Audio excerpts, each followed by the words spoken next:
What's up, everybody? Welcome back to Adobe Live. Hello, everyone. Welcome. Good morning. We're in lovely San Francisco today. San Francisco. Ready to get started. Cue the music. The jazz music. Yeah. We're talking all about boards today. My name is Finn Evans, and this is Cyn Lagos. Cyn Lagos. Hi, everyone. I'm so glad to be here back in the San Francisco studios here on Adobe Live. We're looking at the chat over on YouTube, right? And on Behance. Are we still doing that? Yeah. Cool. Sweet. So if you want to say hello, ask any questions along the way. We're learning everything about Firefly Boards. So this is an entire day of Firefly Boards. So if you don't know what it is, are you still like getting familiar with it? Yeah. Oh yeah. We're all getting familiar with it. It's fairly new, right? So hey, I see a couple people already. Cody Bear, Drew, what's up? Is looking forward to this as your yeah. So we're seeing the chat. So make sure to say hello. Drop us a like. Today we're talking about Firefly Boards, which is Adobe's newest brainstorming AI integrated software. And we're going to talk a bit about how we integrate this into our workflow. Cyn here is going to go over their workflow and how they work with stuff. So we'll get right into appreciate that. Yeah. I think we are always trying to figure out the workflows with these brand new tools. It's always a little bit like foggy until we get there. But I think we've all been familiar with that part or phase of the artwork where you just come up with this grand idea. You might be like in traffic, and it's always the most inconvenient times, right? You're just like running to do something else, an errand, but then you get this grand idea. An idea is just an idea, and we do protect it, I feel like. Do you protect your ideas? 100%. You don't tell anyone, like. I keep like a little journal or sticky notes on me, and I just like have all this like notebooks full sticky notes. Oh, that's handy. So Yeah. even if you're in traffic, I can quickly you've got your sticky notes. Get it down. So an idea is just an idea until you structure it and you create a concept and you make it really a real project and you make it come to life, you know? So here we're gonna be exploring how we can use Firefly Boards to do that. And this part, the ideation part, can be pretty slow if you're just, using, cutting paper or creating mood boards on the fly. But if you are using Firefly Boards, the hope is that this becomes a little bit smoother and faster and more intuitive. So let me tell you a little bit about myself. My name is Cyn Lagos. I am an artist and a visual mentor for artists that are hoping to learn all of these incredible new tools that are always popping up left and right.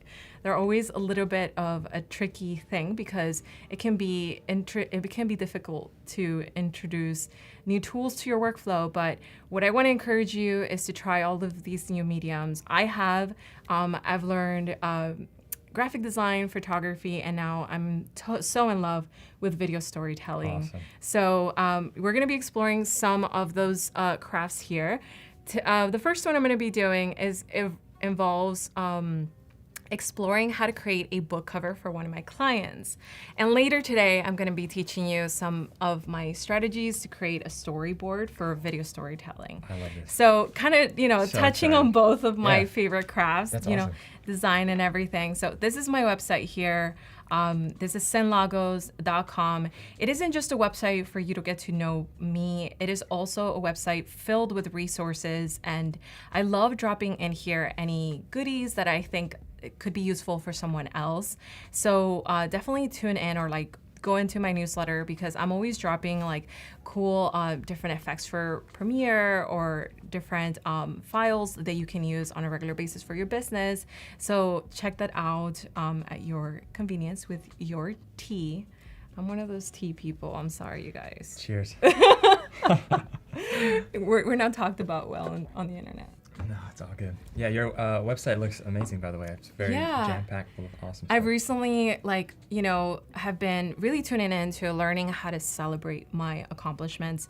It's kind of hard. It's easier to do the work than it is to celebrate the thing. It's always the extra step. Yeah, you think so? Yeah. Also, I think a lot of people and artists and creatives struggle with the idea that self-promotion isn't selfish. Yeah. And it's also quite important to show off the things that you've done. Yeah. And how they work. And Yeah, you get to the finish line, but you Yeah. don't want to show off the work that you've done. And honestly, don't do it for you, do it for the work, right? So the work deserves to be celebrated.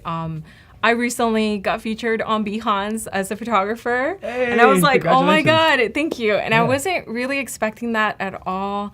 Actually, I'm going to pull my Behance just because I just said that. But if you don't know what Behance is, it's like one of these like treasure chests, like treasure places that I've always wanted to like keep like close to my like chest, so like nobody knows about it, because it's just like the worldwide creativity. So you can go in there. I like to go to different countries and see what kind of design is being expressed in those spaces. That's cool.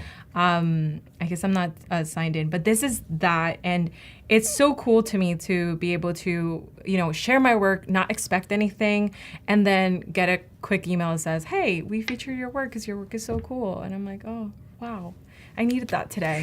I needed that awesome. today, you know? Yeah. So I'll show you more about that later. I want to jump into Firefly Boards so we can start exploring how we can start ideating and generating ideas, and most of all, like structuring these ideas so they become something real.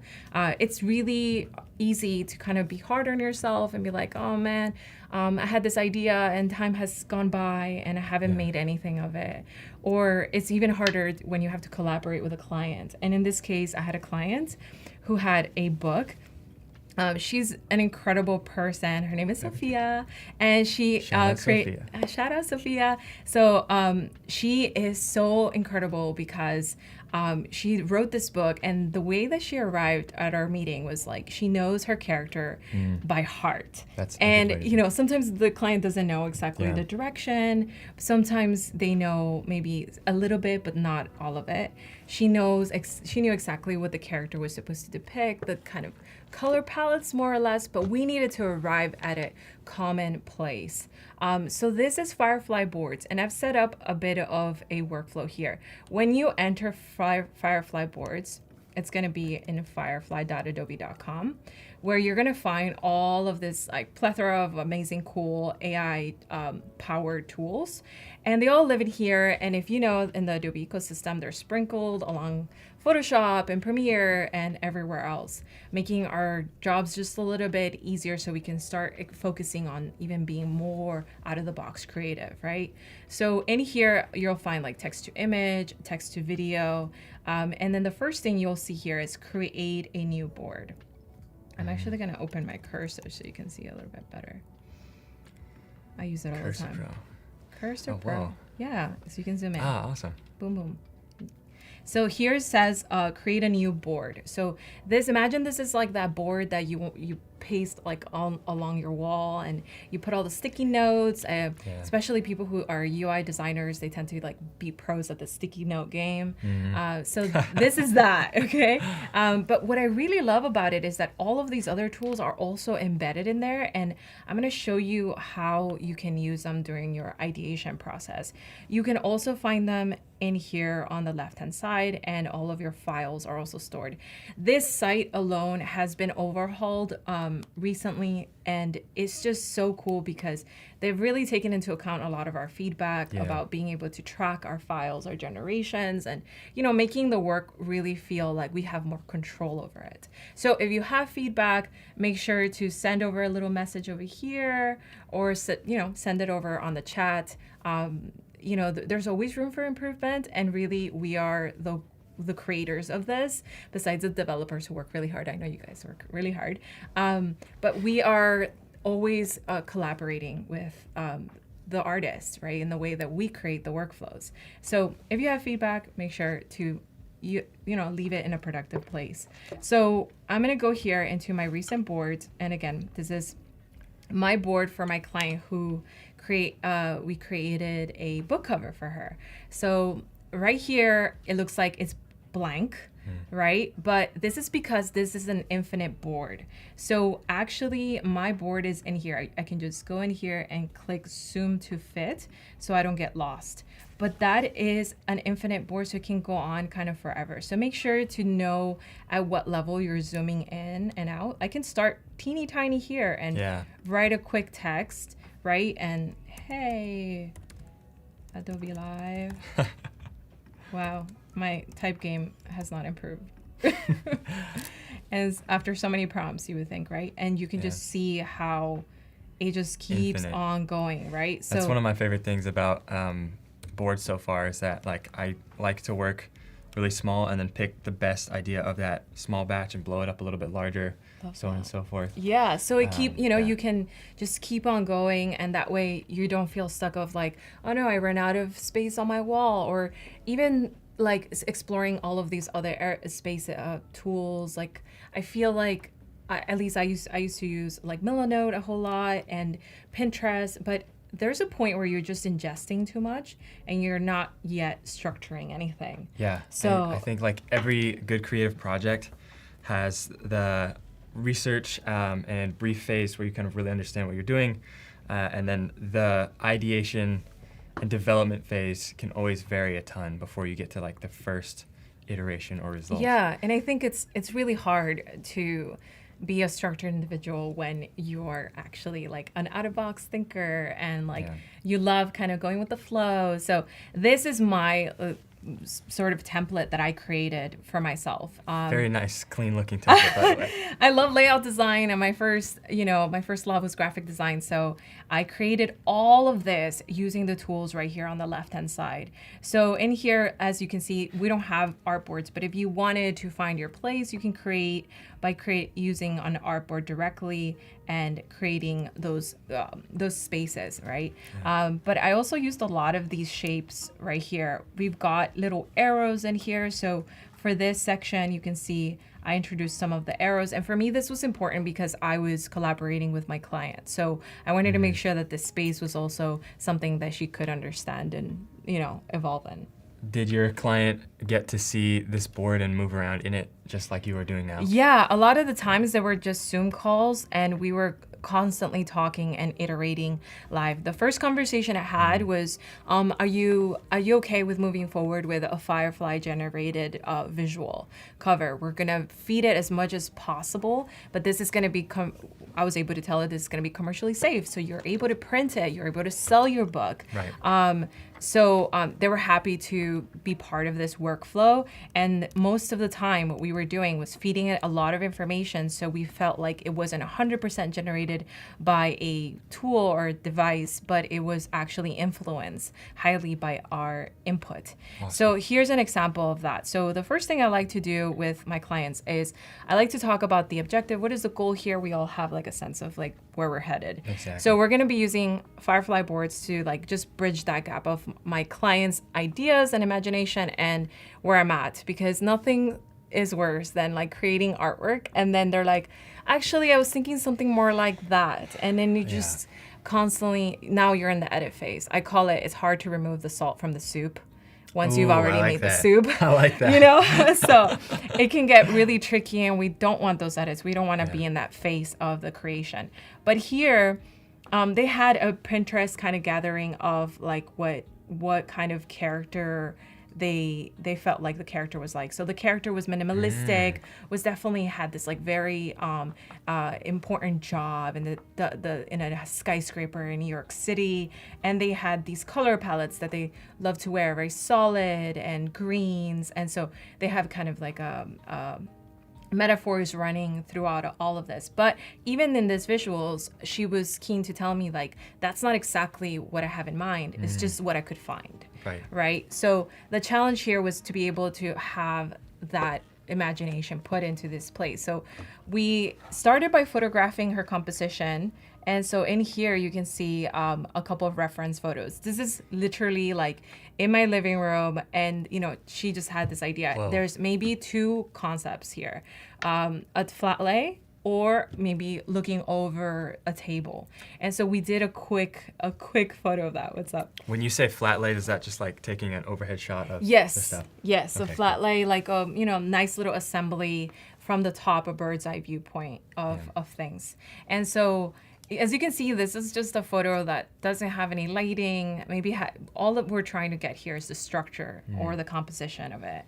And so even this is like just mail we got. Cool. Yeah.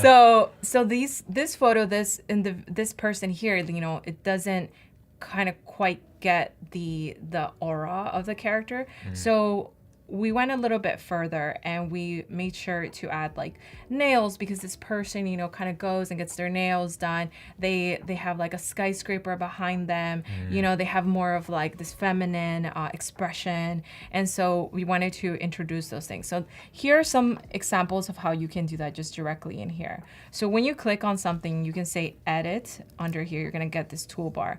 It says vary, edit, convert, and then this remove background tool. And of course, you can always download it. So in here under edit, you're able to edit this image with some of our partner models too. So we have a couple in here. Of course, you have to kind of go through it and allow the permission to go through. But for example, I want to say like add nails to her hands. Hands are really tricky, so I'm kind of going with the fly here.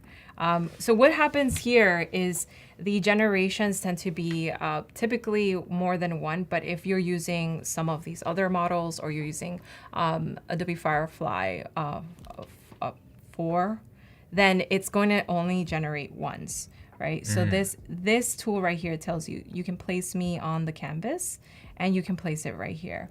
So it doesn't look like it was too specific. So if I can't do that through that edit, what I like to do is go directly into a different tool. So I might go and open it in Photoshop. So this is gonna open it up, not in the Photoshop desktop, but the Photoshop on the web. So it varies a little bit with the tools. So some of the tools you might not find in here, but some other ones are just easily accessible, which makes this one a little bit funner. So we'll use that method a little bit more later. So here, why I want to go in here is because I get to use generative fill. And this way I can just use a quick selection of the brush, nothing too crazy. And we're just going to add some fancy nails, long nails. Long nails. You know, it's a little bit less expensive than actually going to get them done. I don't have my rock climb, so I can't. But I definitely love the idea that my client knew their character enough to understand all those little teeny tiny details. So for me, this photo is just going to stand in as a reference, right? So we have a couple of variations here. We have this one. Really, really intense nails. But, you know, it doesn't have to be perfect because, again, it's just a reference point. So you want to get your reference as close as possible. And so I'm going to make sure here we can introduce maybe the background of New York City in some way, shape, or form, because they're supposed to be on the 70th floor, right? They're that important and they're working, you know, in this really fancy office. So on Behance, Reverb Mike says, generative fill. Great guy, but can be grumpy at times. Yeah, grumpy. What do you mean by that? Yeah, does it not work for you? Or does it introduce things? I feel like generative fill works a little bit different depending where you are. So yeah, I'm curious. Tell me more. New York view, Phil. I'll put New York view. Is that enough? Skyscraper view. What's up, Cody Bear? Reverb says generative. Oh yeah, okay. They added the beta version of Illustrator. We'll definitely use that. Yeah, Illustrator's so cool too. I mean, I know most of my friends, their favorite tool is Illustrator. My favorite's Photoshop, honestly. But yeah, drop on the chat, what is your favorite tool? Is it Photoshop, Illustrator? Is it the Firefly ecosystem? Because Firefly, I don't know, it's become like a regular in my workflow lately. Okay, so we've got a couple of different variations here. This one feels more like that view, right? So we can then like just save that, and that's gonna save it over to the cloud. I can also just like create like a merge version here and copy that. So the idea here is to get it closer to the reference that we're hoping for. So let me go in here. What's new? Yeah, there's a lot of there's always new tools. It can get a little bit overwhelming, but that's the key here, is to experiment with it. It's not to have an exact way of how the industry uses this tool. It's about you and how you formulate a workflow. I mean, like how you cook it, basically. So, okay. It's super helpful to see you using these tools today. Yeah, right? As somebody who also has like been dabbling with this stuff, it's like I always learn something from watching different people work. So Me it's very too. cool. I mean, I always watch these streams and like just listen to them in the background like a podcast. Yeah. Because, it's kind of nice too. It's like a nice vibe. Drop a comment if you're podcasting this right now. Yeah, if you're podcasting, if you're working with us, are you working on a project right now? So same with this one here. We've got this reference flat lay. So if we wanted to introduce, for example, we want to do here, edit. I'm going to try this again. Let's see if this works better on this option. Let's hit a refresh. Where are we here? Oh, this is the one I'm working on. Okay. So I'm going to click on this one and let's go over to edit with Flux. Yeah, I like to troubleshoot live. That's my hobby.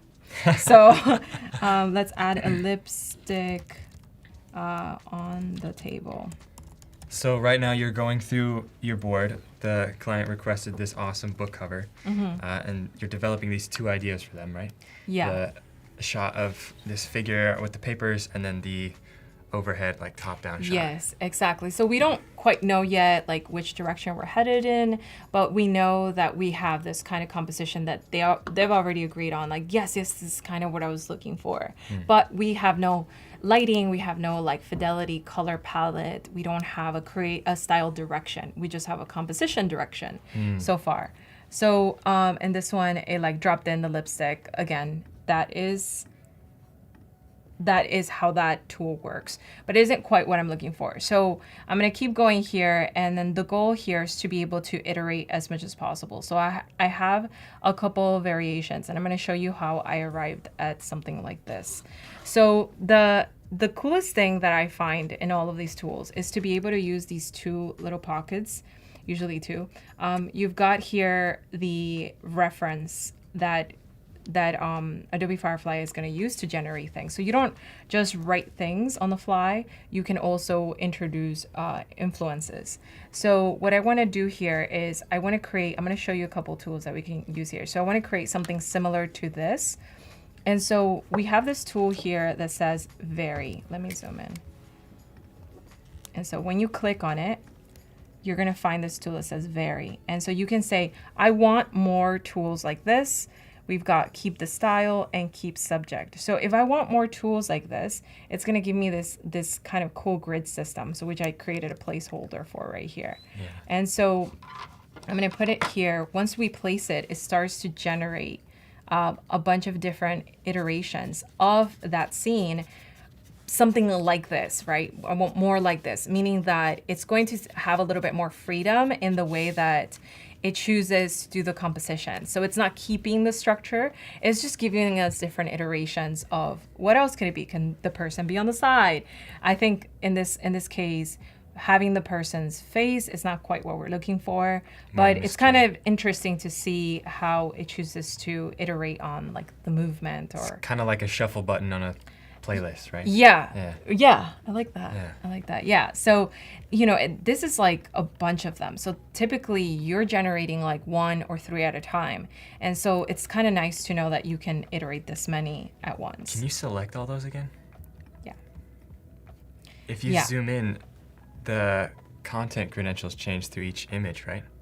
Yeah, so all of these carry content credentials. So you'll notice here that this is an interesting point. There's a button right here. So the content credentials is a way for us to have transparency over how these images are out in the internet, and so that we can know that how they were made. Basically, there are the ingredients of that, the ingredient list in your photo. So I think a lot of people are always asking themselves, is this AI? So if you are ever asking that question, go over to this little link right here, and you can read more about how you can basically watermark your images and leave remnants so people can, one, understand how this image was made. Maybe it was just made 10% AI, it wasn't made 100% AI. Maybe you just retouch the little thing, right? Depending on what you're doing, maybe in an academic setting, they might require you to like not use too much of it, or for the purpose of like maybe a contest, a photo contest, they want you to use mostly a photo. So this is a cool way to be transparent about those details. But it's also kind of cool to dive into people's work and see how they made the work. So it could be a great way to kind of see the behind the scenes too. So that's content credentials for you. Yeah, it's automatically embedded. And in here you can see also there's different ways of rearranging. So if you grab these little tools here on the side that are highlighted, you can stretch the spaces in between. And you can also use this arrange tool right here. And this is going to automatically rearrange it with different variations. So as we continue to create iterations and varying this composition right here, I'm gonna try maybe something like here on this one. And for this one, I want to vary it based on, for this one, I want to vary it based on the style. So you can see here what happens when we do that. So when we vary it based on style versus varying it based on the subject. So if we vary it based on the subject, there's different ways. Maybe you want to keep the subject, but you don't want to keep the style. So here's what happens in contrast. So in this one, it's not keeping our subject, but it's keeping the style of it. So this is a cool way if like maybe your client brought in a reference that is specific to the styles. Like there's something about this environment that I really like. Maybe they took a picture of the hotel and they thought this is somewhere where my character would go. Yeah. And so you might be able to borrow that and bring that in. But if you wanted the subject but not specifically the style, these are different iterations based on that. So, I love this one right here. This one's like giving very beautiful composed photo right here. And this one too. So sometimes we may know what we want and then we see something similar to this and say, okay, actually, I was hoping to end up more in this direction. Maybe this could be something that works within this narrative. Yeah, great lighting on that too. Very these are really nice. So I think I'm gonna keep this. And like I said, I created this space here, so I know I start to fill in the gaps. So this is based on the style right here, and since it's getting in the way, I'm gonna ask this to rearrange it. And now we've got here based on the style. And then we have here based on the subject, right? And so that's the subject right here. That was based on the subject, and then we got this iterations. I feel like from here, I kind of like this one, but they're acting a little bit too like sneaky. I like this one, and I like maybe this one. Actually, this one is better. So we'll start collecting, and each time the goal is to iterate and just get a little bit closer. So we're gonna do this and take those out. And this way, I'm also prepping my file for my client's view. Most of the time, I'm not afraid to show this process alongside it because it's so fast that I'm not wasting their time, and I know that we can iterate together. Interesting. Right? So we've got a couple here based on just style alone in case they want to keep that style. I love how this is very easy to follow too, those little circles highlighting like what we're talking about. Yeah. So very that's clean, very organized. So that's something I made here. Saul Bass approves. Yeah, you just got to create some hierarchy here. We've got some bold letters, we've got some lighter letters, and then we've got that little circle that I just grabbed straight out of my toolbox right here on the left-hand side. So it makes it so easy for you to just create things but not be too overwhelmed with too many tools where you don't really know how to design and you go too crazy, right? I like to generate something, oops, sorry about that, but I like to create things like this. Like this is the brainstorming technique section. So in my variation, you'll see here in the past how I created some of these like brains right here. So like let's place this brain over here. That's another great tool is viewing your history of what you viewing your history. Yeah. So what I liked about this is like I want to create this space, this ecosystem where we can explore and feel inspired. So I just generated a quick asset here that is not meant to be part of the book cover. It's just meant to inform the client that this is a brainstorming section. And so I did that, and That's here cool. Under remove the tool, the toolbox right here, I put remove background. And so that's gonna help me just kind of create more of a a thing that I can put on top of letters. Boom. Yeah, and so That I can always help find you like a a lot. symbol that can help me do that. We'll see. I'm going to show you a different one here so that we can talk about that. Shout out to Ryan Selvey joining us on YouTube. Ryan, what's up? Yeah, so Ryan Selvey also live streams, so tune into his streams. They're always so fun and funky. I love that. So File new. I'm going to just show you real quick like a different variation of a concept. So this is, for example, I created just these clouds, also removed the background. Oh, awesome. And so you can see this is just Super another clean. template that I developed for myself so that I can, create a video production one, which is going to be our stream later today.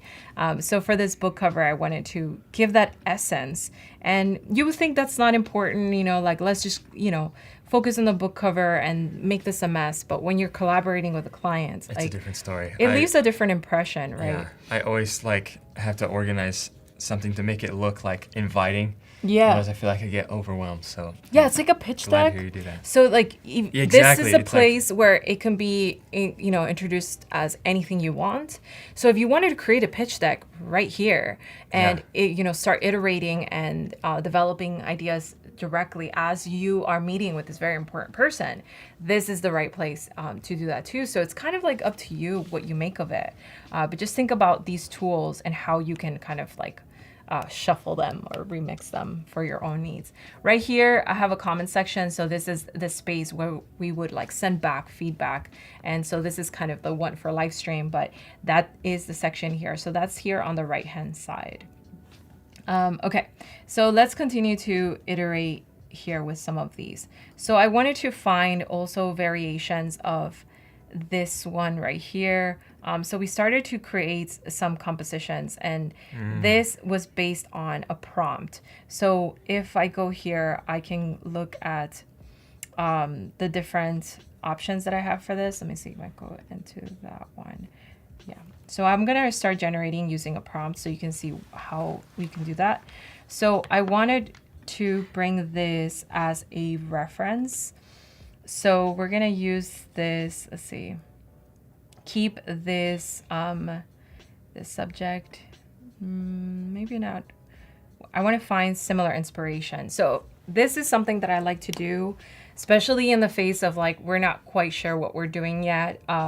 Because it gives me examples from the library of the Adobe stock. So I don't have to go searching keywords, a person over a desk. I just grab the file and I'm going to just quickly find similar by clicking on these three dots and finding similar inspiration on the Adobe stock. And so that brings this here.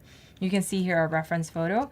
And so it gives us different options. So if the client says, actually, could be cool to have like some of these options, or so we can do that. Or it could be cool to like, hold on, where did I put that?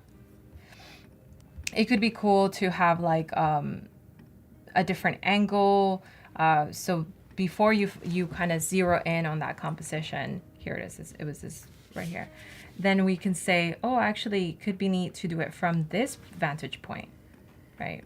Let's do that one there. Then you can take these photos and kind of generate more ideas further, right? Yeah, so then you can start to remix from those files. Ooh, this one's really pretty. So as I'm developing and we're just iterating here, I'm gonna grab these three and make sure that I can arrange them. I can start to collect like different compositions, different style references, different subjects. So it's really neat because we can do that pretty much on the fly and not have to go searching on a place or a rabbit hole that distracts you from things, which I think we all struggle with one way or another. We all struggle with. So let's start to kind of riff off of some of these. So let's say, for example, I like this position or this subject or this style, and I want to be able to grab this and keep this style and start to vary a few more iterations out of that. So we can do something like this, and that's going to grab some of that fidelity, the lighting, And you know what? If this was a photo shoot, it also is informing you like what kind of props to get, what kind of lighting, where should we rent? Should we rent a studio? Does this have natural lighting? So there's so many different ways of using this.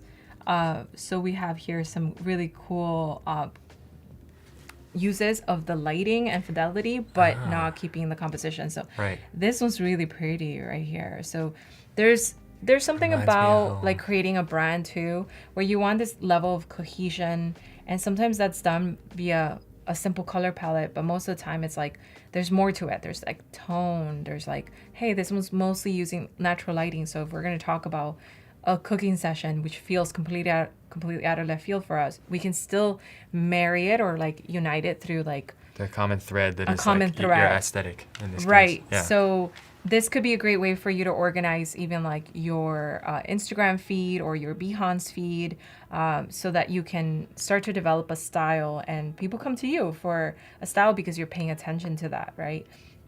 So that's just varying based on that. So let's start to kind of just create some prompts in here. So we can say, I like to describe the exact thing that is on the page. So I wanted to talk about the flat lay a little bit more. So we're going to say a flat lay of an envelope opening. And so when it comes to writing a prompt, I'm sure you've seen so many resources out there for different prompts, ideation. I've got some on my website if you want to find some of those. I think, which is cynlagos.com. Thank you for that. But you know, when it comes to prompts, like the baseline that I like to do is just describe what I already have in reference. So I'm basically doubling down on that. So flat lay of an envelope opening with a tear opening or tearing up. So we want to include like verbs. We want to include like as many descriptions, so adjectives. Yeah, so we're going back to writing class. Have you ever seen or read the Firefly prompting article? So there's like a PDF document you can get through firefly.com that kind of tells you the best way to write and make prompts. And it's exactly that. I found out about this a couple days ago, and I was really stoked because I struggle writing as somebody who normally draws. So it's really cool we're to hear visual. that. We express ourselves with visuals too often, so this is kind of challenging us to describe things, which is really tricky. Yeah. But I like that document because it is based on how this model responds to it. So it could help you in other models too. But remember, like a lot of we have several models in here. We've got Firefly 3, which is going to be very, very quick at iterating. So if you want to just like on the fly be able to create several outputs, this is going to give you, I think, about 3 or 4. And then if you want to create something sharper, it's going to be 4 Ultra. But again, that document is based on this model. Right.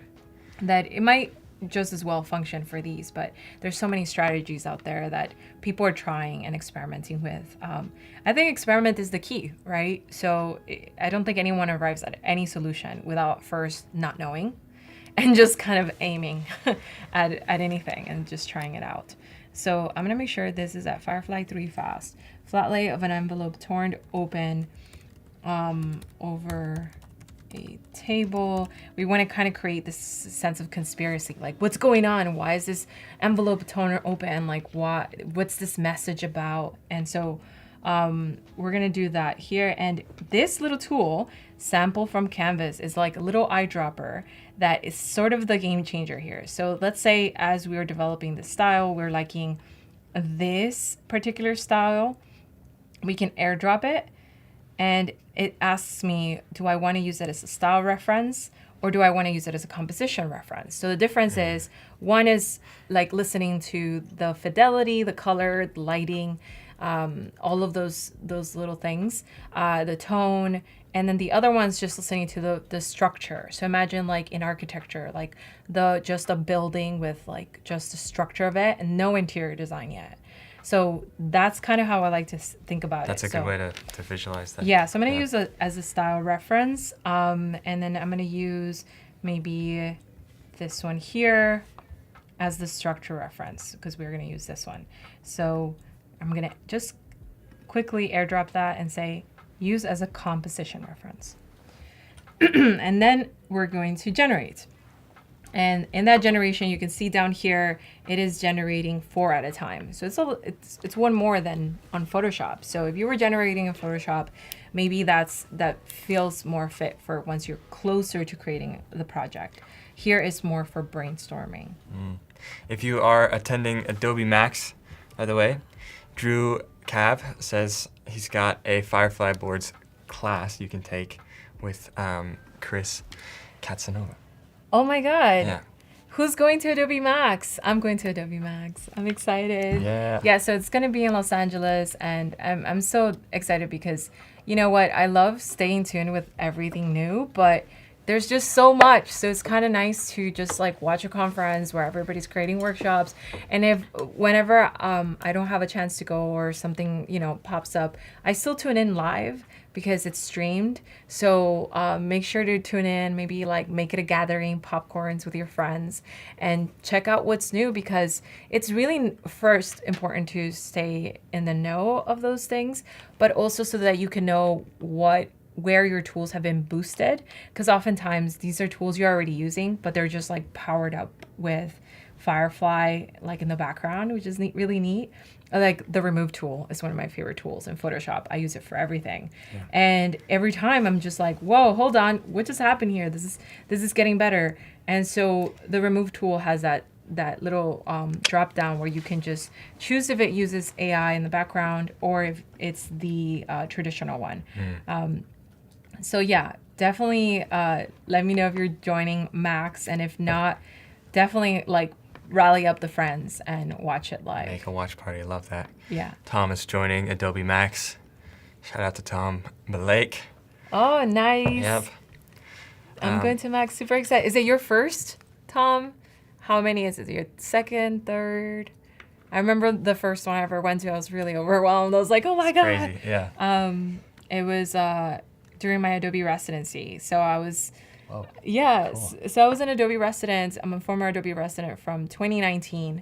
And that was such a fun group. We were all from different practices, like video editing, doing like design, 3D.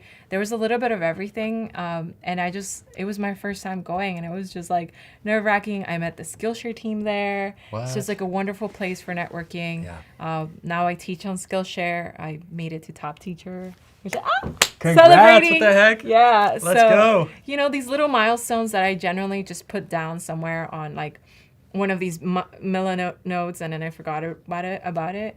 You can use this to map out your dreams. Yeah. That could be cool. That could be a cool use, especially at the beginning of the year as we're getting closer, or we're actually kind of at the halfway point now, which is nuts. I don't know how that happened. We're like over. Yeah, three quarters of the way through the year. Yeah. We got a couple months left in 2025. It's good guys. to check in with yourself, like every quarter, kind of like the businesses do it, right? So definitely, especially if you're a small business, even if you're just a freelancer, like freelancing, I feel like requires the most structure, because we just think, oh, it's kind of like on the side, but actually, no, it's so important to find a way to structure. I remember meeting like my clients on the lobby of my college and just being like, sure, you want a logo? Like, $15, sounds great. It's like, yeah, totally, no contracts, nothing.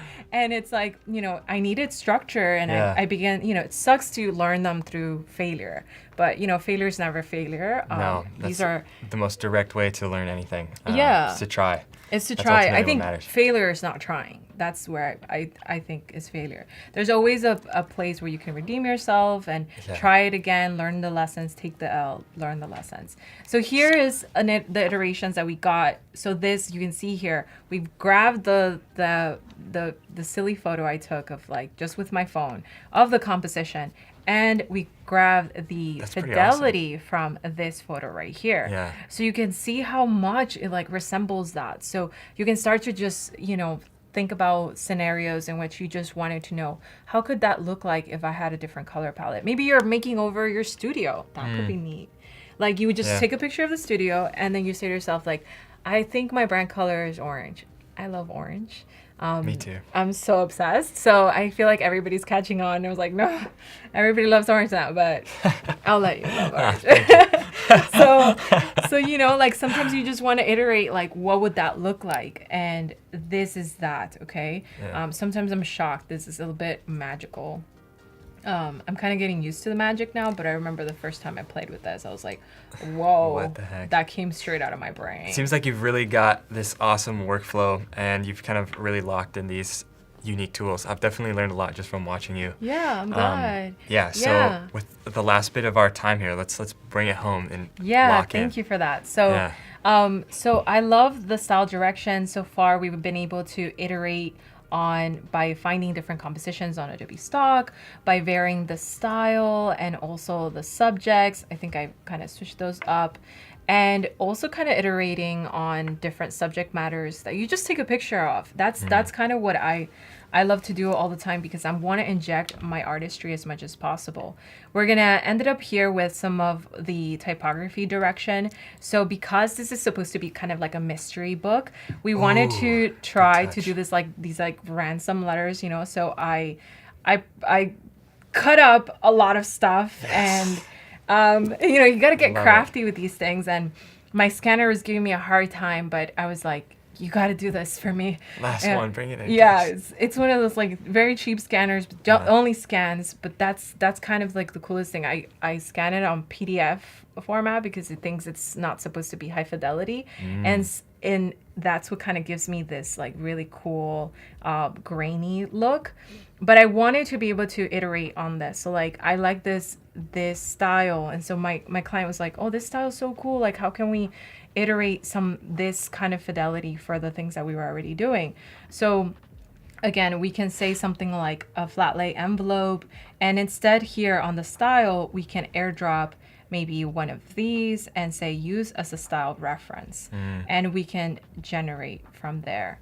So there's so many ways to really find your way through here and remix, iterate on the fly as fast as possible, and even with your client present, which can be very intimidating most times. But let's see what we got here. So let's place all of these on canvas.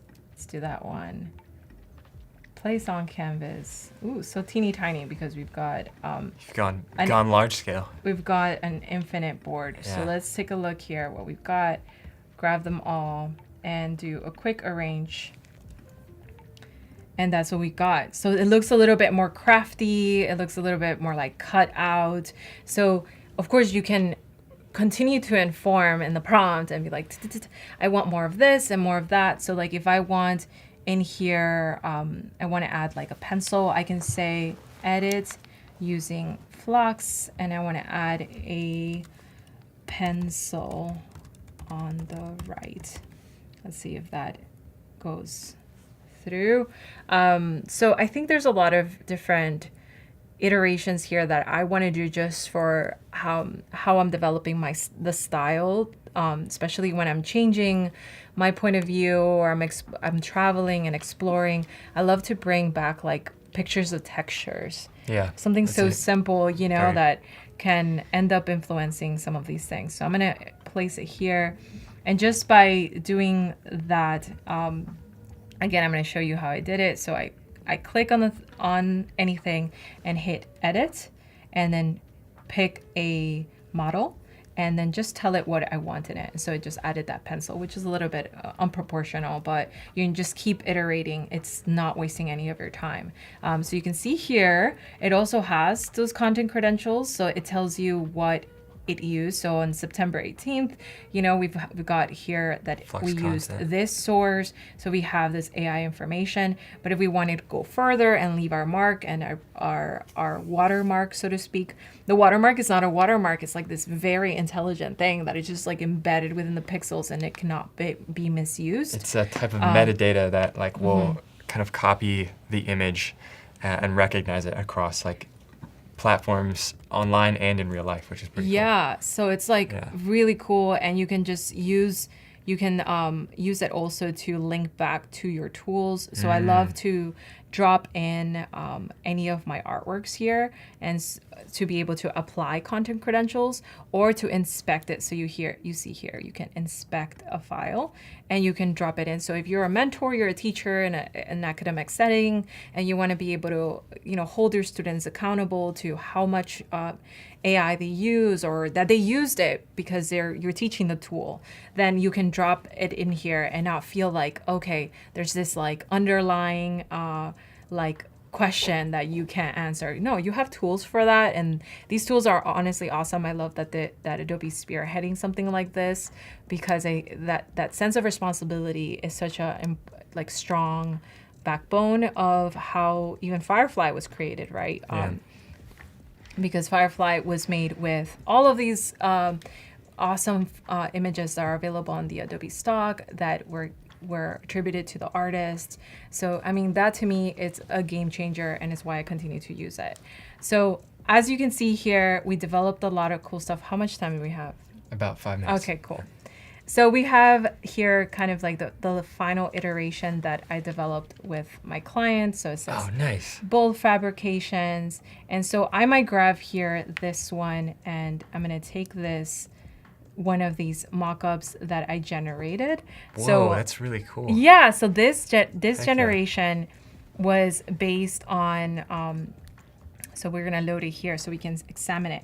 This generation was based on this style, right? So one of our generations, and it was based on some of these keywords that I put here. So blank mock-up cover. So And you're able to see this by just clicking on the image and opening the generate yeah, tab, right? so I'm able to do that because when you click on the images, it says here load, and it has that little cool icon like you're some kind of coder.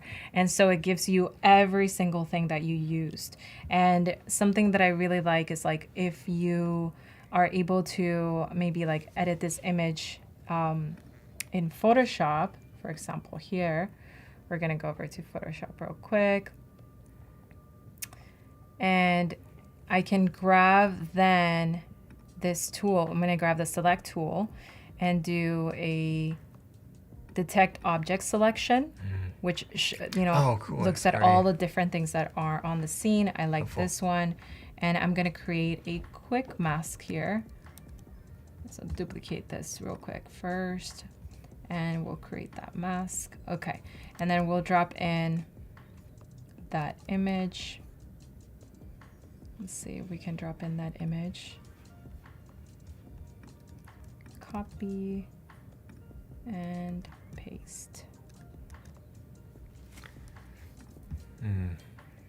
You might have to click open in Photoshop at the top right. Maybe I do. Yeah. Let's see. Open in Photoshop. And maybe from here. And then from here, we'll copy it. Okay. There you go.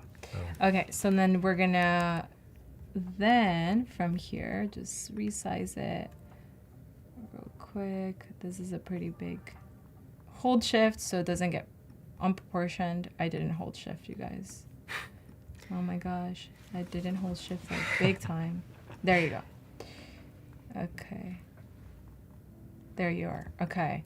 So then we can place it in here and then add that mask over it, and then use the blend tools, maybe something like a soft light or hard light. There you go. So we can see kind of the back, and we can start to see and visualize it in real life. A keyword that I think you can use for generating mockups is isometric. I kind of forgot that, but that can give you more of an angle to the book. And you put that keyword in your prompts? Yeah, isometric is such a strong keyword. It just gives it more of like a depth of field, not depth of field, but like a sense of depth because it's at an angle. So it's not, everything is not frontal. Awesome. So with our last 2 minutes, Yes. run us through quickly like everything we talked about today, because we covered like a ton of stuff. Yeah, so much. And you had this really great workflow. Yeah, Amazing mood board in aesthetics and functionality. Yeah, so the key here is to be able to iterate as fast as possible, but also have the access to external tools like Photoshop or Adobe Express. All of these tools are still part of the ecosystem, so you can continue your work so that this, for example, since it's going to be a book cover, it needs to be ready for print. So it can't just be like light iterations. So when I use the Firefly image for Ultra, for example, we have this kind of higher res, and I can take it over to Photoshop, but The key for my brainstorming is always to find things on Adobe Stock, to start to get a sense of what the angles could be, to vary the style, vary the subject, so that my client and I, or myself, if I'm working on my own project, can find, the final concept. Because an idea is just an idea until you start to get organized and it becomes a concept and a final real project, which is the funnest part of it all, right? 100%. Yeah. So thank you everybody for joining us. We're gonna be doing more streams like this all day today. Yeah. Tune in. Up next is Finn. So stay tuned for that. We're gonna be exploring some more of Adobe Firefly with Finn's workflow. So drop in on the chat. Let me know what your favorite app is right now. If it is in Firefly Boards, are you looking to experiment? What are your ideas at the moment that you hope to structure and get really into this wonderful space? So tune in with us in a little bit. Yeah. Thank you everybody for watching. Everyone. Take care.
Hey everyone, welcome back to Adobe Live. I am your host, Katrina Torrijos.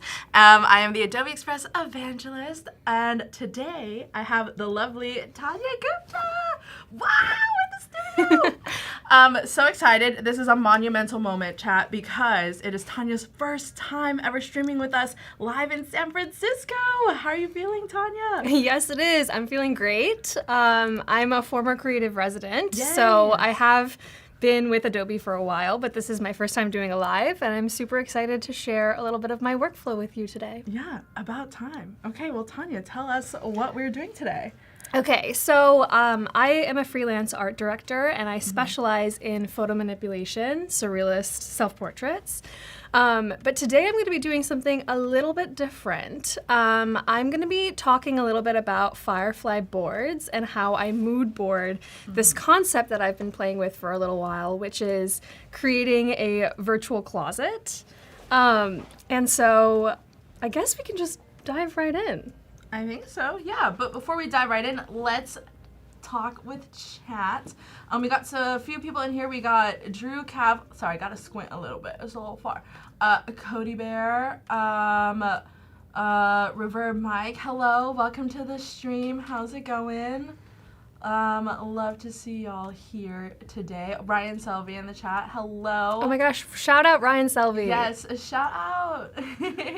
Cody, thank you so much for dropping Tanya's link in the chat. Please definitely follow her. Her work is amazing. And yeah, let's get started. Great. Yeah, you can full screen that. Okay. So people don't need to squint. So does this? So everyone can see this? I'm just double checking. Is this available to see on the stream? Yes, it is. Awesome. We got the okay.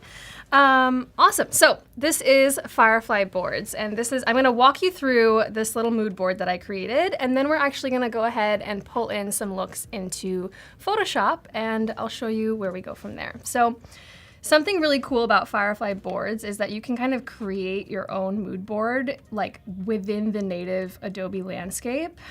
So what I did here is I pulled in a few textures that I really like just to have everything in one place. And then what I did is I actually went ahead and took some photos of my clothing items in my closet. So some of my favorite like shirts, hats, shoes, etc. And then for the pieces that I didn't have on hand, I grabbed some pictures from online, and I wanted to put them all in one place so that I could remove the backgrounds, turn them into PNGs, and kind of take it from there. So as you can see here with my accessories, I already went ahead and did that, and I removed some of these backgrounds within Firefly itself, and then I also did some within Photoshop. So let me give you an example here. Let's take these jeans, for example. If I wanted to go ahead and just remove the background within Firefly Boards, I can do that right here. And while we wait for that to happen, I can show you some other stuff. Because the fun thing about generative AI is that it does take a little bit of time. So you can use that time wisely and work on some other stuff. It's like a drum roll. Exactly. So I was super inspired by do you remember the early girl games of the internet? We're talking closet games, Disney Channel, Lizzie McGuire's Closet kind of thing. So that's kind of what I was drawing inspiration from here. Also, my world in general already kind of looks like those games. This is a picture of my apartment. Your actual apartment. This is my actual apartment. Oh my gosh, it's so cute. You have a yellow door. I do. Oh my gosh, I got so lucky with that. I didn't even do that. It was there when it came I moved with it? in. Yeah. Oh man. Gives it a lot of character. And that yellow door actually is going to serve a huge purpose for us here because it is one of the biggest stylistic choices that I'm using for this whole thing. Is I really love the pink and yellow color combination. Yeah, and so if I wanted to go ahead and try removing the background on this one, something interesting might happen because while I think that the subject of this image is just me in my outfit, if I remove the background, it might actually sort out other aspects of the image, which right now it's not working. I don't know why it's not working. It's a little shy. Give it a little refresh. Should I go ahead and refresh the That happens to me sometimes. Oh! Internet! Oh! Internet! Well, in the meantime... Pause. Pause. Time out. It was too cool. It was too cool. This is an extra long drum roll.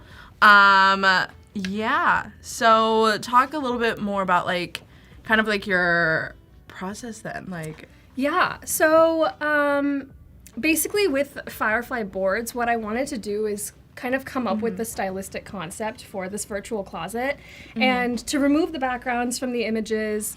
And then I'm going to pull those into Photoshop and like kind of compile them together. And eventually that Photoshop file will inform the way that I actually design a web page on my website, which eventually will be able to be played. Yeah.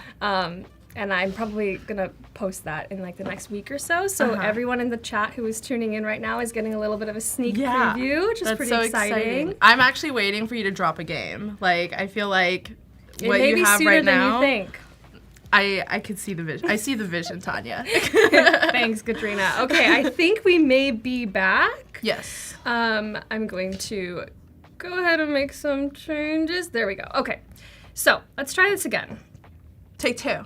Take two, removing the background. Okay, feels like something's happening now. We can see this little dot in the corner. Amazing. Okay, so this is what I was talking about before, where to me, I think that removing the background might just separate the subject of like me out in the image, but it actually does a pretty good job of sussing out other subjects within the image. So like my bookshelf, this painting, the TV, and I think it's really cool that you can actually do this within Firefly, because usually my workflow would involve individually bringing those images into Photoshop and like either select and masking myself kind of painstakingly, or even using the select subject tool now that I really love using. Another cool thing that I would love to touch upon is the fact that you can use different generative models, not just Firefly. And I believe one of the ways that we can change this, and Katrina, please feel free to chime in if you can help me with this. Yeah. How can we actually go ahead and change which It's in models we use? the bottom bar Right. right there. Yeah. And then the little drop down menu. Perfect. So right here, when you want to generate something, you can go ahead and click this Firefly image 4, which, here, let me go ahead and put this. Yeah. It's just. There we go. So these are all of the other partner models that are available. Oh, yeah. No, I got it. You good. You good. Proceed. So there's quite a few Firefly ones, and then there's these other ones. If you play around, you can kind of suss out which of these models is better for what purpose. So, for example, I believe it's one of the Flux models that's really good for text, if you'd like to replace text. It does a really good job of doing that. I believe the Imagine models are really good for like hyper-realistic image. So let me go ahead and show you one of the cool ways that we can use this. So for example, if I want to, let's say, vary this image. So I've already gone ahead and removed the background and selected the subject for this, but maybe I want to see more like this. Maybe I want to keep the style. Maybe I want to keep the subject. So I'm going to go ahead and do a couple of these examples here so that we can just kind of see what it gives us. So as you can see, once you start a generation, it just kind of like moves off to the side. You can place it anywhere on your canvas, and then you just give it a second to do its thing, you know? Maybe you chat with your friend. Maybe you say hi in the chat. Okay. So this is cool, right? So I believe that some of these use different partner models. I think it's so cool that you can like actually see different poses and styles. And of course it's not going to be perfect, right? Like I use generative AI, at least in the Firefly Boards phase, as kind of an ideation tool. I don't use it necessarily to like take the end product and say like this is the final piece. If anything, it's for asset creation. It's a great way to pull in new images to Photoshop. I'm a big Adobe Stock girly myself. I do love to use Adobe Stock, which is something that you can actually do within Firefly Boards right over here. You can search for anything you want. Let's say polka dot dress. Who knows what will come up? We'll find out. Hey, okay. Whoa. Not bad. Love that there's kind of like different color combinations here. In the brainstorming phase, I love to see different color combinations. Color is huge to me. It's like one of the biggest driving factors of my aesthetic. So yeah, these are all kind of different things. This one's kind of cool. What happened to your head here, girl? Whoa. Wait. Kinda cool though. That I kinda screams love it. Tanya. So maybe I will just save some of the images that speak to me. And what am I gonna do with these images? Who knows? It doesn't matter. Ooh, another one. See, these are kind of cool. It's like a mannequin. Yeah. Okay. But with human, like that, that third one. Very cool. Yeah, that third one's speaking to me too. These are kind of cool. Okay. So you get kind of a variety of different types of images. And sometimes they're what you want. Sometimes they're not at all what you want. But that's the beauty of it. Mm-hmm. Okay. So let's go ahead and move forward. So the most exciting part about this is I want to create an actual virtual closet, right? So these are some example images that I have, but they're not quite what I'm looking for. So I'm gonna go ahead and describe something I want to generate. So here you can actually choose your style and your composition. So composition-wise, I think I'm looking for something in this kind of shape. But I want the style to be more like this with this color scheme. So let's see what it generates if I put those together. And ultimately, whatever it comes up with, I might have to do a couple different generations to get what I want. I might have to describe the image a little bit more clearly. But that's kind of the beauty about being able to prompt your generative AI. Okay, cool. Wait, this is kind of cool. This is even cooler than I was expecting. Okay, so as you can see, it kind of like pulled in the color scheme from that second image, that style reference, but then created something like the composite image that I had chosen. Okay, I'm really liking this, but I do want to just like try a couple more, see what else it can make. And then eventually maybe I'll choose one and then we can move forward with editing in Photoshop. Yeah. How's the chat doing? Do you have any questions? No questions so far. Amazing. But everyone's just in awe of what you're creating. I am. I'm just like, you're taking me back to like when like it's giving Barbie Dreamhouse. Yes. You know? I'm just like, I love it. That is very much my MO. You nailed it. Yeah. Okay, great. These are amazing. Basically what I'm looking for here is like a lot of hanging space and like shelving space, because these images that I pulled in of my own closet pieces are going to go inside those shelves and they're gonna hang. I'm so excited to see how it blends. Okay, you know what? After making a couple different generations, I'm feeling really good about this second one right here. Yeah. So let's see if we can pull this into Photoshop. I'm excited. And using Photoshop Web? Yeah. Whoa. Okay. Is there a way that we can actually open this within the native app? If not, we can totally do it on the web, but I think you can download it. it's okay. We can do it on the web. Okay, so let's pull in a couple more images. I really like this one to be our... Love. And you are actually wearing all those outfits. Yes, these are real pictures of me wearing real outfits. You're such a model. I love it. Aw, Fashion you're inspo. so sweet. Thank you. I try. I do. I love to express myself with style.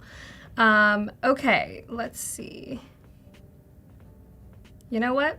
I am going to go ahead and actually open up my actual Photoshop desktop app, which the great thing about using the web browser as well as the desktop app is that you can pretty much cross share. So anything that you create on the web, you will also be able to open on the desktop app as long as you save it as a cloud document. So here is our closet. Now let's pull in some of these images. Okay, so let's start by hanging some clothes up. I feel like that feels appropriate. Now we're gonna go ahead and select the subject. You can also use the remove background tool, but sometimes I find the select subject tool to be a little bit more accurate. Okay, so I went ahead and did that. That was so quick, like saved me so much time.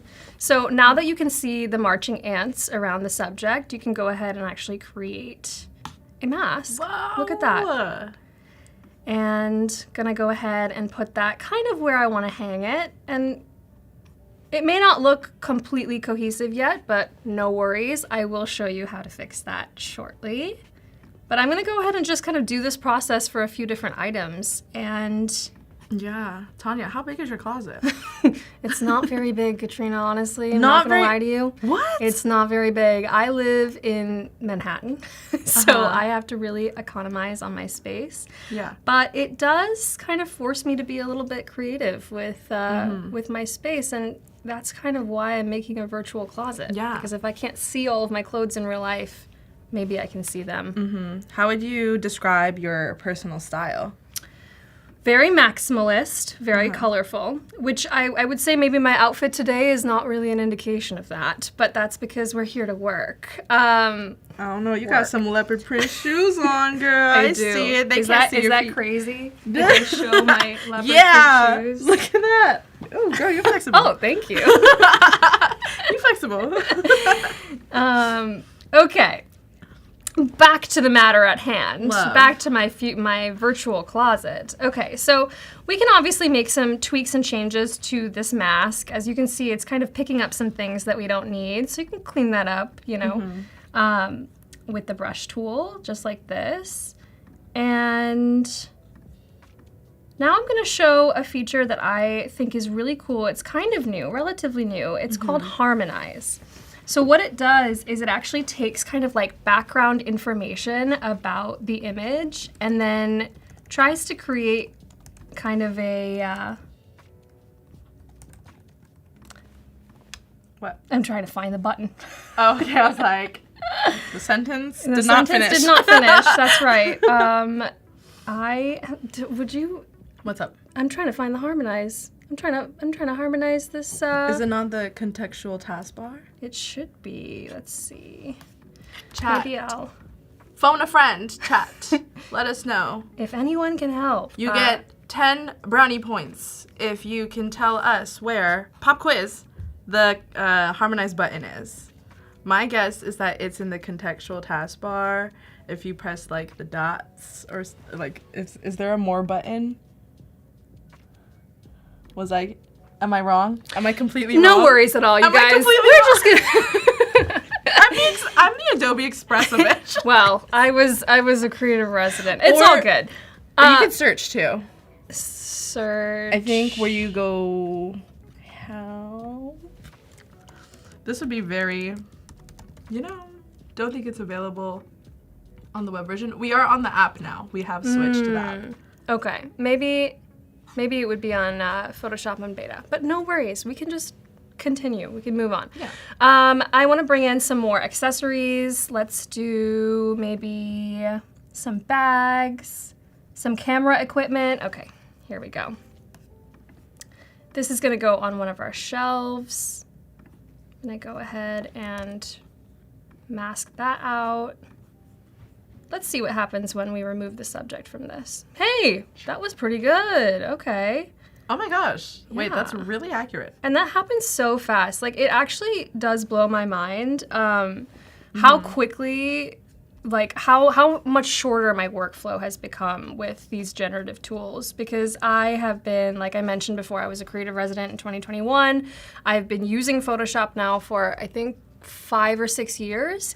And so much of what I do is just, like, nitpicking and masking and, like, cleaning up edges and truthfully, it's something that I really enjoy doing. Like, I find it really meditative. It's one of my favorite processes of the work. But there's also so many times that, like, my ideas are bigger than just the task at hand. It's, like, bigger than just wanting to do the masking or bigger than the actual editing within Photoshop. Like, I don't have a big team that I work with, so this is, like, really good in kind of improving my workflow and making the whole process go way faster. Oh, and Drew and Jack did confirm, it's in the beta. So there you go. That's why. Well, I could pull up beta shortly, but let's finish the task at hand first. Because does it sync with beta? I believe so. Okay. I believe if you save within, like, if you do a cloud document, you should be able to open Photoshop.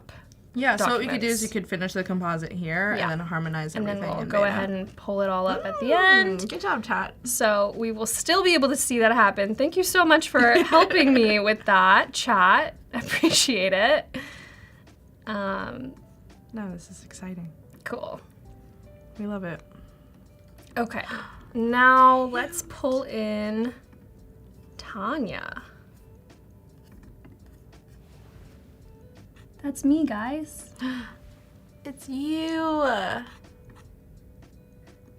really feel like Lizzie McGuire right now. I know. I hope you do turn this into a dress-up game on your website. I certainly will. Okay.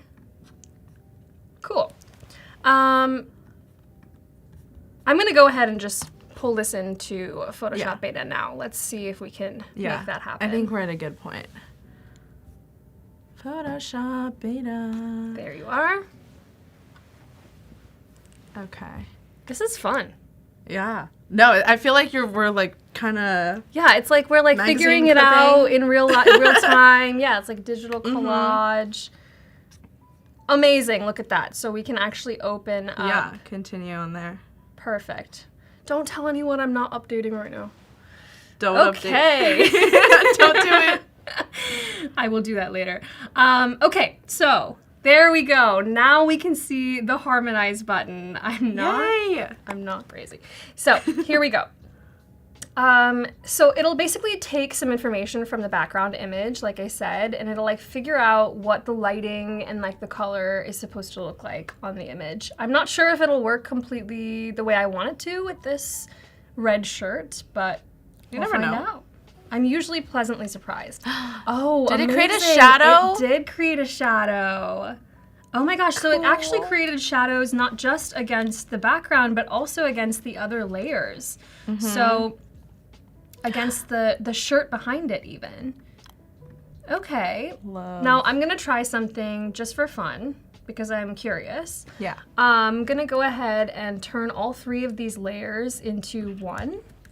So I'll just like rasterize them down. So as you can see, it's just all one unit now. And then I'm gonna go ahead and harmonize. I did really like the way that it created a shadow from the first shirt on the second one, but for the purposes of this, since I'm gonna be turning it into a web game, I kind of want to like minimize how much the layers are different from one another. So I'm gonna try and do it as just this like rack. Okay, amazing. Cute.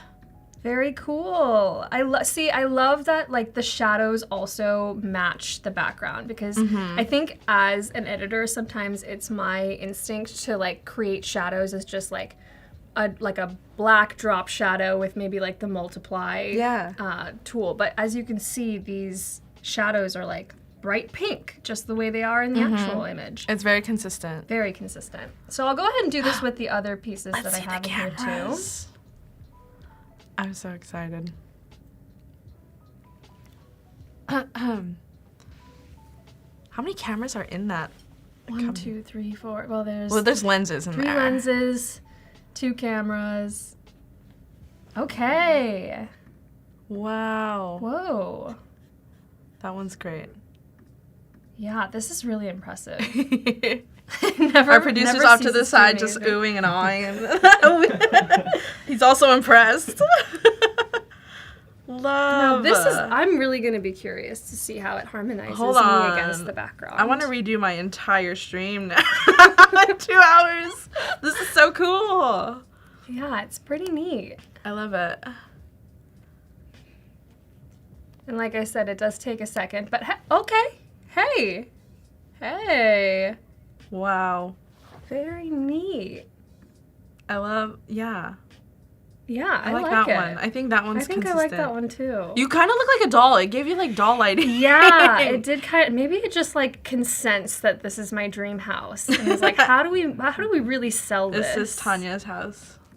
Okay, so something's happening here that I don't love, which is What's going that on? our shelves are too small, and I want to hang this purse up like this. So how do I do that? I'm going to go ahead and hide this. I'm going to go into my background layer. Knock some shelves out. I'm going to try and knock some shelves out. Let me see. How can I do this? Because the shadow over here also needs to be removed. You know what? I'm just going to let Adobe figure it out. And I was like, can you gen remove? I think maybe I can. Let's see. Let's see. Live We're experiments. going to try the remove tool, and if it doesn't quite work, then we will do generative fill and give it like a more explicit prompt.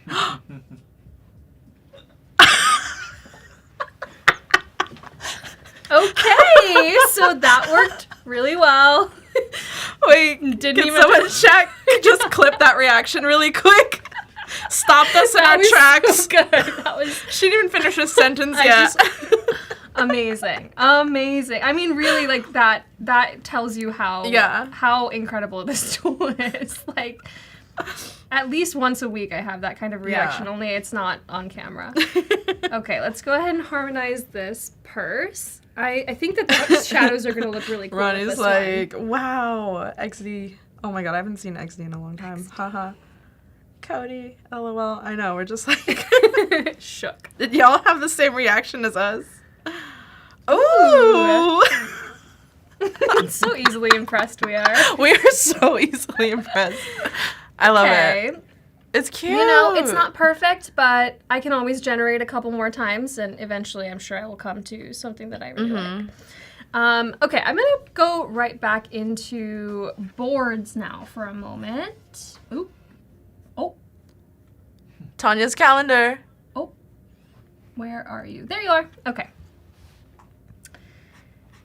So, ultimately, I think my favorite thing that we learned here is like the color assimilation. So like I had a general idea of my color scheme that I wanted. I had a general idea of like what shapes I wanted. But this feature created elements that I would never have been able to come up with on my own. I think it like pushed it to the edge, took it to a different place. And like the cool thing about ideating and brainstorming is just simply the fact that like you can come into this with such a fresh idea. I think I like planned this out a little bit more than I usually would because I wanted to be able to talk about it on stream and like kind of have a cohesive thought process. But oftentimes when I'm mood boarding, like I don't really try to have a clear, distinct path. I like try to just put everything on the board, spaghetti on the wall, and like see what kind of comes out from that. You know? Do you feel like you do the same thing? Oh, 100%. I mean, with Adobe Express especially, I will start with a template first and then change the whole thing. Right. Just to like, again, like have something like on the canvas. Yeah. Because I have blank canvas syndrome. Right. I think is what it's It's called. easier than starting from scratch. Exactly. Yeah. So Absolutely. as you said, just throwing ideas at the wall and just kind of seeing like what works together, and then eventually it becomes something. Yeah. So one question I have for you is, what would this process have looked like before boards, or like before, how you would do it originally? Yeah, I mean, truthfully, I think that I was probably trying to recreate this kind of process with the tools that I had before. So maybe I would make a mood board in Photoshop, or maybe even in Adobe Express, actually. I think, like, spaghetti on the wall is, like, a term that I really like to use. Just, like, take all of the images that you kind of think you're going to use. Like, textures and colors are huge, right? Because they might kind of recede into the background, but as you're pulling looks together, as you're pulling assets together, you can see where like the similarities lie. I think the whole process would have been way longer. I think it would have meant like I had to pull things into Photoshop, then export them, then maybe put them into Express, or perhaps making like a slide deck for myself, not to show anyone. But the cool thing about this is not only is it all in one place, and you can generate, and you can pull in Adobe stock, but also like you can organize everything in real time and then open those things in Photoshop directly. Right. Open them in Express directly. It's like truly a one-stop shop because as an Adobe through and through girly myself, like I'm already using all of these tools, on a regular basis. So it's just really nice to have a place where I can access it all kind of cohesively and not have to worry about like exporting, re-importing, Right. downloading, etc. Like that Yeah. that kind of process just ends up taking so much of the time away from the creativity. And storage. Yeah. Not to mention the storage. Yeah, the moment I said, "Oh, you can download it," you're like, "No," and I was like, "Okay, fair." Yeah, I like live off a laptop. You know So- what I'm saying? Yeah, well, that's also why I love cloud storage. I love Yeah. the fact that I can put things on the cloud. I mean, we saw it during this stream that I was able to pull in a Photoshop document from the web into my desktop app and then also into Photoshop Beta, which like 2-3 years ago I would never have been able to do that. So.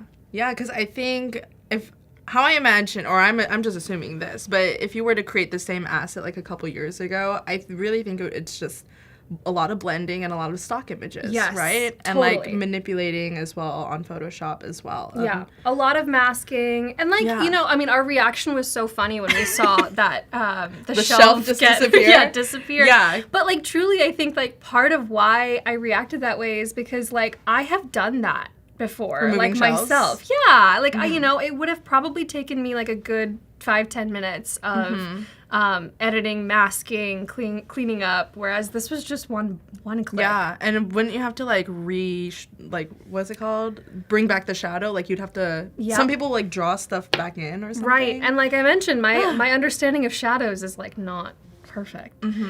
Are we making Y2K dolls? Yes, we are. Yes, we are. That's exactly what we're doing.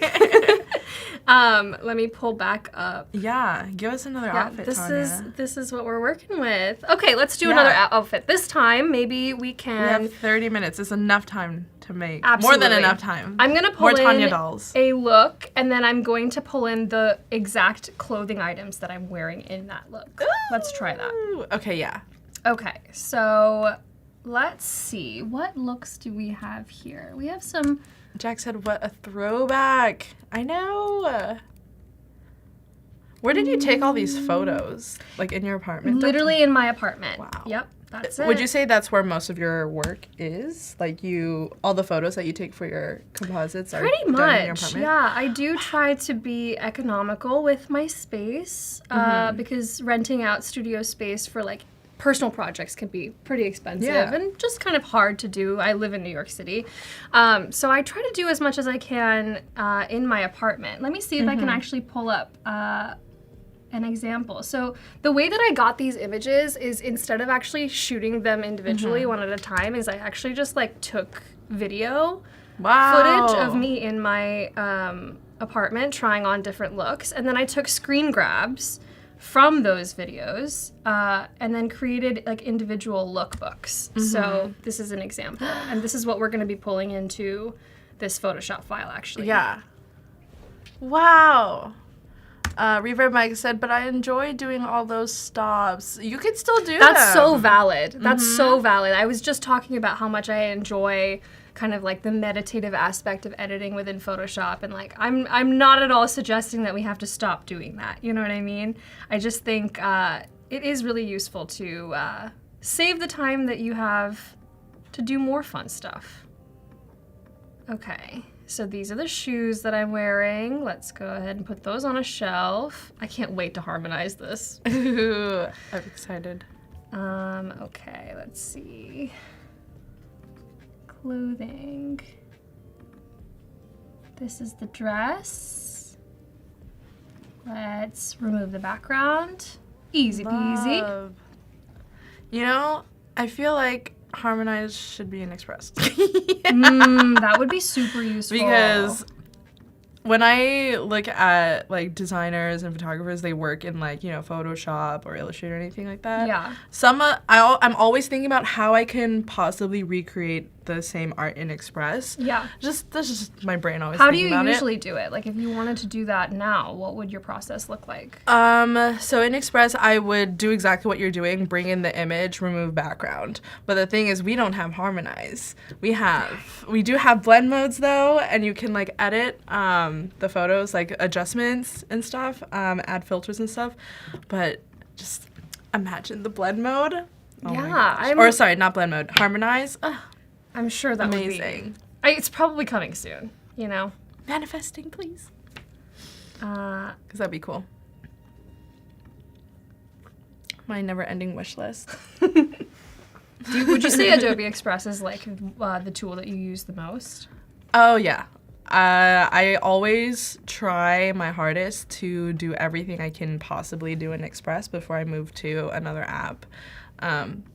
Not just only because it's my job, but I don't know. Sometimes I think it's cool when I make like social media videos and I'm just like, I made this in Express, y'all. And they'll be like, oh my God. And then they think I use Photoshop and stuff. And I'm like, Actually, I didn't. So shout out to all my Express girlies out there. Love. Oh my God, that bag is so cute. Where do you get most of your clothes?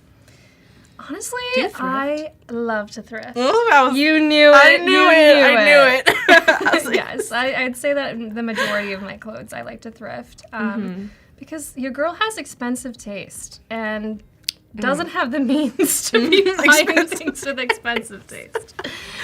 Ronnie's asking, does every layer need to be harmonized separately, or can you select several different layers and click harmonize? That is such a good question, Ronnie, and actually I can show you. So you can do either.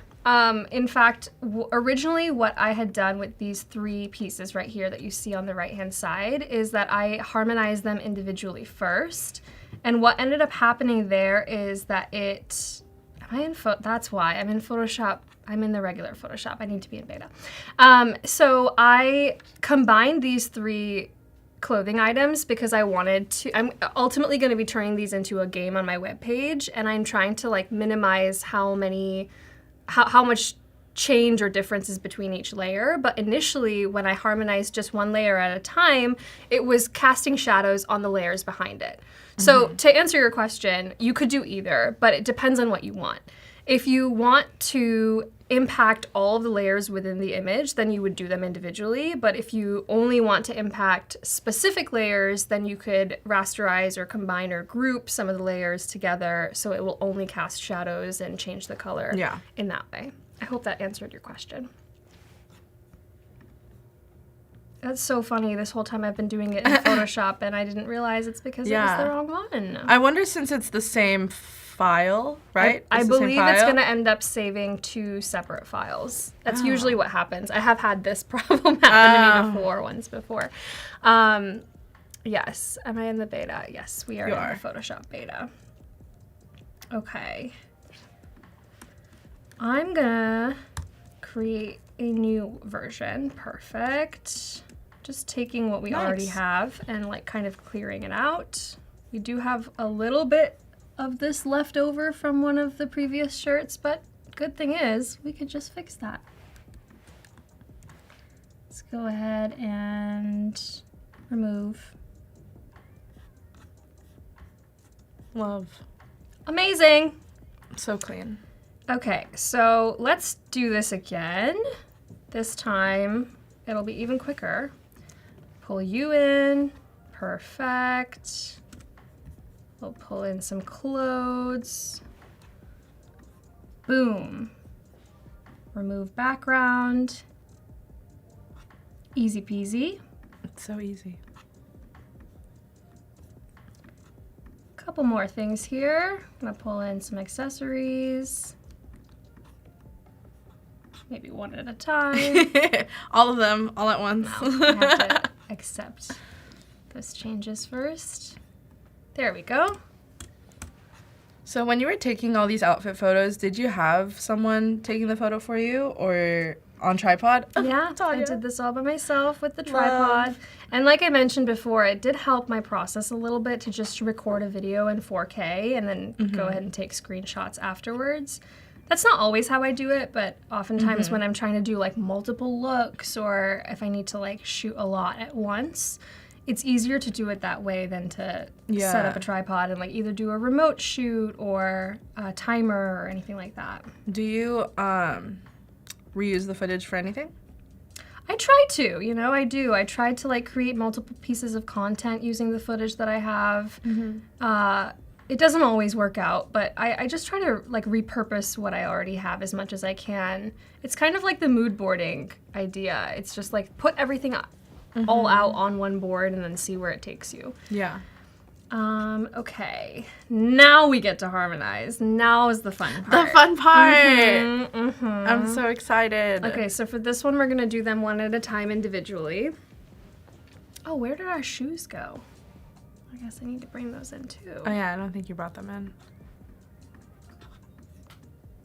Okay, I'll wait for this generation to finish Yeah. first. How are we doing on time? Amazing. Ooh, okay. Look at that. So we have a couple different options. You know, I really like that not only does it cast shadows, but it also kind of like changes the lighting within the actual piece. So like takes the existing shadows and highlights and just kind of amplifies them. Nice. I like that one.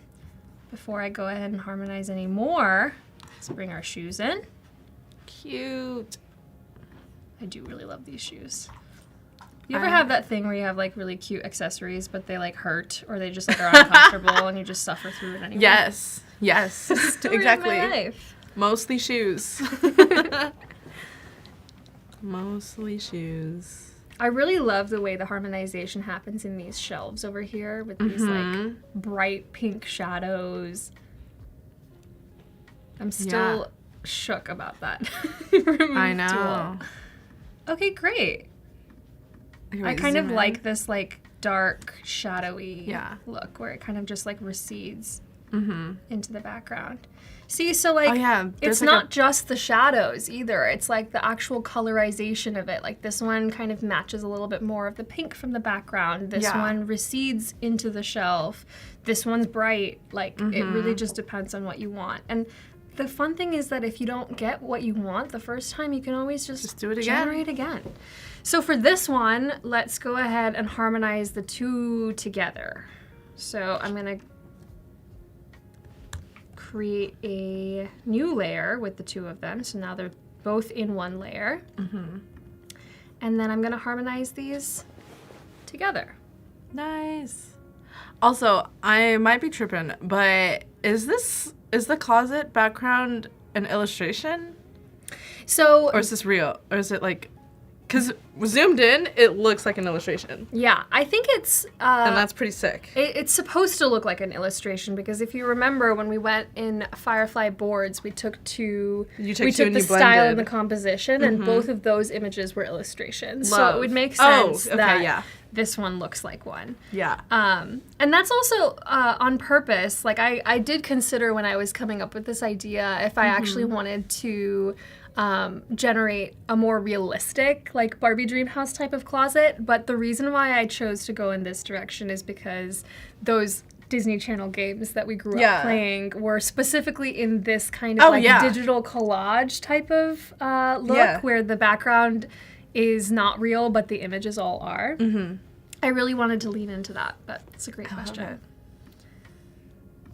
Okay, I like because this one strawberry earring is like hanging up in the sky. It's really interesting that this like dark shadow came up. But I'm gonna go ahead and just keep this one. And then our final harmonization is for this purse. Very exciting. So when I pull this into my webpage and ultimately turned it into a game, which will go live in a week, I'm going to use these images that we created in Photoshop Beta, and also some of those textural images that were in my boards. Oh, this is awesome. Yeah. This turned out really so good. good. I really especially love this like shadow that's been cast by this strap over here. That's really, really accurate. So, of course, we And have you! to harmonize me. How could I forget? There's probably going to be some shadows by my feet. Maybe there's going to be a shadow cast on the wall. Yeah. Maybe Ronnie there's gonna said be some the difference colorization. in style makes the real images pop out. Yeah. I do really like that. Yeah. Ooh. Look at that shadow. See, also, like, just the lighting is so incredible. Yeah. Like, it amplified what already was there. See, if I remove the harmonize tool, you see that there's just, like, it's a little bit of the colorization. Yeah. Like, the colors don't fully match, but then they do here. I also love how all the shadows are consistent. Yes. Like it doesn't, Yeah. they're all like roughly like in the same direction. Right. It's like it can tell where the light source is most likely coming from, and it kind of like creates the same shadows universally. So if we zoom out, that looks sick. It does. We did that in picturing like it. maybe 15 minutes. Like that was no time at all. Yeah.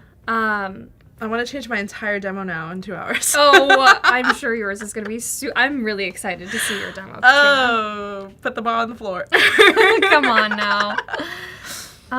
So yeah, I mean, I know that we have a little bit more time left, and I'm happy to take questions, happy to like talk to you about anything, but kind of overall overview, this was my process of using Firefly Boards and bringing in my ideas into Photoshop, and ultimately using what I created using these Adobe tools into something else entirely, which is going to be the webpage that I'm super excited to share. Oh my gosh, is it going to be called Tanya's Virtual Closet? Oh yeah. Oh, it is. And then it's going to be on your website. Like, what can we expect? Like, can we... We can expect being able to drag and drop the clothing items and create different Y2K doll versions of me. I'm so excited. But that's all I'm going to promise for now. Okay, yes. No spoilers, no spoilers. Ronnie says it does have giving a good clear shadow for the background image. It does. Yeah, the shadows were really clear. They're really consistent. Love it. Love the harmonized feature. Are there any other features that you particularly love right now in Photoshop? That are helping with your process? I will say that I do think I use Photoshop Beta more often than I use the regular Photoshop. Harmonize is one of the reasons why. I just do really love that tool. But let's see.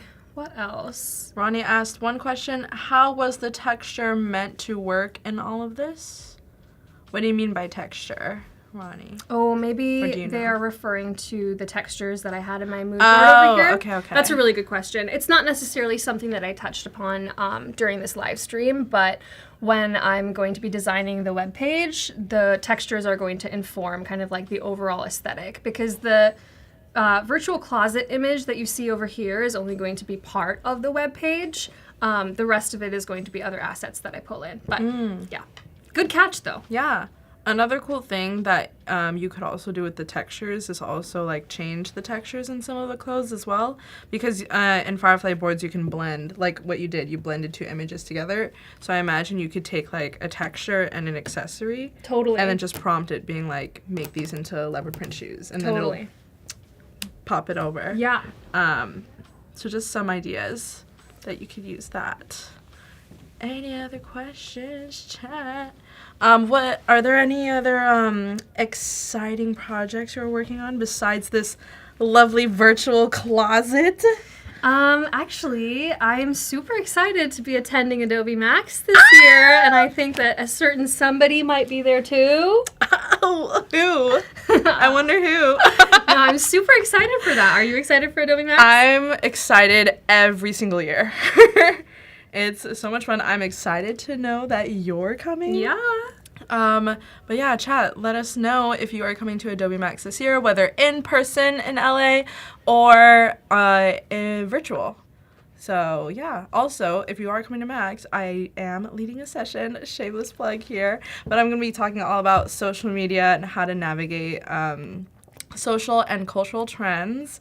So basically, if you're a brand or if you ever wanted to hop on a trend but you want to show up authentically, this session is for you.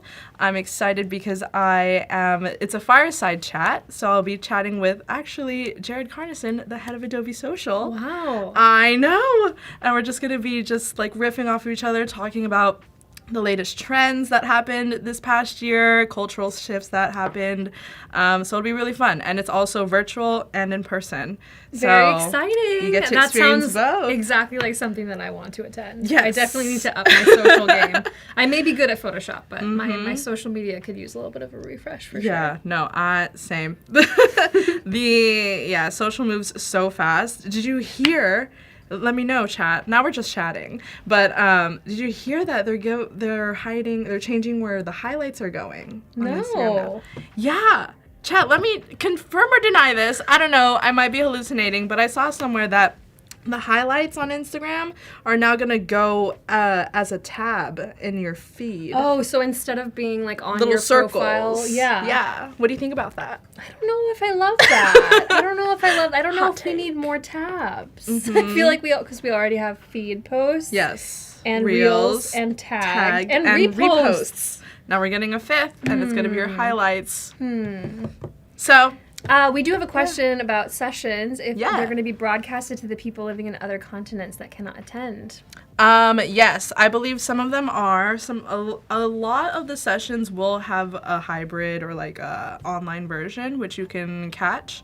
I'm not sure if there's any, besides the keynotes, the larger talks, I don't know if any of them, like the smaller sessions, will be live streamed, but for sure there will be virtual Totally. sessions of each in-person talk. And full transparency, I haven't always attended the Max conferences in person, and I often do tune in virtually. And you can also sometimes, I think, broadcast the sessions even after they've happened live.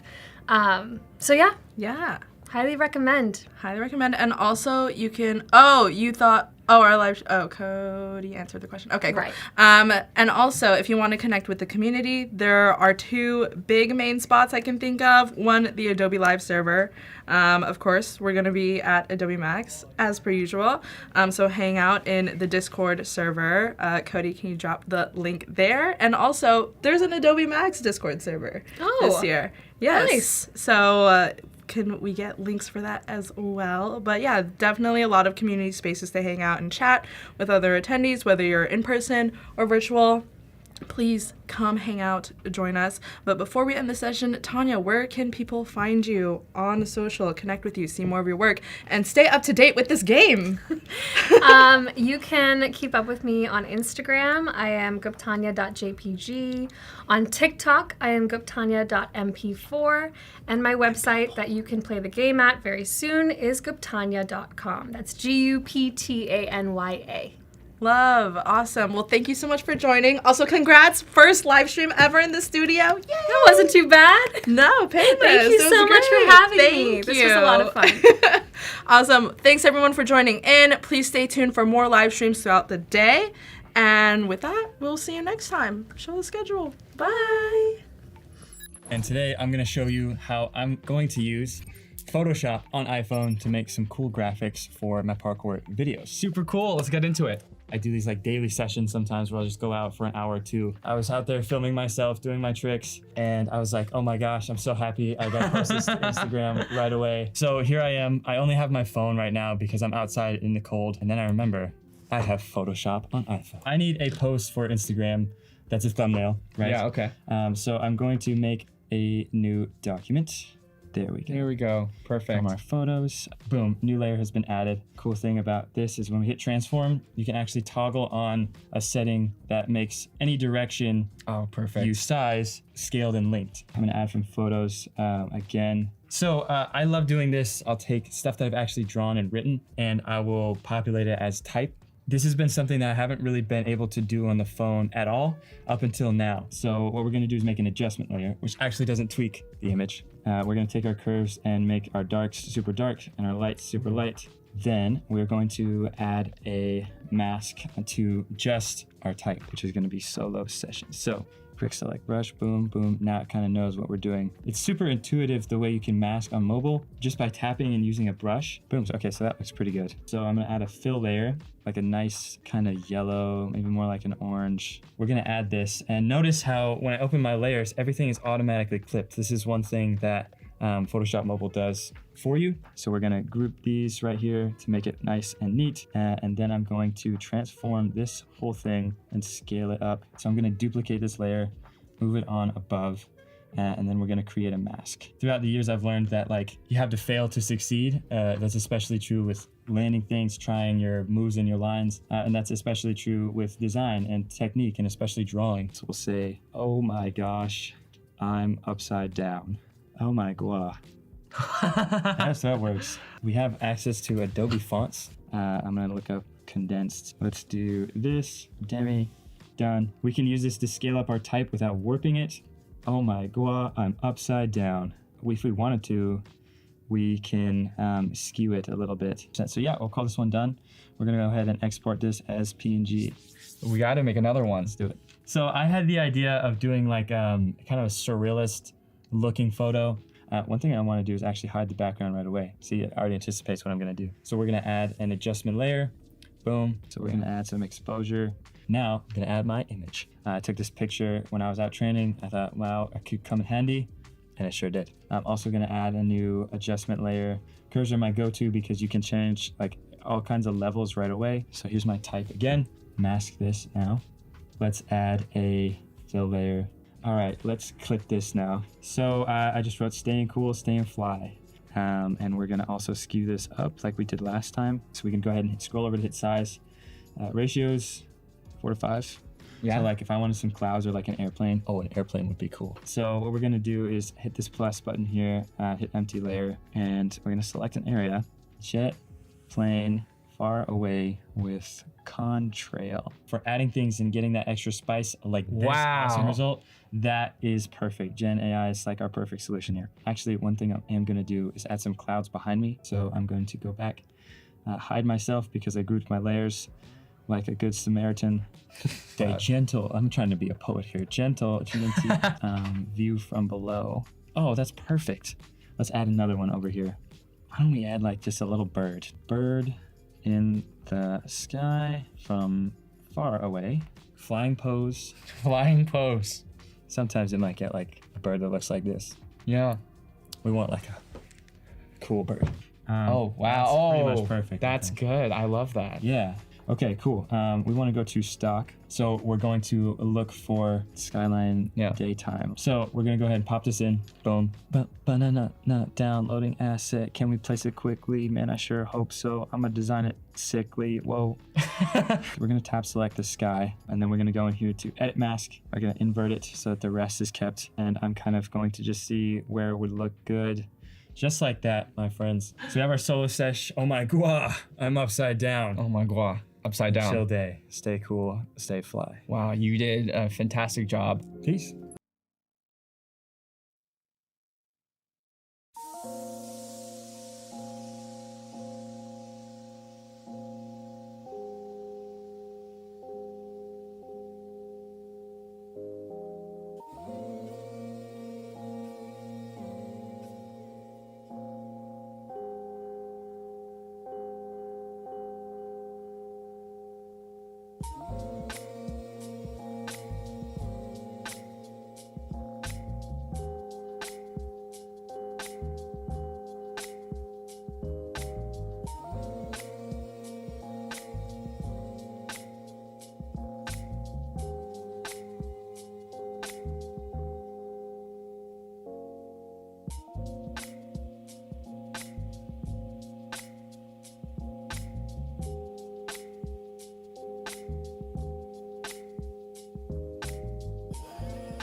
Hello, hello. Welcome back, everyone. We're here again. What up? Exploring Firefly Boards. So jump on the chat, say hello to us if you haven't yet.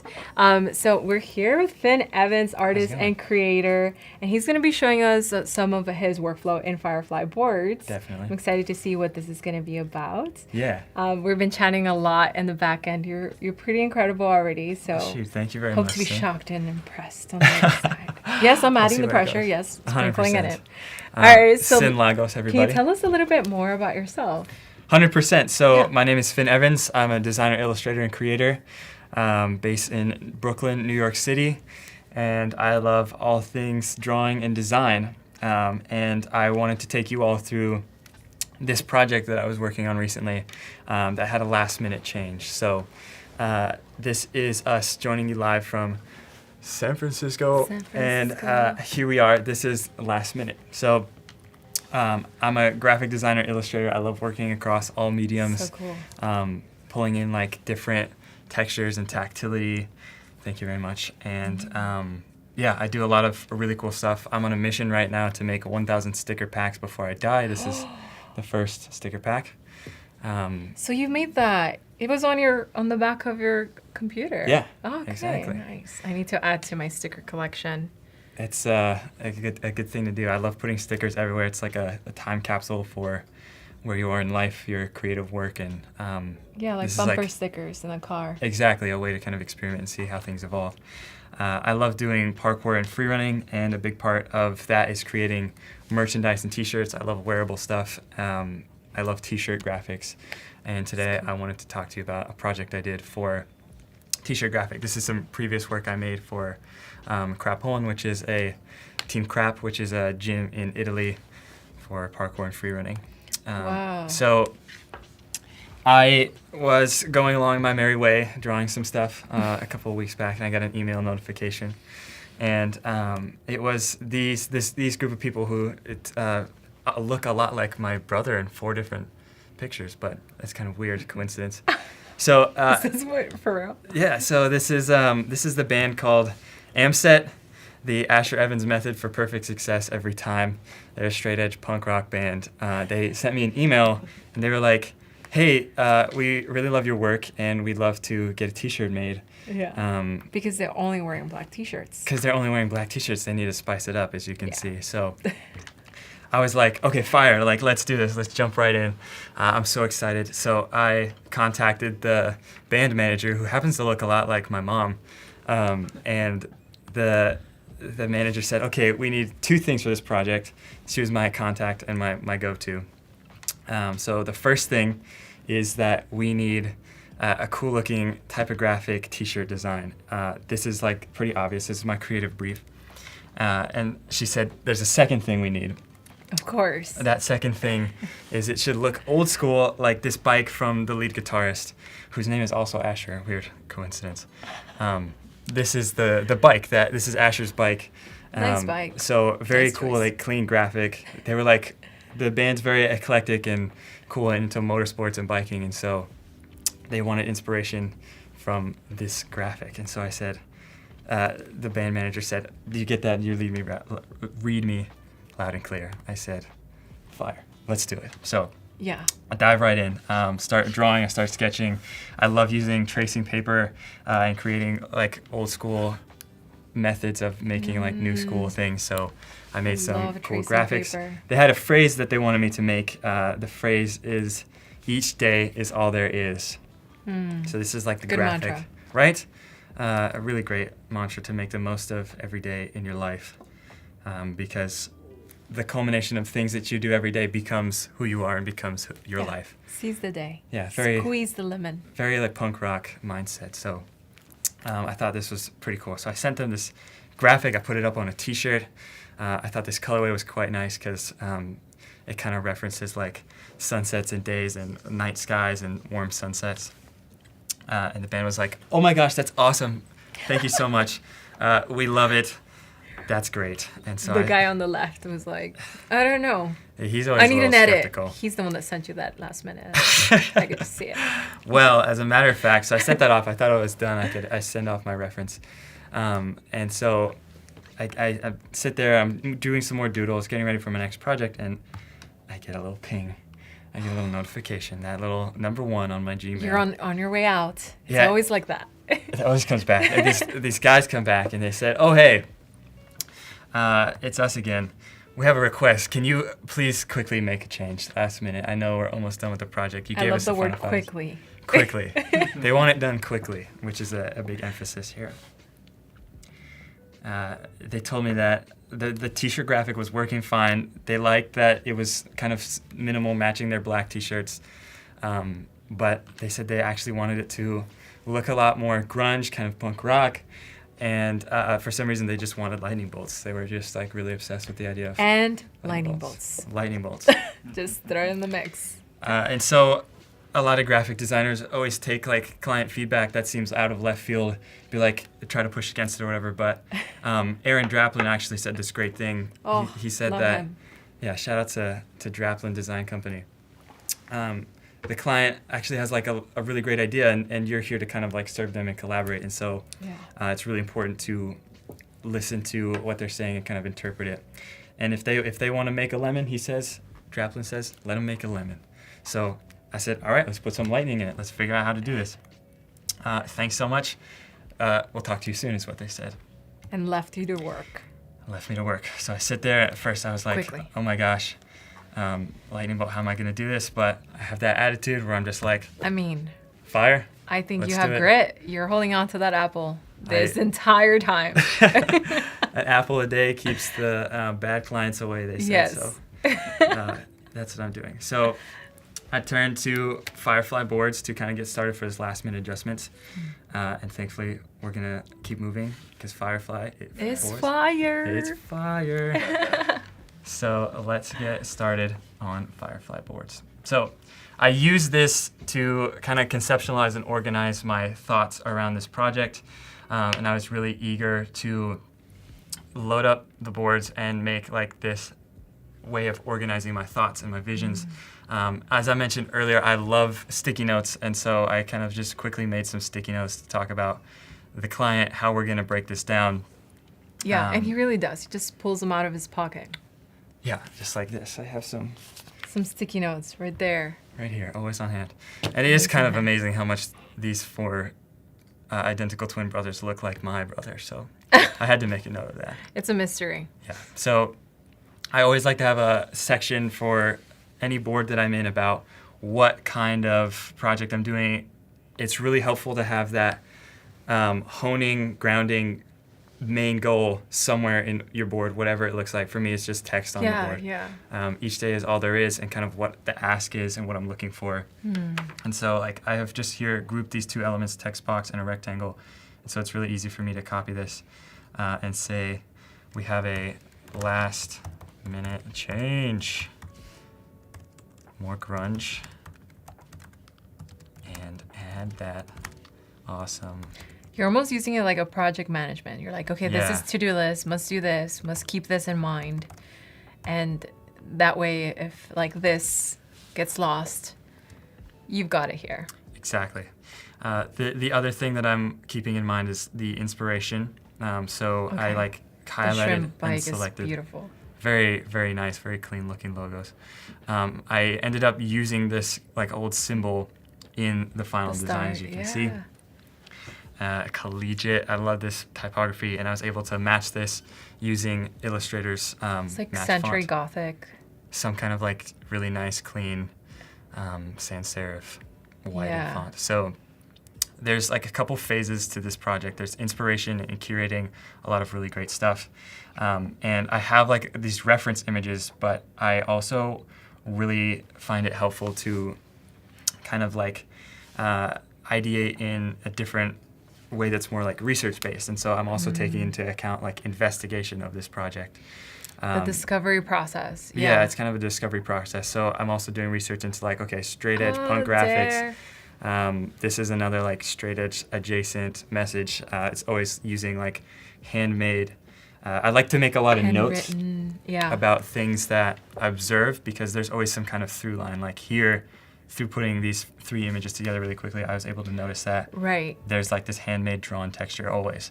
And So you put it together, and now you're like, what is it that I like about it, basically? yeah, exactly. I'm kind of Yeah. like asking myself, like, what is the through line? Because those small things in your projects will help you unite and hone in on that like cool message that clients looking for that you can speak to.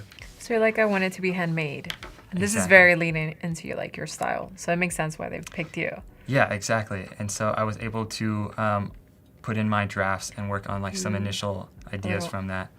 Italicized, has a little bit of action going on. Mimicked this like italic kind of raised and warped Dare logo. And so I kind of wanted I would to love feel to the know same the way. history of that logo. If, like somebody doodled it on a Post-it and maybe turn into that. That'd be really amazing. I really don't hope that's know. the case. So I kind of went through this and came up with my first draft, which is the outcome. Each day. Each day only happens once. And so I'm able to now say, okay, this is my outcome. I have Oops, this one here. Finder. So I have this here. Ooh, all my work. This is like the final result, right? The raw file. Ooh, So I see the little star. yeah, the little star up top, the reference there. I was able to almost perfectly match the font using Illustrator's retype. Oh, which is pretty okay. cool. So yeah, Alexio is asking, what's the tool you mentioned to identify the font? Yeah, I can actually show you this really quick. So if we were to go to, It's interesting. You use Illustrator. I use Illustrator. So Cool. I typically use like Photoshop. Like under type, you can find a similar font. You can also select Yeah, you your can- sample and find fonts in the Adobe font. Illustrator, Library. as of last year, has this really awesome feature Ooh, called let's see. retype, which you can find up here in the top right of the screen. And so you can click on your image, you can say match font, and the cool thing about this is it not only searches your computer and your machine, but it will also search for Right. fonts on On Adobe. the cloud. Yeah, Adobe fonts. So I went over here and I was able to find that Oh, that one's really this close. one had a lot of grunge and texture already. So I was able to add it to cloud and then type with it. This is NEU. Have you ever made your own font? I actually have made my own like comic style font for comic Yeah. writing. That sounds awesome. It it's makes pretty sense. cool. I was like, if you haven't, you gotta, because I can see your hand-drawn stuff. I always try to incorporate some like human touch to the stuff, which is Yeah. why it was really great to have this client because they seem really aligned with that With your style, that yeah. message. Yeah. So let's spend a little bit of time creating a little bit of idea around this change because we can use Firefly Boards to kind of generate some ideas of like what this lightning could look like. And the one thing that I really want to do is generate a texture to use as the grunge to overlay on top, so that So when it looks hand-drawn. and it looks more like distressed, Distressed, yeah, okay. and worn. So we're gonna do that now. Yeah, because everything can feel, like after a while you get used to the digital variation, Yeah, and there's like so many cool ways to make something like distress. I like Exactly. scanning stuff to do that. that's all the time. best thing. Drop us a cool emoji in the chat if you have a scanner because for Yeah. my scanner people out there. And if you're selling your scanner, awesome. because mine just messed up. Cool, says Ronnie. What program did you use to create the font? Oh yeah, I think there's a few programs out there right now, right? Yeah, you have to make sure you have like all your things vectorized in some like vector program. Illustrator's great for that. And then I think there's a plugin also for Illustrator. yeah, exactly. But yeah, gosh, which is the one that I made recently? I made one called Mona on a free version of a type program also, but it doesn't let you do all of the alphabet. Like it lets you do the alphabet, but it doesn't let you do any more. Like the period, the exclamation point. You have to It's all that finicky stuff. So I just, instead of the A, I'll put like exclamation point. I'll put an arrow or something. That's cool. So one of the things I'm doing right now is choosing which model. And as I And learned, this is Illustrator. this is actually on This is Firefly back on Boards. Firefly. I got it. So we're back in Firefly Boards. We brought my graphic in to look at and reference. And one of the things Cyn taught me this past hour is that using Firefly Image 3 is great because you can generate a lot of things faster. And then when you're ready to do that final asset or that like 4 work graphic, you can use, 4 Ultra, Yes. superior quality Yeah. and stuff. I'm glad I taught you something. Yeah, of course. Thanks.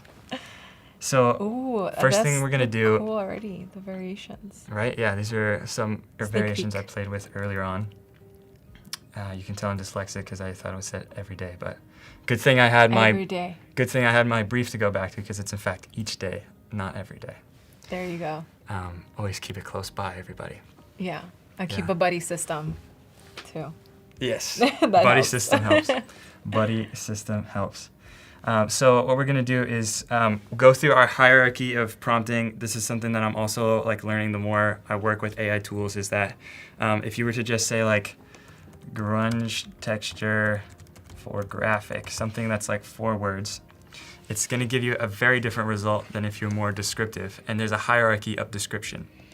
So as you can see in Yeah. a second, Good point. we'll get spit out like this photo of this guy, for example. This is kind of like more in line with what we're looking for, but of course if I could spell grunge right, it might give us a better texture, but that is what we're looking for. Oh my But God. the hierarchy of prompting is usually like the type of graphic or image you're looking for, like photo or illustration or this, that, and the third, and then like a descriptive like setting, right? And then you can get more specific as you go from there. So we're going to So try to the work first through that word now. is basically your most important word.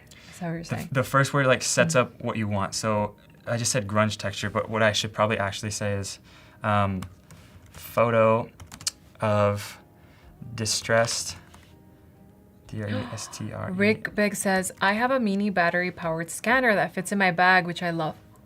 Yes. That is awesome. Good idea. You're scanning things around you. That's Yeah. pretty cool. Shout out Alec. Bring those scans Join or die. into your reference. I'm curious to see that. Yeah. Photo of. I like that texture already, though. That's pretty cool, right? It's a distressed Yeah. texture, but what I'm looking for is something black and white because I'm going to be basically like cutting blending. out the dark parts of the image on top of my nice clean graphic.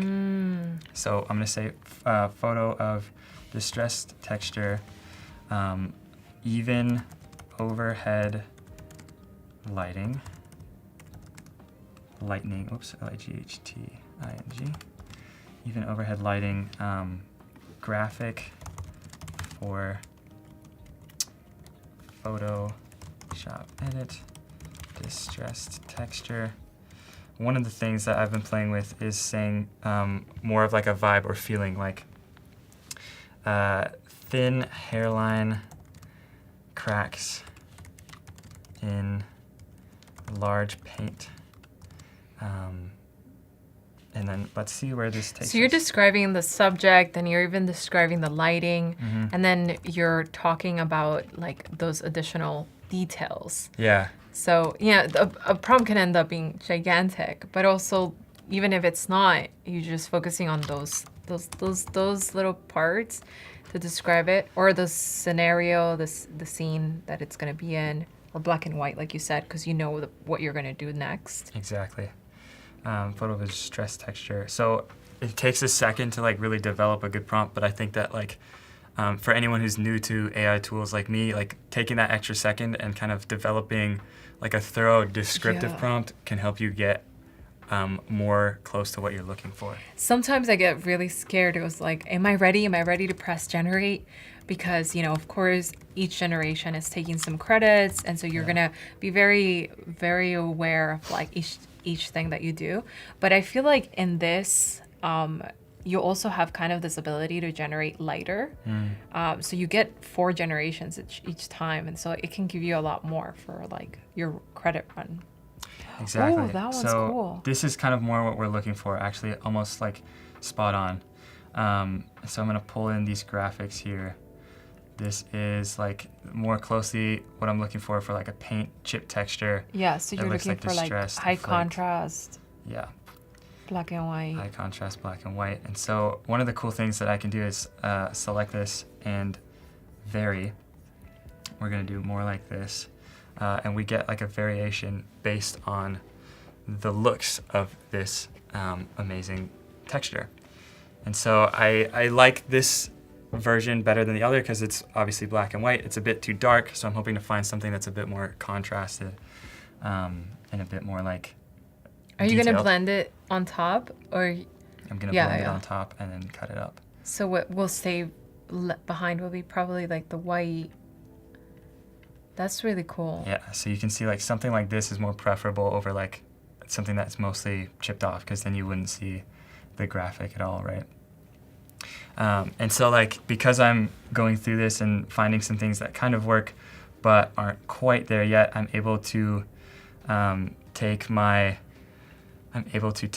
reference photo, which I have right here, and say, can you pull from something like this? So if I were to pull up my Finder, boop, and go back to my boards, I can go here and say, this is the reference that I found. This is pretty awesome. Something like this would be great, but I kind of want to use it with Adobe Firefly AI because then it's like commercially safe. So if this band blows up, like I know they're going to, and they get super famous, like I don't catch any heat for using something that Yeah. had like a copyrighted tag on the image. Yeah, and you're always kind of looking out for that and Yeah. aiming to be that I Love New York, logo that ended up everywhere. Yeah, Milton Glazier's Milton I Heart New Glaciers, York. yeah. And I see Ronnie in the chat asking for this prompting document. You can find this on the Firefly website. This is like the 28-page PDF of like what works and how to use it. It's a very quick read and very helpful. So Yeah, so that would provide you a bunch of different formats, but you can also find more experimental ways of doing it too. So there's one Exactly. way to go about it, but that's a good guide too. So if I were to pop up this again, I can actually sample style here with my eyedropper and try to run the same prompt again using my new style. See what it gets me. And then go make some tea. Yes. relax. Sometimes when it generates, I like to freestyle rap. So you can make some tea and then come right back. Hopefully it generated, we could deal with that. Prop this on the canvas and make it slap. There you go. Boom. Oh, So this is a lot closer to what we're looking for. Now I feel like I'm pretty much ready to hop into my final quality image model. So I'm going to generate from image 4 Ultra. I'm going to run the same prompt again, same composition, and get like a nice large file. And you can see this is reflected in the size of the image that's dropping on the canvas. Because like it's obviously a lot larger than it was before, and we're getting one image. It's taking a second to develop. yeah, Ronnie, there is an official guide, and that should be able to help you a lot, especially with the Firefly model. Yes. So definitely check that out. And here we are. Boom. Okay, this looks pretty good, but you can see it's like cracked in the that middle. one looks really neat. It's nice, and you can see it's quite like large scale, really good for what we're looking for. But we want more like even and uniform dispersion of texture. Image. Okay, so you're just like modifying the prompt little by Modifying the little prompt to slightly. add more. You still have mostly the same prompt. Yeah, we're going to be here in studio at Adobe Live all day, learning tons of great stuff. Earlier today, you and I went over Firefly Boards workflow, and you actually showed me this really great hack to see the prompt that you use for your image, which I didn't know about. Yeah. So there's a lot of little micro like tools in here that you'll very quickly get used to it, because it's not like too many. The whole idea here is to be able to like riff on the fly and be able to iterate. So like as you can see, just Finn has been able to create so many different textures and get honed in a lot closer to what you're looking for. But even these already kind of play on a library that you can use later Exactly. down the road. Yeah.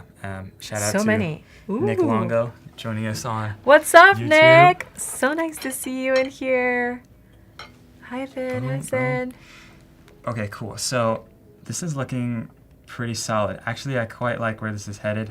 We got some like fading texture that will blend quite nice. So I'd say this is our texture. We're gonna go with this. The last Nice. thing I want to generate before I hop over to my image editing software of choice, Photoshop, is I'm going to generate a new image of a mockup that I can use. So we want a realistic photo of a t-shirt hanging in space. We want natural light, NAT, natural light, studio background,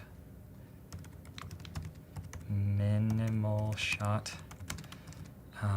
mockup for, sometimes also like putting in what you're using your image for in the prompt can help you get kind of what you're looking for. Graphic design. For graphic design. Wow, I never done that actually. Yeah. So that what you're gonna hope to use it for typography, for as a Yeah. to texturize, If you ever like generating and this awesome box. for an here. industry. Focus. Oh yeah, so this is pretty solid. Let's go with this. So the cool thing is I could download this right here. Boom, it's gonna download. Go to my saves up top. I'm gonna download this as well. Then I can hop over to Photoshop and get going with my images. So first things first, I'm gonna drop these things in Photoshop. It's named after the mood board, which is handy so I can remember what the heck I just dropped in here. Boom, there's our shirt mock-up. We're gonna scale this up so that the band can really see the detail in this bad boy. And I'm also going to select subject to try to get the shirt to a different color.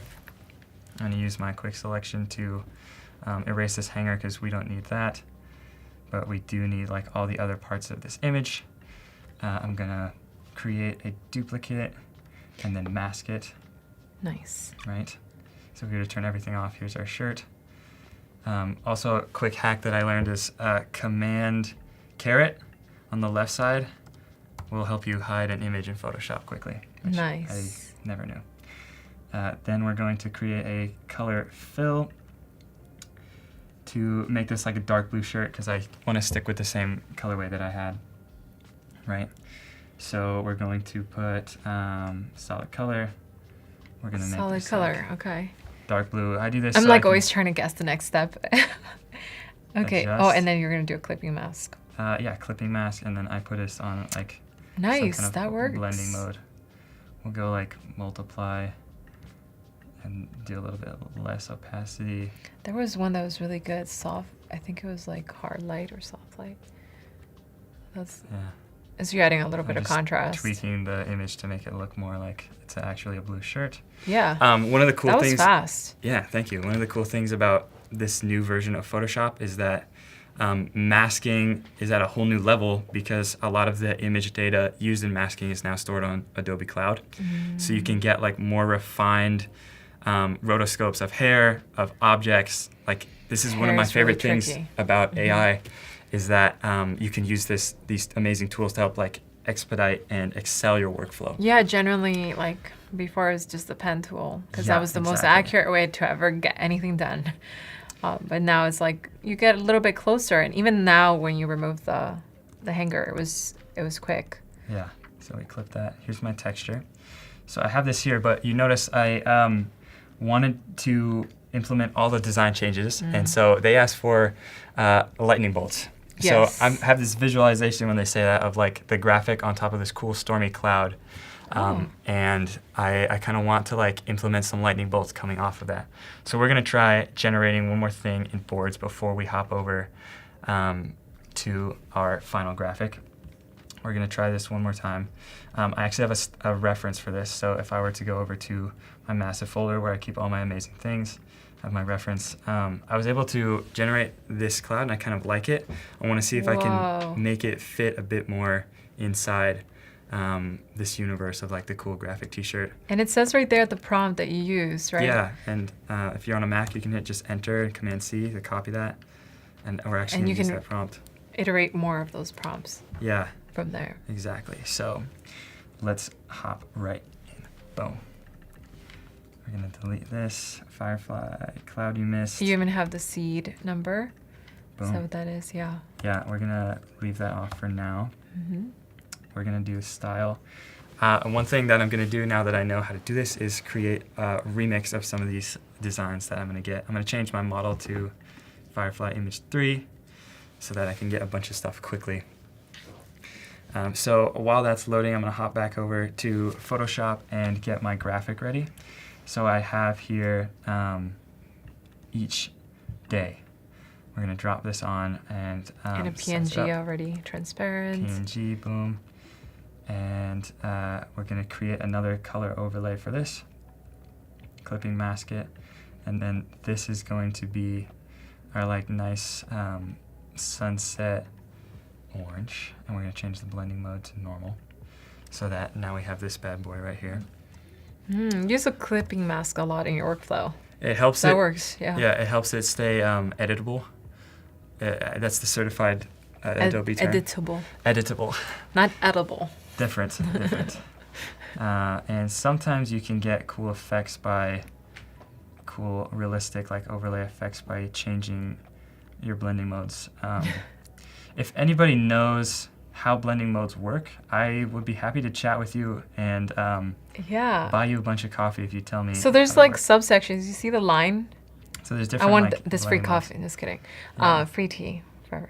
So there's definitely this little section. So some of them are focused on the light, Yeah. some of them are focused on the dark, and the bottom ones are focused on the color. Exactly. My favorite one is subtract. Mm. That has to be like my favorite one because I don't know, I always get these weird results. But yeah, they're kind of compartmentalized. I have these little groups. So I'm gonna do an overlay on this group and clip it to the graphic. Boom. So that we get a little bit of shade. It's kind of hard to tell, but you see like where the shadow is a little bit darker than where the Yeah, light it's is. blending more with the shirt. Yeah, I think it's gonna make our client really happy. We're gonna clip that there so it's nice and neat, and then make sure everything's still locked and loaded. I'm a big fan of grouping and naming layers usually. I'm pretty like Yeah. unorganized, so I need to know like what's what. It layers real quick. Layers, a layer. Yeah, exactly. We're gonna do group and group. Boom, that's our graphic. Totally spelled that right. I'm a big fan of like coloring the folders too, Mm-hmm. so I can see them right away.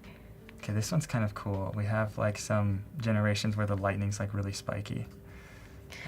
Alexia says the harmonize tool in Photoshop beta would be really cool here too. That is great. Do you know about the harmonize tool? Harmonize tool is pretty It's legendary. so cool. I was able to see it get revealed at Adobe Max last year. Yeah. And yeah, my mind was kind of blown that you can also do it with like photos of people where shadows on their face and it will remove the shadow. Yeah. And if Kinda you amazing. know like the amount of time that it takes to actually harmonize it by hand, it's kind of cool because you pay attention to the lighting and all of these things, but it's also so interesting to kind of just start at a baseline that it's not going to be like, you can start like 30% in and then modify it from there. Exactly. So we have a couple cool variations of these things. So now I'm going to select this and say vary because I want like more of the lightning bolt to extend out like towards the edges of the canvas because I'm visualizing that working really well with the graphic in front. So are you going to keep the more like this, keep the style? Yeah, I'm going to keep the style. The for style's sure. pretty cool. We can zoom in, hone in, and then zoom out. I was kind of shocked how many it creates at pretty first. cool. I'm so used to the world of only generating 3 or generating 4 that this is like, whoa, Yeah. Handy too. that's a mood board. We got a whole mood board right here. So you can see like we've already come quite a ways from where we started. We're always like referencing back to our prompt, our graphics, staying true to the inspiration, and now the ask of putting in some cool lightning bolts, making it more grungy. Some of these things are pretty interesting. I kind of like the looks of this, but now I actually want to try the same thing on this That is awesome really thing. cool. The circle one especially. Yeah. We're going to keep this subject and we're going to try to You know make- what's interesting is like if this is a freelance client, you can always find more projects, you know, like Yeah. lead into the next project and like pitch a different variation and be like, hey, this is what we can do next for the next album. Exactly. And so on. In this board, in fact, I'll have a little section. I can copy my little title that I made and say, going forward.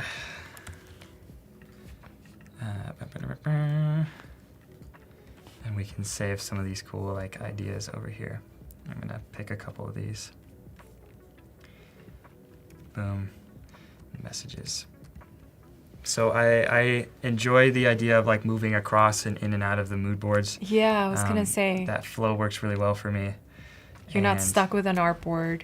Yeah, I'm kind of like chaotic with how I do it, but it's all Yeah, organized have you ever chaos. been like an illustrator and you're like in the artboard, but you always step out of the artboard, and like end Yeah. up on all your artwork is on the outside areas of it.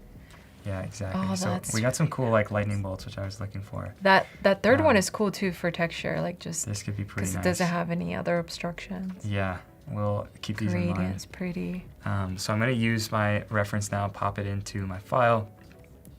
I have this, I have it downloaded. I'm going to save myself a step and just populate it over here. Bada, bada, bada, boom. And there we go. So I'm kind of like rotating to see what would work best. We're going to go with something like this. We're done. No, I'm just kidding. Imagine. Not quite. So changing the blending mode to screen. to That's kinda a get, print screen nightmare. That's it. Yeah. There we go. Oh, there's nicer. Yeah. I'm also going to make a mask and take a brush to this that has some opacity. We're going to make it kind of gigantic and lighten that to kind of feather out these harsh edges that you see from the image, so I can get a more like cohesive look in. Yeah, you know Yeah. something cool I learned from like a retouch is like you can start with black also, so you hide everything and then only brush what you want. That That's way awesome. in print you don't see like a little remnant that you're like, oh no, I didn't That's see a good that. tip. Dang, good call. So I'm kind of like just fading out the edges a little bit, and you can see like where it's helpful and where it's not. This like put us in our group, so we want to Yeah, actually that has put this more of a below. vibe than like the Um, solid one. Yeah, exactly. And right now I'm just going into my layers and making sure that everything looks nice and neat, that I still have my graphics, my weathering. And so now, like, this is kind of cool, but you can see it looks super disconnected. Like, the front graphic is like super clean in one color, and the back has a lot of intricate detail. So I'm going to take that texture that I brought in and generated, boom, and I'm going to use this on top of my shirt. And so if we open up here my layers, I have this overlay that I'm going to set again to multiply, and I can kind of like mask this and go into the specifics of each of these things. I want to take I'm like curious about this. pieces of the image and kind of like clip them around the each letter, so you can see like I'm getting some generated like crack detail. Okay. And all I did was Yeah, just like you're the king of clipping masks here. clipping masks are so Yeah. helpful. We're gonna make a couple copies of this, and So the clipping mask is basically following the shape of each letter, yeah, and you just have to have that texture file above the file that you intend to add to. exactly. And then I can like see like go through and place my texture on these things so that it looks Yeah. more cracked and distressed. There's like continuity they like have to do with each other. Exactly. And I can so- see what you were doing now with the textures. Yeah, You have exactly. that visual in mind. We're gonna go ahead and take this graphic here that has like these nice ornate cracks, and use this bad boy, because this will kind of be like a great over the whole entire image texture. Now you're making me want to create a shirt design. I feel like I had this rule of like if I wear something, I have to have designed it. Oh, really? It's intense. I have my hat that I designed. awesome. I wear it at the airport all the time. But yeah, chat, let us know if you've recently designed any apparel or you hope to design. I think we all have this dream of designing the t-shirts. Yeah. The t-shirt is the whole game. It's the best. Whoa. So I'm like kind of just fading this out slightly to get that kind of like cracked, worn texture. Now it feels like desert. That feels kind A of like storm in the right? desert. And then the last thing I'm going to do is take the mask that I had and kind of like fade out some more of the background so that my text comes through. You can see I'm kind of like just clicking around to make sure that nothing in the background is too light compared to my front graphic. And I'm kind of like just making it feel more stormy and a bit more like... And do you only hot. use like the mockups to pitch it to your client, or do you ever like use it to show it off on your portfolios? Both, yeah. Yeah. So I have here like this graphic. I'm gonna skip ahead in time to Sounds a more good. finished version, Oh, where everything's kind of like ready to go. This is kind of like more of a production standard that I would give to the client or put in my portfolio.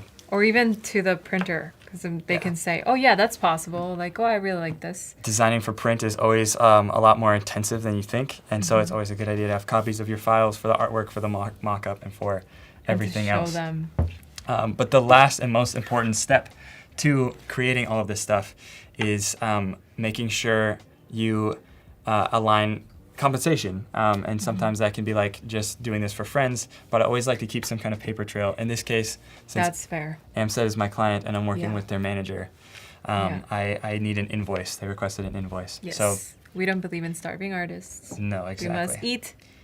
With this final artwork ready to send off in the mail, I'm going to go over to InDesign and create a quick invoice good old template. InDesign. Right?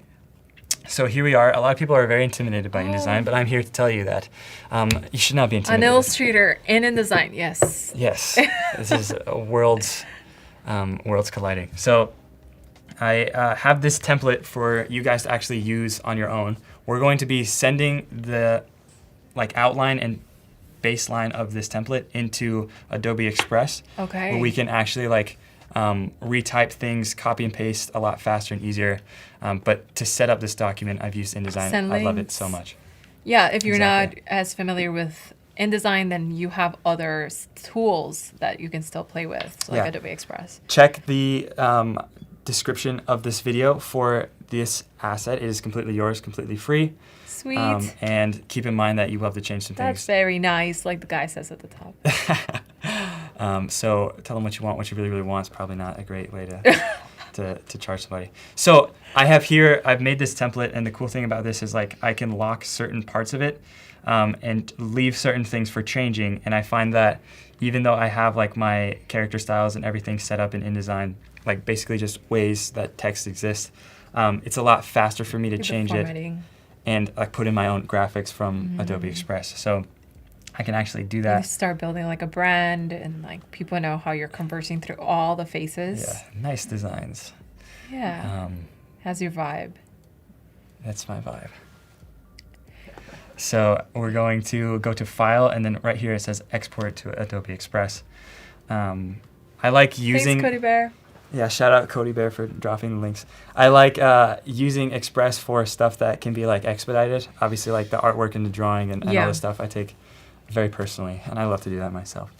But when it comes to textures, when it comes to automating things, this is where AI can really help artists of all kinds, not just digital artists. Especially the business side, the things that you're not as motivated to spend hours in, Yeah. but you still want that that voice to come through from your brand. So, for example, this And is... efficiency, right? Exactly. Let's get paid. Let's get paid. Let's get started. Let's get going. I have here my invoice, and so what I'm going to do is kind of update this to my standards. This is my version of this invoice.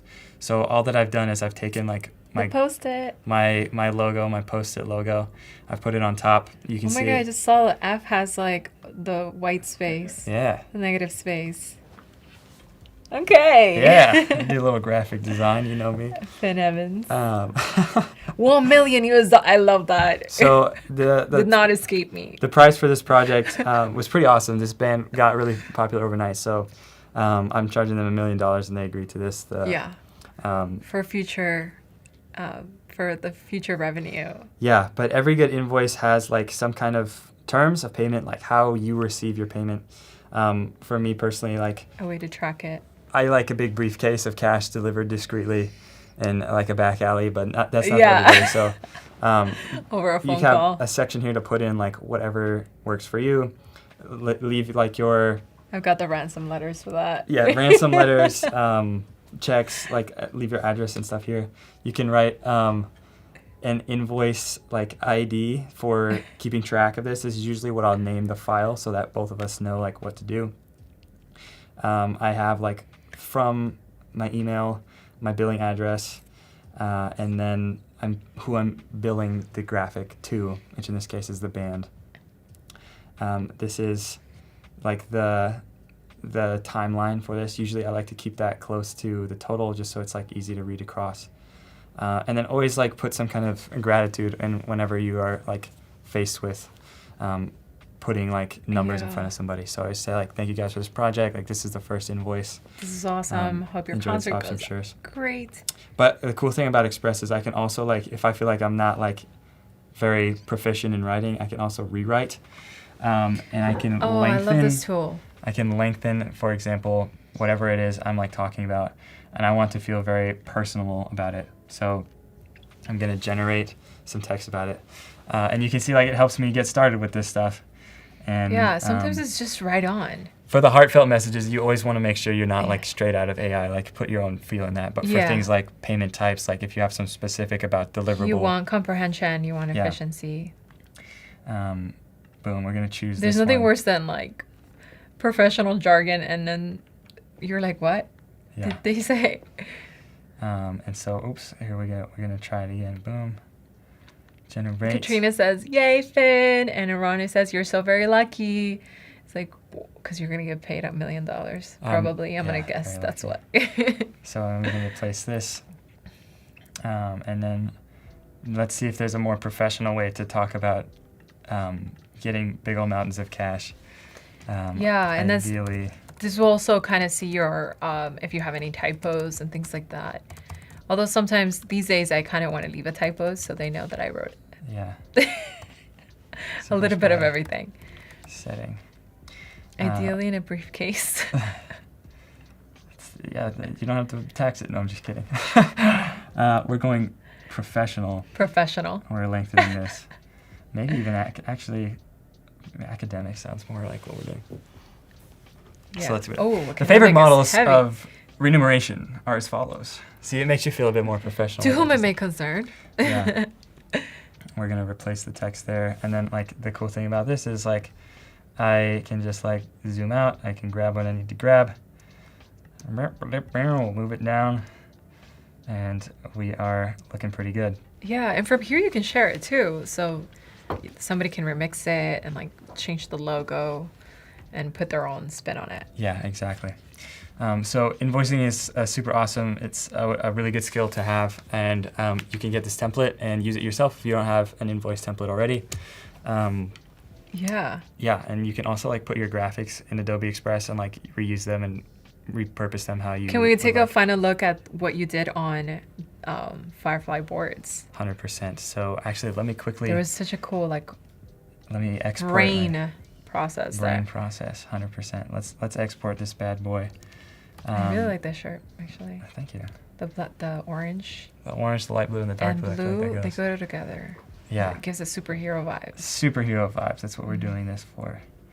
Heck yeah. We're gonna say. I'm here for the mantra.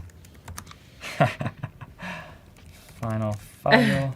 Katrina says, I need to update my invoice template so bad. Yeah, and it's the type of things that we kind of leave on the back end because it's maybe not like the main thing, Yeah. but it's kind of a very important part of it all. So you want Exactly. to start creating like a nice collection. Zoom out here, and then we'll put our final. So make sure to Absolutely. click on the template and send a quick thank you to Finn over on his social platforms. Yeah, you can find me on Instagram Yeah. at FinCreate. Finn Create. There we go. Oh, that's Boom. nice. And so you just dropped it in, right? So I just dropped it into Cool. boards, and I'm actually curious to see. I don't know if there's a way to hit upload, but I always just drop everything in. Yeah, I always drop everything into. Let's see if this could even vary. See if we can keep more like this. Just randomly, what's gonna happen? It's a great thing Oh my about God, boards. You can like yeah. explore from anything. Keep the same style. Did you vary on style or vary on? I just press that dang button. I'm about to see what happens. Vary on style, Yeah. I hope. Oh, wait. Oh, No, whoa, what oh, the you heck? did it on subject. So it changed.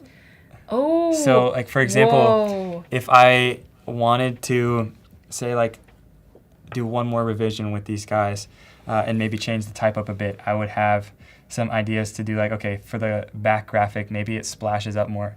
And although this is kind of some schlop I got, this Yeah. can always incite some kind of idea. And I think it's really crucial as artists to keep an open mind about stuff like this because inspiration usually comes from elsewhere, which is why it's great to yeah. spend as much time in the board and in real life as possible. Even if this is gibberish too, I absolutely agree with that. It's like it's important to like have this like time spent here. Yeah. And even if like some of these things don't work out, like you can still use like some of the visuals and then use other models to try to change the type if Exactly. and experiment with that because that's kind of interesting to me. That like as of recently, I wasn't entirely sure about it, but I've been actually experimenting with the other models and knowing that I can do it in this exact hub and not go anywhere else makes me feel really good. I'm a big fan of that. Like of these kind of random generations, I'm a big fan of like Which one this- did you like better? That one? this script on top that has like a kind of cool blue graffiti looking stuff on the bottom. The texture in the background. Yeah, texture in the background is also kind of like fireworks, which might be cool for this thing. I'm also a big fan of like the big block type with like these kind of abstract Like marks. a giant marker feels like. Yeah, and so like now that I have this idea, if I were to go forward with this and do like a revision or something, I'd say, okay, like time to break out the brush pen or the spray pen and like scan some assets Yeah. from that. And you can see like it kind of started from. It could be a inside great the way to course. pitch it too, and be like, "Hey, which 100%. one of these do you guys like? I can, generate this style, but then use my own handwriting skills and handmade this like title to exactly what they want." Exactly. I so love it. This is my Yeah. workflow. I use boards predominantly to like keep track of everything, which is great. But if I also need a texture, if I need another graphic, I'm able to kind of get that stuff really quickly. Yeah, and you jump back from here to Photoshop and Adobe Express, InDesign. Yep. Sweet. I love that. So I'm super hopeful that AMSET really enjoys this work and can use some. Can stop the blank shirts, Stop the blank shirts. Yeah, I hope I can please everybody, including this guy. Including that guy This bike, specifically. So where can everybody find you? So you've got social platforms. Do you also have your own website? Where we Yep. can? finevans.work, WORK, and FinCreate on Instagram and YouTube. You can check me out there. If you have any questions, if you'd like another template, if you want anything more, come find me. I'm always happy to talk design. I'm no expert. I can't give legal advice, but I can sure give a second pair of eyes to things. Yeah, and artist advice. Artist advice is so abstract. Yeah. We've been talking all artist stuff over Exactly. there. All right, thank you everybody for being here. We are going to continue this stream exploring more workflows in Firefly Boards. Yeah. If you've been learning some cool stuff here, drop a nice emoji on the chat and let us know what you are working on lately, because I know you're working on really cool projects you're keeping secret. Yep. I know that. Last but not least, if I could get my slides up one more time, I just want to say thank you to everybody because we did it. We did it again. And I'm happy to be here at Adobe Live with these amazing artists. We did it Crazy again, that my so- lawyer looks a bit like my dad. And your brother. Yeah. So I'm glad we got everybody in here. You could see You this needed $1 that million harmonize tool here. I think. I needed this like New York City view. This New York City view. Oh my gosh. Got it. So There thank it you so is. much everybody for tuning in. Friendly reminder that each day is your life. Make it count. Help somebody out. Make the world a better place. And thank you for being here. Thank you. Bye. Today we're going to be talking about the generative AI features that are in Express. Here on the homepage, this is kind of like the first area where you will see the text-to-image and text effects generation. And if you need inspiration, Yeah. all the keywords and the prompts are already on all those images. On hover, yes. Pug wearing a bow tie sitting next to a cake. Oh my gosh! And then and then There you go, short just right graphic. when you hit generate, it takes you straight into the editor. To the side here, you can adjust your prompt. In the text box, you can change the content type. Right now it's not set to anything. You can set it to photo, graphic, or art. You can change the style here, so it's all categorized. So you see 6 right now, but if you click on these different subcategories, you'll see a lot more options. And then when you scroll down, you'll see the different results that you can look through. And then if you want to see more results, just hit load more and then it'll generate 4 more images. Now another way you can use text to image and text effects is in a project. So let's go ahead and actually start from a template. Yes, we have a bunch of different invitation templates. Let's go with this one. Go into media and then go to photos and then you'll see this button that says text to image. Okay, pug wearing graduation. It's better to just go for it and then like trim down. Oh my gosh. Oh, adorable. Wait, this one's adorable. That one's so cute. Okay, so now we're going to explore the text effects. All you have to do is just select the text box. And if you scroll down, you'll see text effects right here. So you just open that up and then it pulls up the text box for you to put in a prompt, how tight or loose you want the effect to stick to the letter. And then there's also sample effects. So if you're like me and have trouble writing prompts, Show me the pink balloon. Oh, that's really cool. Good. Yeah, that's great. So we're at medium, and I do this. You have to hit generate every time you make a change or an adjustment to your prompt or any style. Thank you everyone for hanging out with us today. I had a blast. Bye-bye.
Hi, everyone, and welcome back to another Adobe Live. I am your host, Tanya Gupta, and I'm here with Katrina. We're going to be talking a little bit about process with Firefly and Express today. Katrina, take it away. Yes. Okay. Hello, Tanya. I'm super excited to be here. Long time no talk.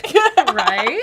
But yeah, today's stream is extremely special because I think all day we've been working on Firefly Boards today. But being the Adobe Express evangelist, if we're just meeting, spoiler alert, I am the Adobe Express evangelist. Most of my work is in Adobe Express. So I thought I would take today's stream to show y'all how I utilize Firefly Boards and also Express together. And I see in chat, I see Roger. Hello. Hi, Roger. He says, "What's up, homies? How's it going?" Yes, chat. Let us know where you're tuning in from. And yeah, I guess we'll just get right to it. Yeah, and as usual, if you have any questions, Yeah. please feel free to put them in there. We'll try and get to them as much as we can. I'm super excited and I'm equally nervous. You got this.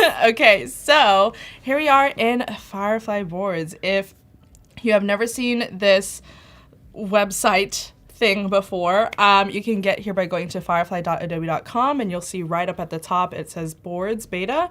Just click on that. It'll take you to a blank canvas like this. Now, essentially, like I said earlier, it is like, would you say like an infinite canvas? Yeah.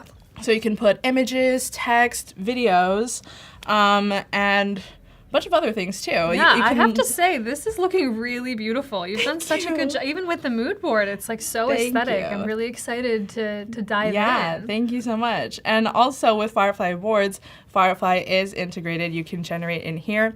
And how I see Firefly Boards is really the tool for ideating, as you said, creating mood boards, anything like that.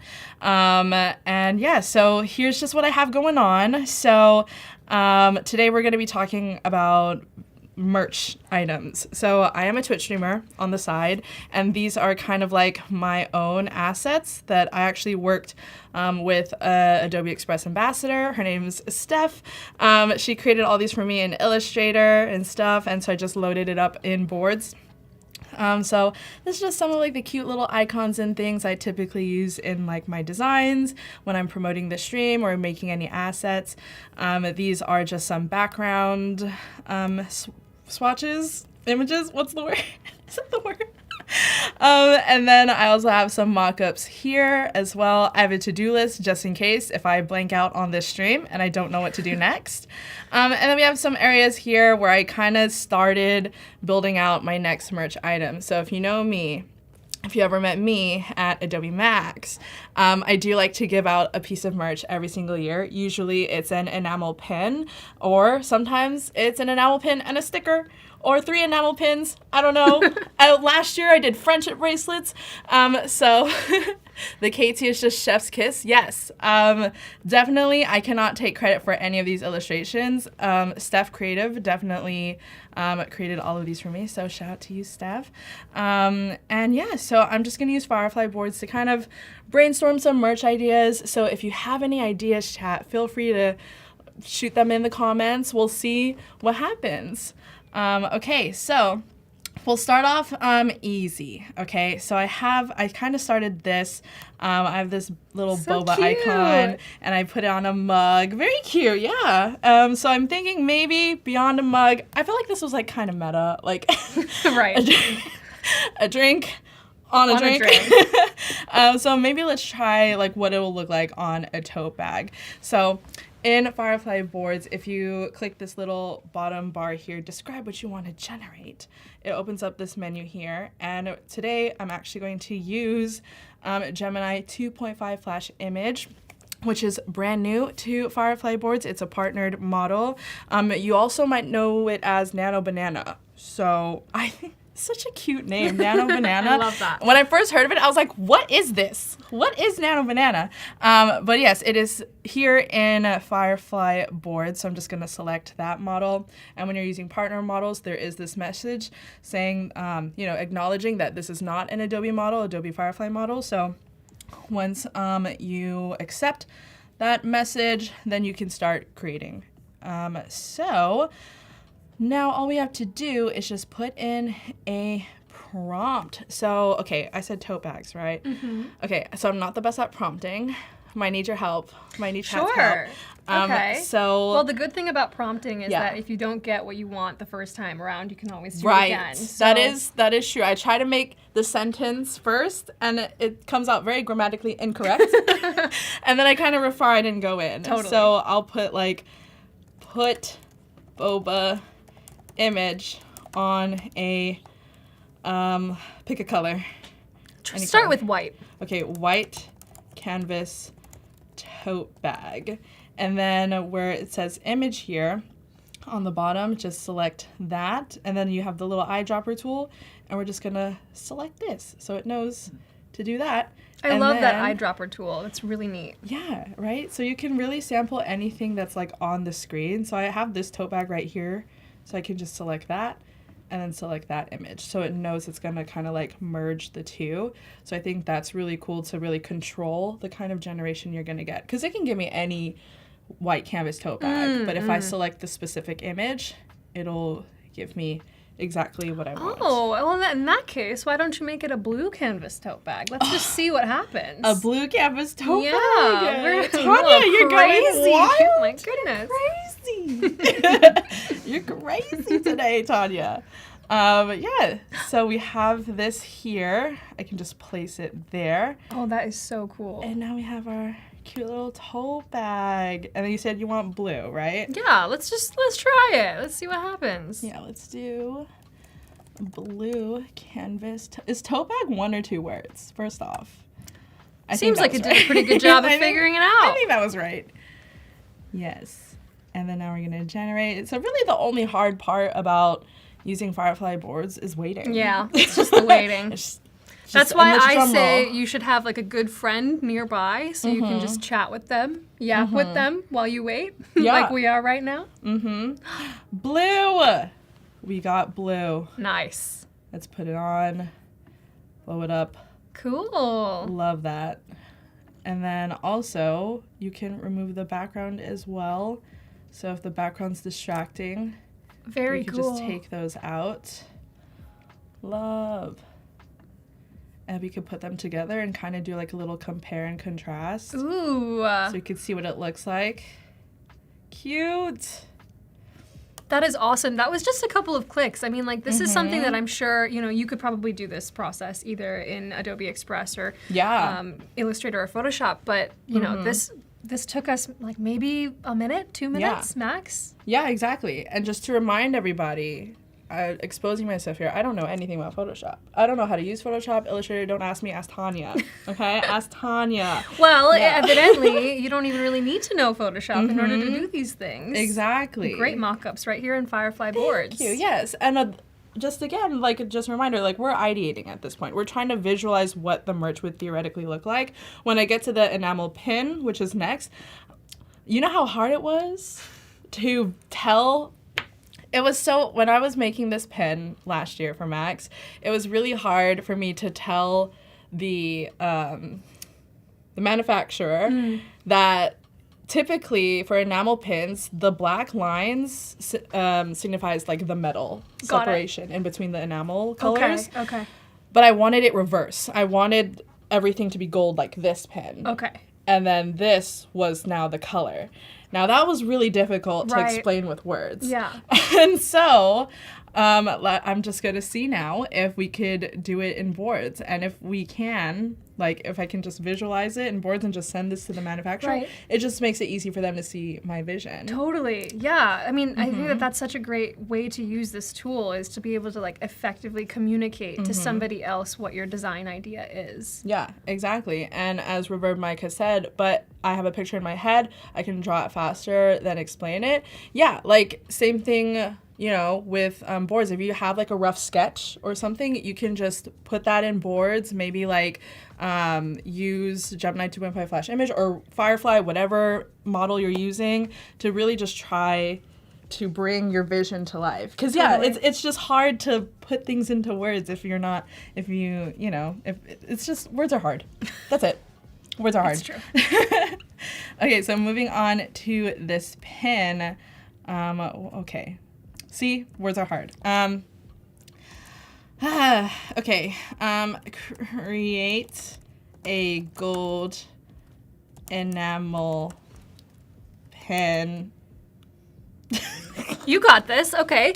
Create a gold enamel pin. That's all gold. Yes. And the words are sparkly purple. Love it. Let's see. Like we said, we can always change the prompt the second time Yes, around. Although yes. I have a good feeling that I feel like it's gonna understand mostly what you're saying. Great. Let's see. Let's hope see what so. happens. I hope so. When I was practicing this demo, it definitely... I didn't have the second image. That's helpful. And that was very... It took me a couple tries. Did you generate that second image? No, this one was pulled off a reference. Got it. Cool. You should try dictation mode on your computer. Bradley, that would be crazy. That would take forever. Okay, we have something. Okay, we're close. Wait. I was not expecting that to look We're close. so good. We're close. As Tanya said, we just need to... it needs a little shaping. That's really impressive. Okay, so what would you like to see Okay. differently here? So it filled everything Everything in. purple. So this is what I was saying is like the black lines typically mean the metal. Right, part. so that's what you wanted to see here, I right? wanted it reversed. So I want all of this to be gold. Got it. And then like the outlines could just be like whatever. You know Got what it, I mean? got so, it. But it just filled in the whole thing. Okay, so maybe we can add to the prompt and say, so where it says that's all gold, let's Maybe that's where we stop. Right? create a gold enamel pin with purple text and gold fill. Okay. Well, it's not a gold fill. It's the metal is gold. The enamel part is like the paint. Got it. So what color does that is that enamel supposed to be? So this is just all supposed to be metal. See what I'm saying? It's supposed to be reversed. I see. Okay, so maybe we're getting Maybe mixed up it's- because we're calling it an enamel Yeah. pin. So maybe it's just A create gold, a gold pin with purple enamel text. with Sparkly purple enamel text. sparkly purple enamel text. All right, let's see what happens. Round two. Very cool that it took the two reference images and not only combined them, but it also like looks very photorealistic. It's here. really- it's yeah. like already packaged as like a merchandise photo, product photo. Oh yeah, with the depth of field and Yeah, everything. and the shadow. Idara says a little shaping to the salon. What you're looking at is a brush metal chrome pen or brass pen. You know what? Okay, You're maybe that onto might help. something. You're onto something.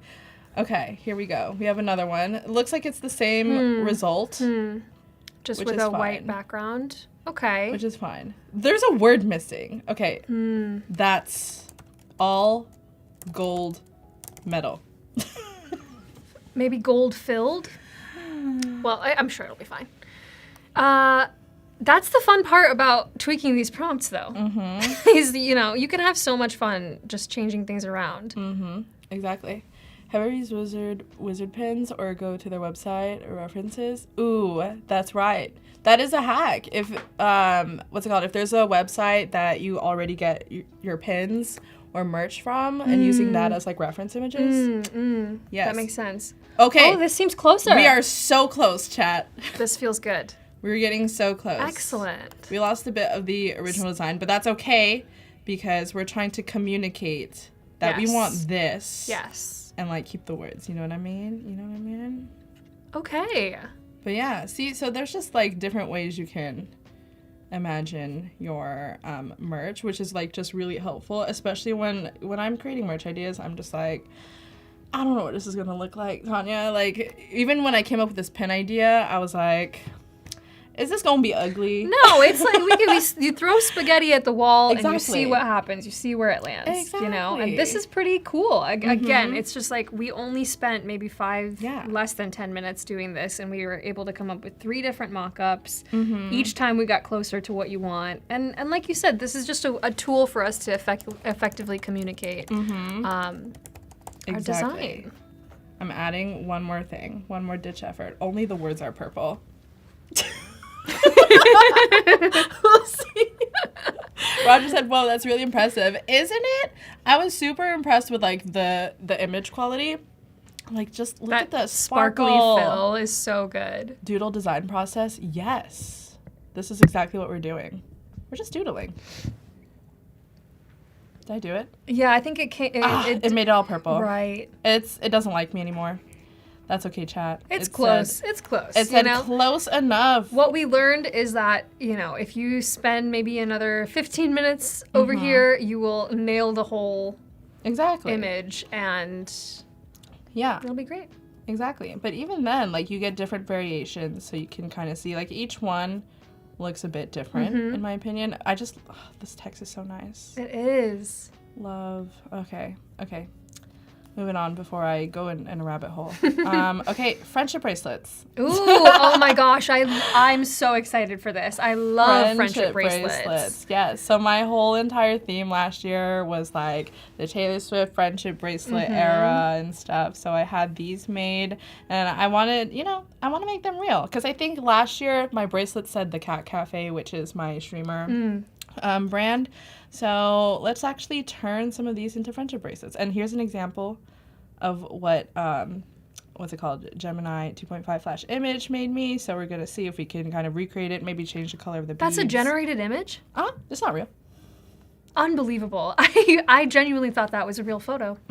That is so cool. Nope.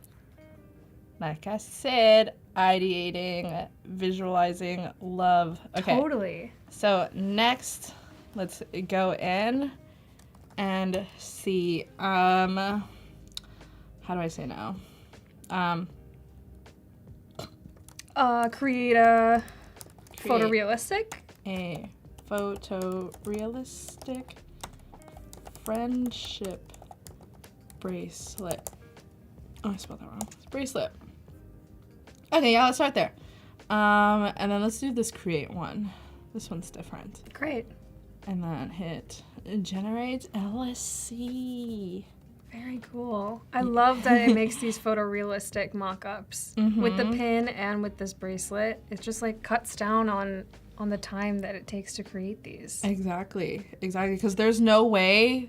Because honestly, one thing that makes me nervous about creating merch, especially things like a bracelet or a pin, or even anything really, is sometimes like it doesn't look great in person, and so you have to invest in like getting samples and all that stuff, and that could be quite costly. So I think using a tool like this would be great to like theoretically see your merch in real life in context, and to see what it would look like before you actually hit print. Wow. That looks cool. That looks really good. That looks great. There's the drawing up there. I mean, the text is exactly the same. It's incredible. On a bead. Look at the lighting. Yeah. And the shadows. It looks like it could be a screen grab from I know. a movie or a video game. Yeah. I don't even think Even if you zoom in even more, just like the highlights and the shadows of the text, that is really incredible. Amazing. And that's why this is one of my favorite models right now. Gemini 2.5 Flash image available. Also known as Firefly. Nano Banana. Nano Banana. Okay, cool. So we have bracelets. Now let's see if we can change the color. Okay, we had a suggestion in the chat. Rather than photorealistic, say product image. That might be closer to what you want. Product image. Okay. Love Great it. shout, Bradley. Product image of a friendship bracelet. Okay, what color should the beads be? Do you want to stick with the same color scheme, or do you want to change it up? Maybe you could try like a different colorway. Okay. Let's do I should have put my what's it called? color palette. Yeah, I should have put my color palette, but it's okay. It's basically right here. Totally. I mean, we can get the gist of it. And then there's like a blue. There's like it's like a periwinkle and a purple and a pink and a green. Let's try maybe do like a yellow, blue, pink. Yellow, blue, and pink. Okay. Great. Let's see. I even love that the in that last image that was created, it's got that like tie front bracelet thing going on, like where you tighten it. Yeah, That's such on a the back. specific. Oh, okay. It just redid the whole thing. Interesting. Okay, so maybe photorealistic image was closer Yeah. to what we wanted. Yeah, we can backtrack. Hmm. Like I said, words are hard. There are some words that like Oh, I think you my wanted to be God. photorealistic. my brain's putting it back. Okay, I should stop talking. Oh my God, image. I'm sure it'll still be fine. See, but you can do concurrent generations. It's Yeah. great. You can do like multiple different prompts at once. There goes my credits. It's okay. That'll be great. It actually saves time. Okay. Okay, cool. Nice. Okay, give us 3 options. Oh my gosh, options. Okay. Put on canvas. Okay, so you have this All one. right. Pretty impressive. and It then- definitely changed the bead colors to the ones we wanted. Yeah. So you can see it in a different color as well. And then it also created an entirely new thing. Well, Well, you win some, you lose some, right? yep. That's the beauty of generations. But yeah, it changed the bead colors. Nice. Very That's so cool. cool. Love that it maintains the font and you know, creates a few different angles. No, with the font, I'm really impressed with like the letters, because sometimes when you use generative AI, it doesn't bother me that much because again, we are just brainstorming Right. ideas at this point. That sometimes, you know, the letters don't translate when you're generating and stuff, which is fine. But the fact that Yeah. it does, it did do this, it was pretty good. Very cool. Love. Okay, I would love to wear that friendship bracelet. Yes. Hopefully you will be handing them out again this year. I don't know. Hopefully, we'll see. Okay, what's next? Okay, stickers. Stickers is also a very common thing to make. I think as that I've seen at like conferences and at Macs and stuff, a lot of people just hand out stickers. I try to make a new sticker every single year.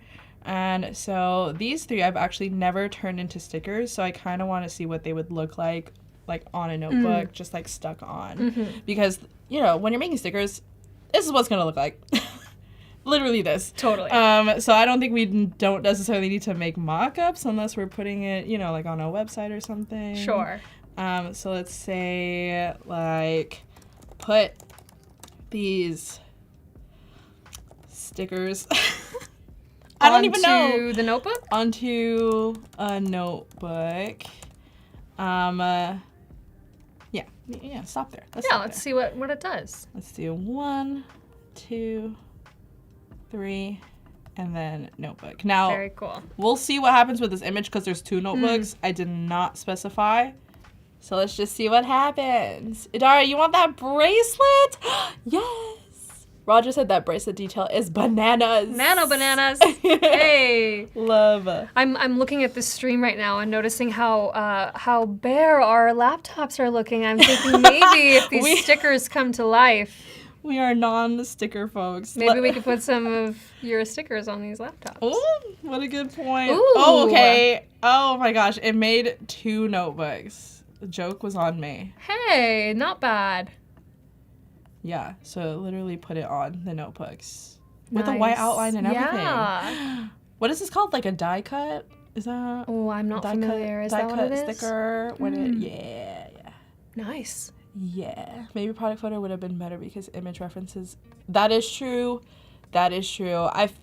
Like I said, I'm not the best prompter, but you're right. If the more specific you are with your prompt, the better definitely the result. Definitely. In my experience, the more you practice with this, the better you get at it. You know, you kind of figure out what terms and what language works best. Do you have any like specific formulas or You know, like not really. tips? Trial and error. That's my tip. My tip is try again. Trial again. Yes. Yeah, trial again. There are some tools online that you can use to, you give them an image and then it'll come up with the text for you. So if you have trouble coming up with prompts yourself and you have a reference, you can always do that. Yeah. But, yeah, put stickers on Katrina's and Tanya's laptops. It's Oh, true. man. I have never put a sticker on my laptop. Ever.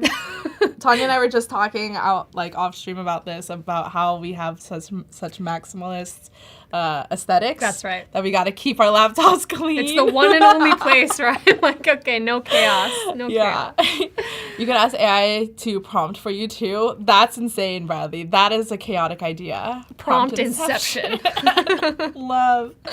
Okay. So moving on. This one is a bit more advanced. So I want to put this logo on a shirt. So first we're gonna start off how we've always been doing, where we're gonna just say put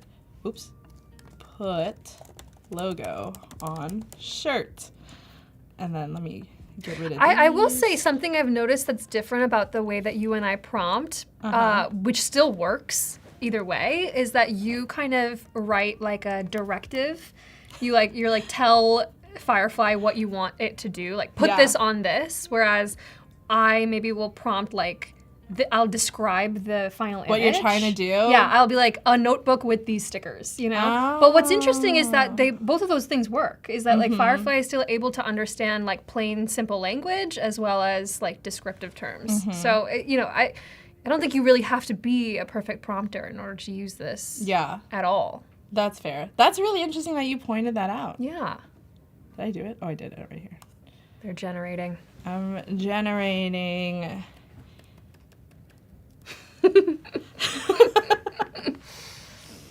Yes. I wonder if like the way we prompt is different because I don't know. I don't think this is the case, but if prompting in Express might be a little different. Oh, is it? Do you I don't usually have think to like so. do directives in Express? Sometimes like if something's like a little off center or whatever, I will literally say like, oh, like put this in the middle. Right. So I don't know.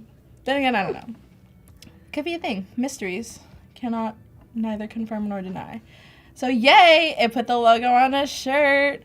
Amazing. Woo! Okay, now let's see if we can put it let's see. Should we change the color of the shirt? Maybe let's do like a purple shirt. Great. On a dark purple shirt. Let's see what happens. I like how it just took the mock-up. Like that was up here. And then it put it here. Yeah. Just place it right on there. So easy. Love it. I really want to produce I went through a sweater phase where I really wanted to come out with a hoodie.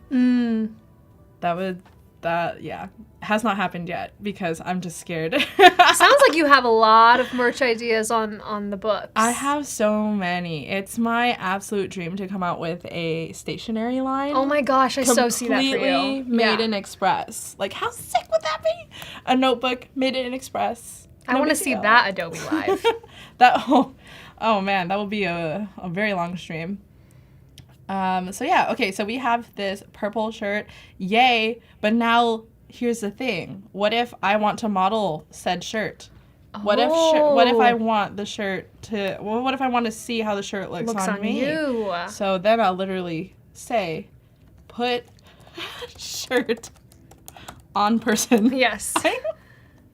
I'm sorry, my prompts are not more interesting, but this is just the reality. I'm more of like an action-based prompter. Totally. Chat, let me know, what type of prompter are you? Do you like to paint the picture, or do you like to tell it to do things? Right. Do you like to be direct? Do you like to tell it what to do, or do you like to describe the image? Or maybe a third thing. Exactly. Do you say please and thank you? This was the topic of discussion at one of our meetings, is do you say please and thank you with your AI? Okay, did it do it? It did not do it, no. Not quite. It said, girl, what are you trying to say? Okay. It wants me to say please and thank you. Maybe right. Maybe you should describe Okay. the purple shirt with the logo or Oh, yeah, you're you right. know. Yeah, because it probably just gave me a shirt. Okay. Put the purple. Now even I'm starting to prompt like you. Put the purple shirt with the logo on the model. The model. Katrina is a model. Love. Okay, let's see what happens. Yay. I'm a model now, y'all. I believe. Let me add it to the LinkedIn. You're a model. Okay.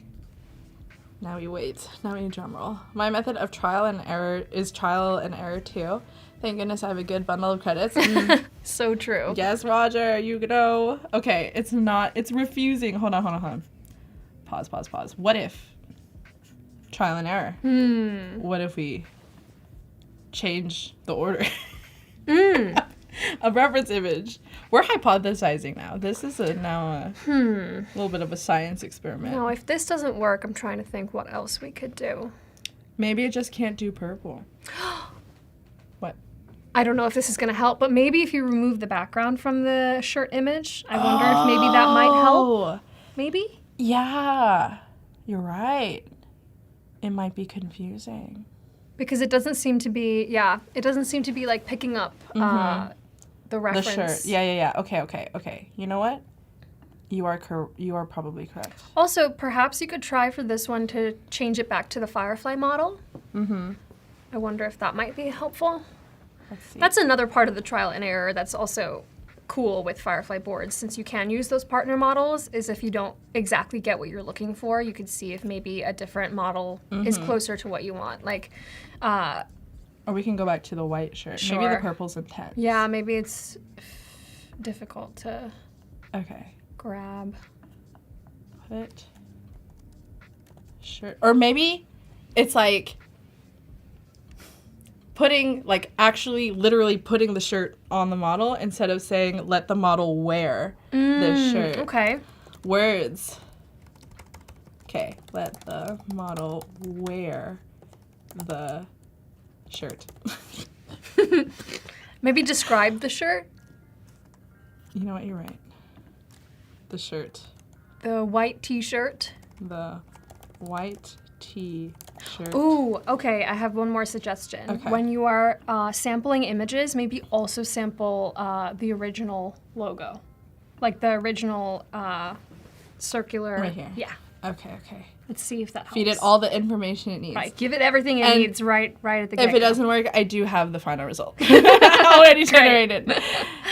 I keep wanting to emphasize those learning AI is that AI works best as a storyteller. Boom. Yes. Giving it more details. Yes. Because it isn't creative and will only guess what you mean. You know what, Bradley? So true. I wish I read that comment like 3 minutes ago. Oh my gosh. Success. We got it to work, folks. We did it. No chat. worries. We got there. Wow. Bradley, coming in clutch. Yes. Oh my gosh. And then, you know what? Yes. I think the key word here was where. Anyways. All right. Okay. Looks good. That looks like my face still. Amazing. The thing that I really like about Gemini 2.5 Flash Image is that it really keeps the integrity of the subject. So, because you know how sometimes when you're generating, it like changes The subject. the completely. face. Like, yeah, exactly. So I like that it roughly makes me look like me. Right. Roughly. Okay, so now we're going to take this a little further. Let's change the pose, because what is this? Come on. You're doing great. But that's cool. I didn't know you What could is even this? change the pose. Yeah. No, I discovered this. Wow. So we could say, like, make the model hold, let's just say, a gaming controller in 2 L's? Controller in one hand and a purple boba drink in the other. Let's see. I'm scared. I'm scared. So yeah, that was like one of the cool things I discovered about the Nano Banana. Oh my gosh, what is this background? Hold on. Hello? Wait. I'm scared. Wait, it gave me a whole gaming setup. Hold on. Oh my gosh, it put you in a virtual world. Yeah. Also, who is that? Who is that? That is it freaking out. That is it freaking. Oh wait, I didn't select the. Oh, it's just okay. It there just we gave go. me there. Yeah. Okay. Hey, but you know what? That being said, with you not having given it that image, that second one with that crazy background does look pretty similar. It does. It does look pretty similar. It is on red. Yeah. I did not give it the context. Whoops. Whoopsie. Roger said depends. Okay. Oh, did it do it? Yes, it did. Stop. I also love when I place it on canvas, it's getting smaller and smaller. Wow, look! There's a boba in my hand! And a gaming controller! I'm And my like genuinely shook. logo. It looks so real. It didn't give you 6 fingers. It gave you 5. Did it? That, You yeah, can't- no, this Okay, I was it like, you looks can't see my very realistic. That is really impressive. And like you said, it maintained the integrity of the rest That of the kind photo. of looks like my face. Yeah? Yeah, it totally does. Very cool. Oh my gosh, Katrina, I didn't know you could do this. I learned something today. You learned something. This is a game changer. And then one last treat for you all. I mentioned plushies off stream. It would be an absolute dream to make these pugs into plushies. So I want to... Let's make a plushie out of this pug. I know. I actually collect plushies of pugs. Did you know that? No. Yeah. You're French lying. bulldogs and pugs. You're lying. I have like 5 at home. I'm going to take lying. pictures and send them to Yes, you. please do. And I need to add another one to the collection. Of pugs. Okay, so we have a question in the chat about models. If I start off using a partner model and then end up using a Firefly model, does it then become copyright protected? Any assets that are made with a partnered model cannot be copyright protected. So exactly like you said, Roger, even if you use Firefly after the fact, the generated part in a partnered model cannot be copyrighted. And when you use it for the first time, a dialog box pops up that explains this same thing. Correct, but that is a Really good question. Great question. Create pleasure to post it on the floor. Yeah, sure, why not? Generate. I'm so stoked for this. Let's see. That is such a specific thing that I like share with you. That What? I love plushies of pugs and French bulldogs. Did you ever have one? No, I didn't. It's wishful thinking. Look. They're so cute. Oh my gosh. That is so realistic. It's amazing. They're so cute. This is the rest of the stream, guys. It's just us looking at plushies of pugs. It's so cute. Wait, I want to see if they could be super fluffy. Extra fluffy. Fluffy. Maybe extra is a better word.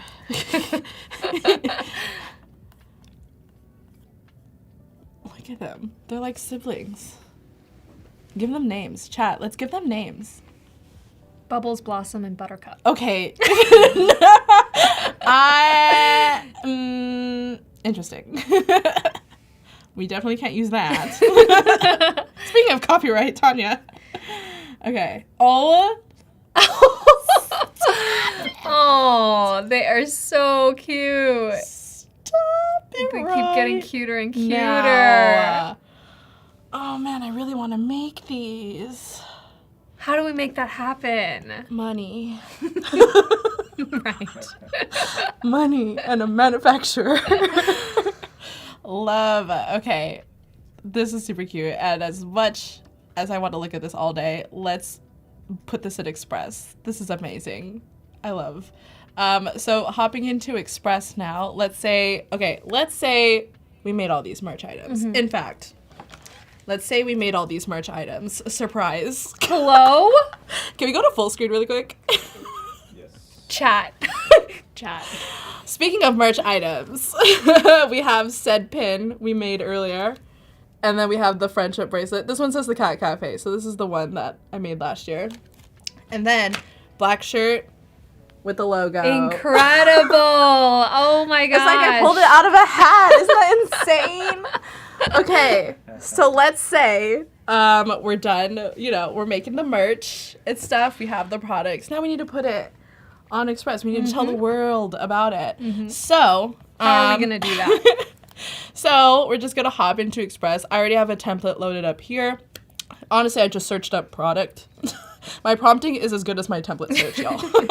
And this kind of popped up. It looks like some sort of like newsletter. So I'm just gonna go ahead and put like what we created into Adobe Express. Now, the thing with Firefly Boards, let's say I want to let's use this one. When you boot it over to Express, it's going to open it as a new project. Okay. Except today it hates me. But similar, if you watch Tanya's stream, she was able to open her project into Photoshop. It opened up Photoshop Web, I believe. Yep. But because it's cloud synced, boom, she was able to put it into Photoshop Beta. But in Express, normally, okay, it hates me today, but it'll open up a new tab, a completely new project with Adobe Express, and then you can just quickly edit that image. But luckily, I have the products already saved on my tab here. So if I just go to my stuff, we go to uploads, scroll down, boom, we have some of the products that we just worked on. Amazing. So first, we're going to, what did we see? I saw the shirt first, so let's do like a cat cafe shirt. We probably should change that title. Best products for your skin. T-shirt. A t-shirt.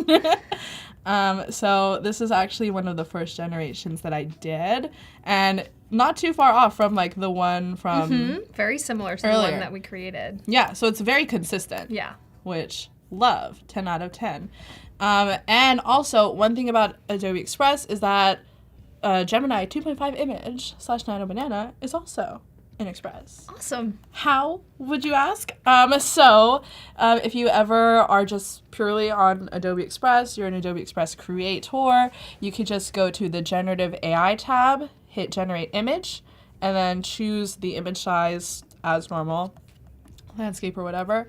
You can choose a partner model as well. So we have Firefly Image 3, but also Gemini 2.5 Flash Image Nano Banana is right here. So you could select that model, and then similar to what we did in Firefly Boards, same thing, prompt, use a reference image, be on your way. So that is kind of the what it is quickly.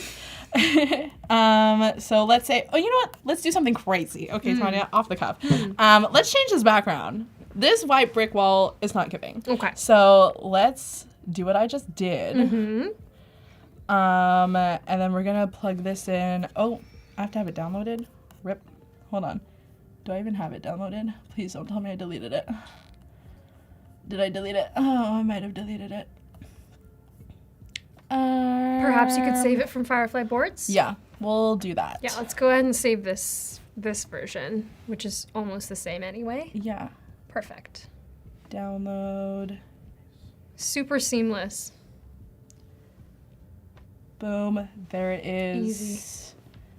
Let's see if I remember that later. Okay. And then we'll go in here. Reference image. There you go.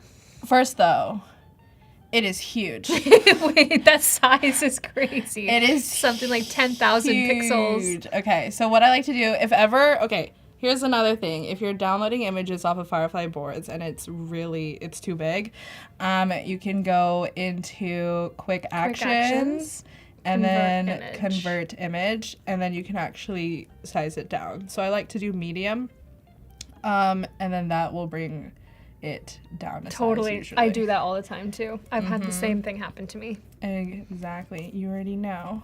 Can I just drag it? Can I just do that? No, I can't. So I'll bring this in. There you go. Yes, that seems reasonable. Okay, so now we could say like change background to. Give me a background, girl. Let's do like a tall green hedge. Tall green. Okay, change background to tall green hedge. So we're outside? Yes. Okay. Outside on a sunny day. Love it. We'll see what happens. Did we just time jump? We did not time jump. Better watch out, Labubu Bubbles. Oh, Okay. wait, it cut off my... Oh, wait, no. Oh! Oh, hey. There Oh, you not go. bad. We're outside. Love. I'm keeping it. That's a nice picture. Yeah, that looks great. Totally looks like something that I would see in like a product newsletter or a product page. Exactly. Wow, that background's so good, and it like blended my person. That's not me, but my model. Okay, wait. Let me adjust the corners. Let's have it match the frame. That looks cool. Gorge. Love to see it. And then let's change this. New cat cafe merch. And then we can do a little dynamic text. Make it, will it make it 3 lines? No. 3 lines. This is the part of the stream, or the part of working in Express where I'm kind of just like, boom, boom, boom. Yeah, and you can also spend hours, I'm sure, playing around with it and trying new things. Exactly. Cool. There you go. That looks good. So you just pop that in there. And then this text, of course, it'll be like, new shirts with the Cat Cafe logo. Yay! And then we'll go in and then kind of continue. What did we do? Bracelet? Pug Pug plushies. plushie. And then we can take that out. My stuff. Uploads. There we go. Cute plushies. Here we go. This is one of the first ones I Oh, did. they're so cute. Every generation I see of these are so adorable. Yeah. I really want to make these happen. Oh, and then they removed the background. That was Yes. great. So clean too, right? Yeah. Look at it. Look at every fuzz. That is really incredible. Amazing. I'm impressed. We'll just do a little action over here. Just be outside the Love it. frame. New cute pug plushies available in the store. And then, oh, enamel pin. Just wing it pin. Just wing it. Yeah. So this is kind of how I would put all my product photos into Express. Super simple. See? Ah, so this now is I a understand bit, what you were looking Yeah. for. Okay, full gold fill Mm-hmm. with just the text. Yes. And this- did it take you like a few different generations to get to this one? About like 3. Yeah. Yeah. New enamel pin design. Enamel pin design. Inspired by, what are they called? Pilot wings? Mm-hmm. I so see that. Cute. Nice. And then lastly, we have the friendship bracelets. This is so like quick. I know. I'm just knocking it out, yeah. Bracelets. Not too shabby for someone who doesn't use Photoshop. I mean, like, listen, you don't have to be a Photoshop pro at all to do this sort of thing. And to be fair, I actually don't think I saved the bracelet. So let's go in. Let's save the picture, Where is convert it down to something that's not huge. Uh-huh. Wait, am I tripping? Oh, wait, that's the wrong one. That's the wrong one. There we go. Yeah, I was like, where'd it go? Slight panic. This one looks Yeah, One and done. Download. Perfect. Bracelet. And then gonna open this. How big is it? Will it say? Yeah, that's huge. Right. Yeah, that's ginormous. Okay, and then we can go to quick actions, convert image, down to medium. Medium works fine. Boom, there we go. We have the new medium. Perfect. And then going into Express, we could just go in. I'm just gonna drop that in there. Gorgeous. Whoa. Love it. And then we're gonna hit remove background. There we go. Incredible. And then for this image as well, it looks a little dark. So the great thing about Express, quick editing. You can adjust the contrast, we'll make it brighter. Turn down highlights. And then I'll up the saturation to like boost the color a bit. And then sharpen it. because- Amazing. That's looking really good. Thanks. New create friendship bracelets. Yay! And right on time. Look at I that. know, we have 5 minutes left to spare, so this is kind of what a rough graphic looks like. To be consistent, let's actually remove the background. Beautiful background, love it. We gave it its moment. Let's remove that background. Boom, it's gone. Maybe they'll crop it a little bit. Love it. I wish my hair was this straight. My hair does not behave like that. You can rely on Firefly to straighten I your know. hair. You can make it like fix your flyaways and stuff now too with like in Lightroom. Oh, really? Have to try that. Cool. Yeah. And then last thing, we need this to be on brand. So boom, we have our brand kit, color palette. Gorgeous. Oh And my then gosh.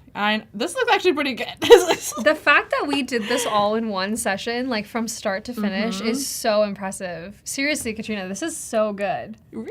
I could see this in my email inbox for sure. Oh yay! I'm glad. I'm glad you think so.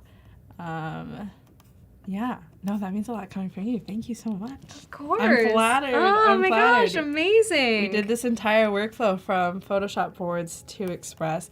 And then I had 2 other graphics here as well, like for like individual. And just to hammer in how easy it is to use Express, literally you can just paste or copy, paste, and then like just put images on like different slides and stuff. And then you can use the one-click resize. I think that's what I did here. This was the this is the Instagram story, but I honestly just like resized it. And then for the pin, just like copy and then paste it here. Amazing. You can make like an entire branding deck toolkit Exactly. all in one place. And if you're feeling fancy, I mean, we don't have to go in on this, but animations. We love the animations. Wow. Truly, Adobe Express is the one-stop shop. And if you include Firefly Boards, that's 2 stops. Exactly. But yeah, friends, that's kind of, I mean, we have 3 minutes left. If you have any questions, we'd Yeah, love feel free chat. to drop it in the chat. But before we wrap Yeah. up, is there anything else that you want to share? We are going to be at Adobe Max this year that That we're is very excited true. about. So hopefully we will see some of you there. And if you can't attend in person, then you can always attend virtually. Exactly. At max.adobe.com. Registration is now open. And also, if you are going in person, I do have extras of these pins. So I will be bringing these pins. And you could all say in chat, if you're going in person, you saw these pins first That's on right. the stream. Well, technically second, because these were last year. But you saw them on Oh my stream. gosh, is this for me? It is for you. For being a lovely host and for hanging out on today's stream. Oh, thank you so much, Katrina. You did amazing. Thank you so much for Thank showing us your you. workflow. Of course, anytime. But yeah, thank you all so much for tuning in, chat. Again, if you haven't tried it out already, try out Firefly Boards, now available. Try it in Express if you love Express, and it's also, I think, is it on Photoshop yet or no? Yes. Yeah. It works with Photoshop and all that stuff. And yeah, let us know what you think. Yeah, you got anything to say? Oh, by the way, this is Tanya's first day streaming from the studio. Yes. Technically, it's her second stream now. Right. But- I'm a seasoned veteran now. But thank you so much for having me. This was really Yeah. amazing, and I look forward to doing this again. Awesome. Thanks, everyone. Bye. Bye. Today, I want to start creating some ingredients for a collage that I'll be making. We're going to be working in Photoshop. As you can see here in this folder, I'm going to create some AI ingredients in order to create my collage. But I'm going to jump into Adobe Firefly. Maybe I could say leaves floating in the sky, detailed bouquet in the background. And let's see what this gets us. I mean, look at this. So I'll download 2 of these. Also bring in your images. And the way you do that is you go here into reference image gallery, and then you want to upload an image of your own. So I'm gonna say floating glass spheres. In this case, I'm gonna say in a black background. So I have a few opportunities here. I love this golden version here. Yes. So I might download it. I have a list of things I wanna do. Okay, I wanna create some clouds, that's for sure. I might want to go to any one of these techniques here and find something that's like ink or line drawing, maybe something chiaroscuro so it still feels dark, and see what that generates. Okay, so this is cool. I love this. So I'll download things like this. I'm going to do a quick treatment here to my portrait. I'm gonna convert all of these in black and white. So let's do here, a vanishing point street was my other one. The reason why I like doing that is because I like creating a location base. Cool, vanishing point, and we're talking futuristic vanishing point. So I'm gonna bring in some of those elements here from Firefly and start blending them in. You can see here I have a posterized layer, and what posterize does is it reduces your image to highlights, midtones, and shadows. So okay, that's an adjustment layer. It's applying to both, and I'm also going to add a layer where we're gonna add some texture. We gotta fill it in with black and go into filter gallery, and it's called reticulation. And I love how it looks once you add that posterize. Double click on it because it's a smart object. And in here we have the contextual bar, which everybody loves. And so I have the remove background. So gradient map is gonna give me a black and white, but I wanna play with really cool like gradients are here. Okay, so put it in between posterized and the textural layer. So we bring back this layer here. I might want to also remove the background on these. Subject selection. You can use object selection, and Yeah. then just draw around them. That actually would probably work really well. Right, so draw around them, something like this. It's like, okay, this Yep. is what you want. I didn't draw a circle. Yeah, got it. Back into there.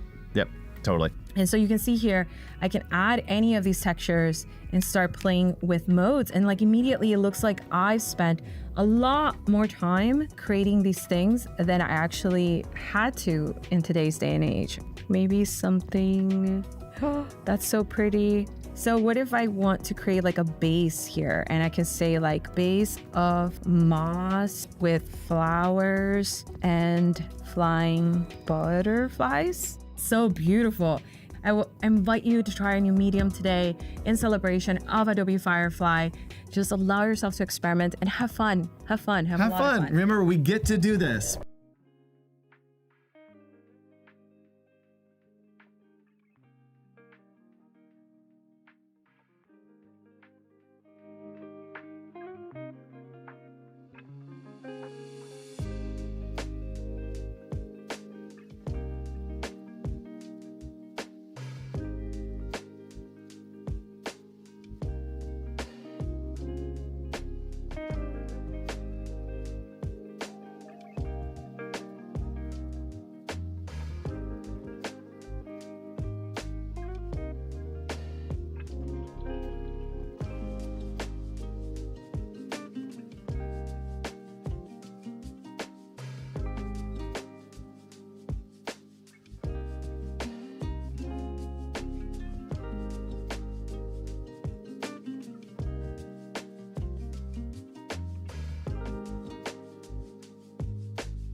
What's up, everybody? Welcome back to Adobe Live. We're here in San Francisco, California. My name is Finn Evans, and this is Cyn Lagos. Hello, everyone. Thank you for sticking with us, those of you who have been with us since the start of the day. And for those of you just joining us, don't be shy. Say hello on the chat. Hi, my name is Cyn Lagos. I will share a little bit about myself for those of you who may not be too familiar with my work. So I'm an artist at heart, and I'm also a visual mentor. This kind of evolved because I learned a lot of things on my own, thanks to the World Wide Web and the incredible accessibility that has kind of transformed my life, to be quite honest. I love photography, design, and video storytelling, and all of those surprisingly have so much common visual language that I love examining and exploring. So if you're in any one of those three, definitely drop it in the comments, a little emoji if it's a camera, it's a video camera, or design, a little paintbrush. I love it. I think they have all taught me a little bit, and so I love to share that knowledge back with you. With these new tools that are Firefly powered, I think one of my favorite things to do is always find a way to experiment and not be shy to lean into a new medium. It can 100%. Be kind of hard to give yourself that permission to be like, oh, should I try something else? I'm an illustrator. Like, can I try something else? Always. It's hard, right? Yeah. So I try to allow myself to just like lean into those curious spaces and try to make them my own. So this is one of those today. We're exploring Firefly Boards. So Firefly Boards is more focused on the ideation process, that part of the experience of being an artist where you just have ideas in your brain, but you can't quite make them into a real project just yet until you get yourself organized or you find the right like nugget that you can stick to. We all know that like ideas come kind of like in a flash, and they are so fast, they're rapid fire. But my favorite thing is being able to start to see them, like even if it's just tidbits, using these generative tools that can help me turn words into a visual, which comes closer to what I have in my mind. Awesome. So today we're going to be working on video production for social media reels. This is often something that I do because I create a lot of reels online, and I have developed an entire wonderful experience with clients where I create user-generated content. So this is very specific to creating something that befits, the product that the client wants, but also my artistry. So I try to make those two, converge. So more of a Venn diagram and less of two circles. Yes, yeah. And it's easier said than done. It's very tricky, but I don't want to abandon the artist in me. So I try to keep that pillar as high up as possible. And so in this layout that I've created here, this is a very common experience that I find myself in during my video production process. So I am a team of one. Yeah. And so that means that I cannot spend my energy in just kind of filming just anything or setting up all of these incredible lights and mics and stuff like that or things like that, and waste some time. Yeah, sure. Just to be clear, are we gonna see more of like your videos, or are we going through kind of like the process of the back end before we shoot anything? We might be able to create a bit of a sequence clip here. Let's see how much time we've got. But yeah, we're going to be thinking about the production part most of all, so that we can think about the shot list of the videos that we want to film. So yeah, that's a good question. So that part can be oftentimes like the part that wastes my time the most. Yeah, and time is really important because we're often we're dealing with deadlines from clients. They want to be able to go live during a certain season or a certain moment. So you want to be able to keep that promise and deliver. And so for me, being crafty with the things that I have is really important. Yeah. So in my house, my apartment, I've got these spaces that I thought had potential. Oh. And so I have never filmed in them before, and I was just okay, I finally set up my my mirror, my cute mirror here. I finally have my little section here where I love to read every day. So these are the spaces that I know intimately for myself, but how can I use them within a different narrative? So I like bringing them as photo inspirations so that I can remix and see what is possible. Very cool. I also love how beautiful just these quick snapshots are. Yeah, they're not like intense, right? Like they're just pictures. And I try to say like leave the rest for this experience. So I like to always write the objective here. So today's objective is to transform everyday home spaces into a cinematic set. And I know we all try to do that, but maybe we're not, it's our home, so we're not used to making something else out of it. So what I want to do here is grab some of these images. So for example, I've got this.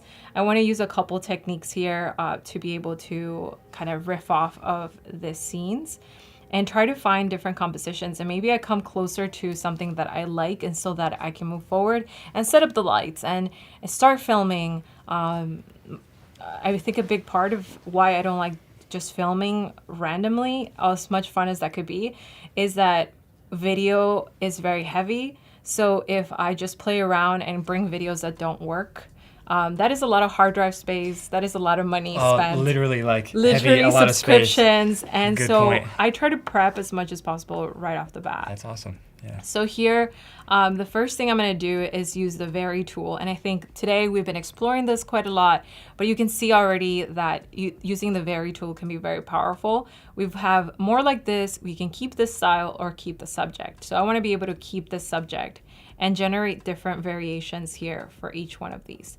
So let's run by that one. Let's do the same thing for this one and click here, Vary, go down the drop down and keep the subject. And remind us one more time, keeping the style versus the subject, what's the difference there? Yeah, so keeping the subject is going to be more like the composition of it. In this case, the subject is more of an object, right? But when you're keeping the style, let's try keeping the style of this one, which already I had set. I just put the light behind it, and I thought, hey, this corridor is kind of cool. I don't know, I have one of those people that has ambient lights at home, because I'm very light sensitive. And so I was walking towards it the other day and I was like, whoa, this little corridor has a vibe. Maybe I should take a picture of this. So I do like the essence of this one. So the style more so. So when you're thinking of style, think of like the fidelity, the lighting tone, color palette, that's style. The composition is the bones, the structure, the thing that builds up the foundation more or less.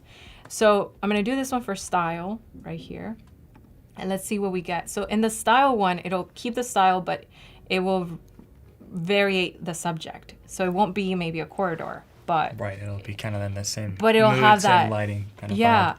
So maybe that's a style could be a good option if you're trying to find like a brand continuity.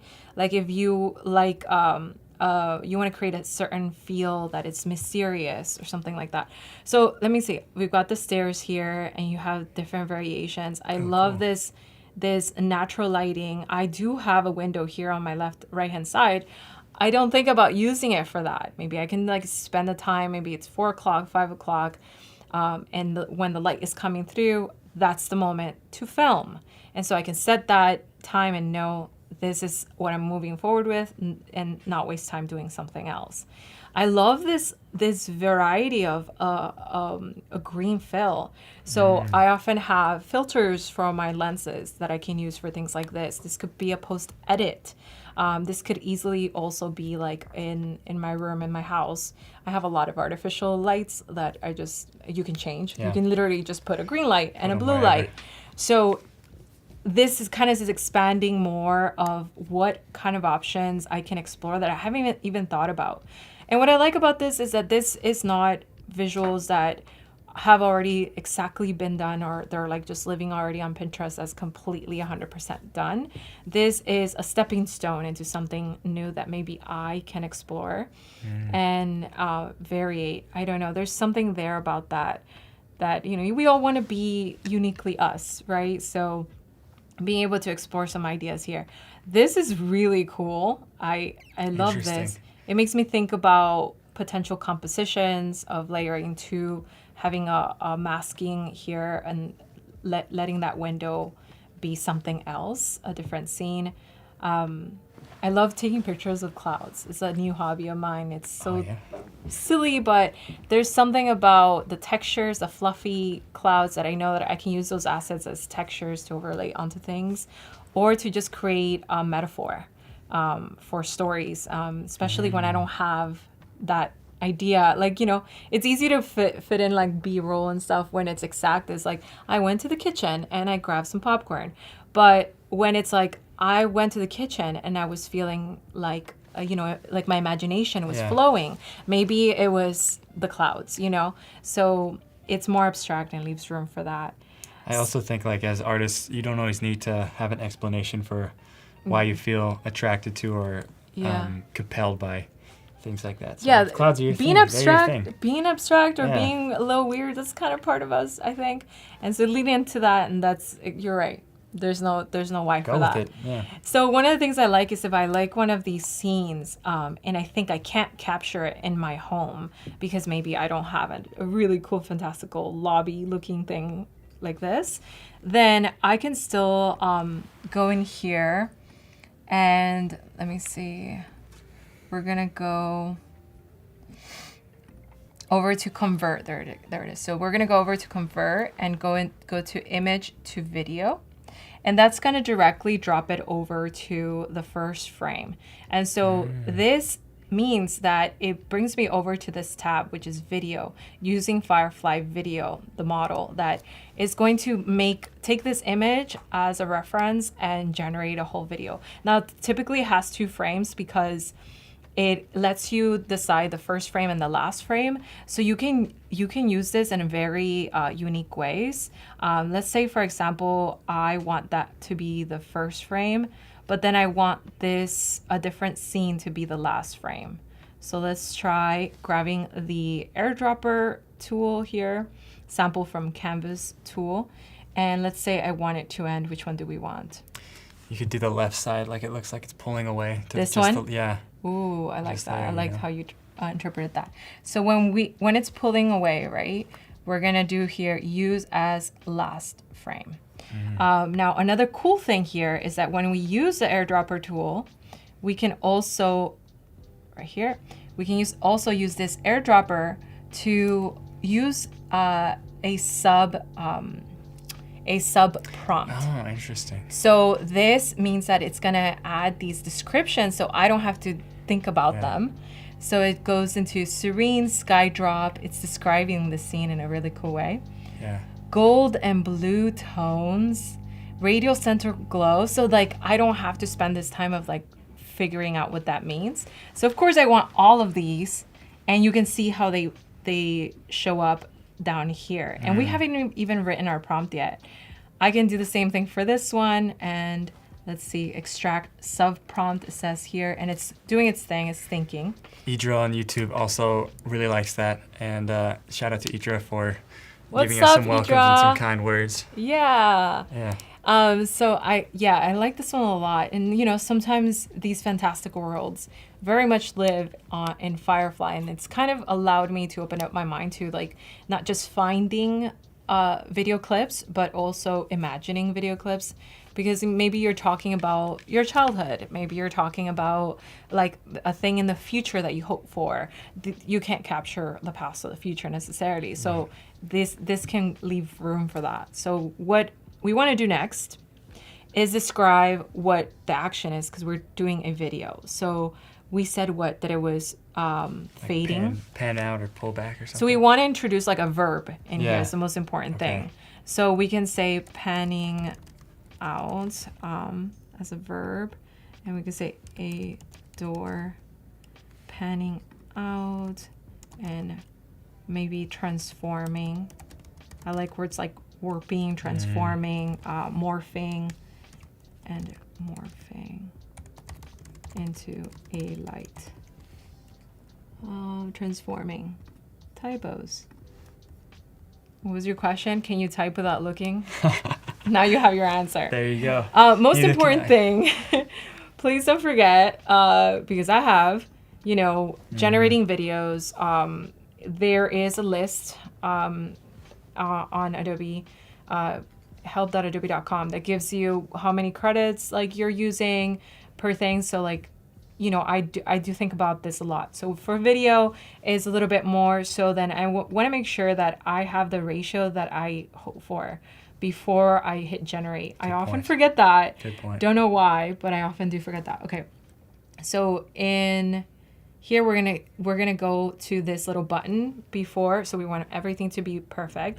Go to generation settings, and in here we're gonna get more options or to customize this, including the seed. And the seed is just gonna keep kind of like this generation, kind of the data of this generation, so that if you want to do this again, then you can just feed that same seed. Okay, so I think I'm ready. I'm gonna hit generate and hope for the best. While that's happening, let's explore some of these other variations. We've got here the sofa. So a lot of these are kind of just front facing. Then maybe we have a bit of an angle here on this left one, right? But it gives me an idea, even if I wanted to rearrange my living room, it kind of gives me an idea of what to do. But most of the time, especially if you're filming from home, you're spending so much time creating a set for a film.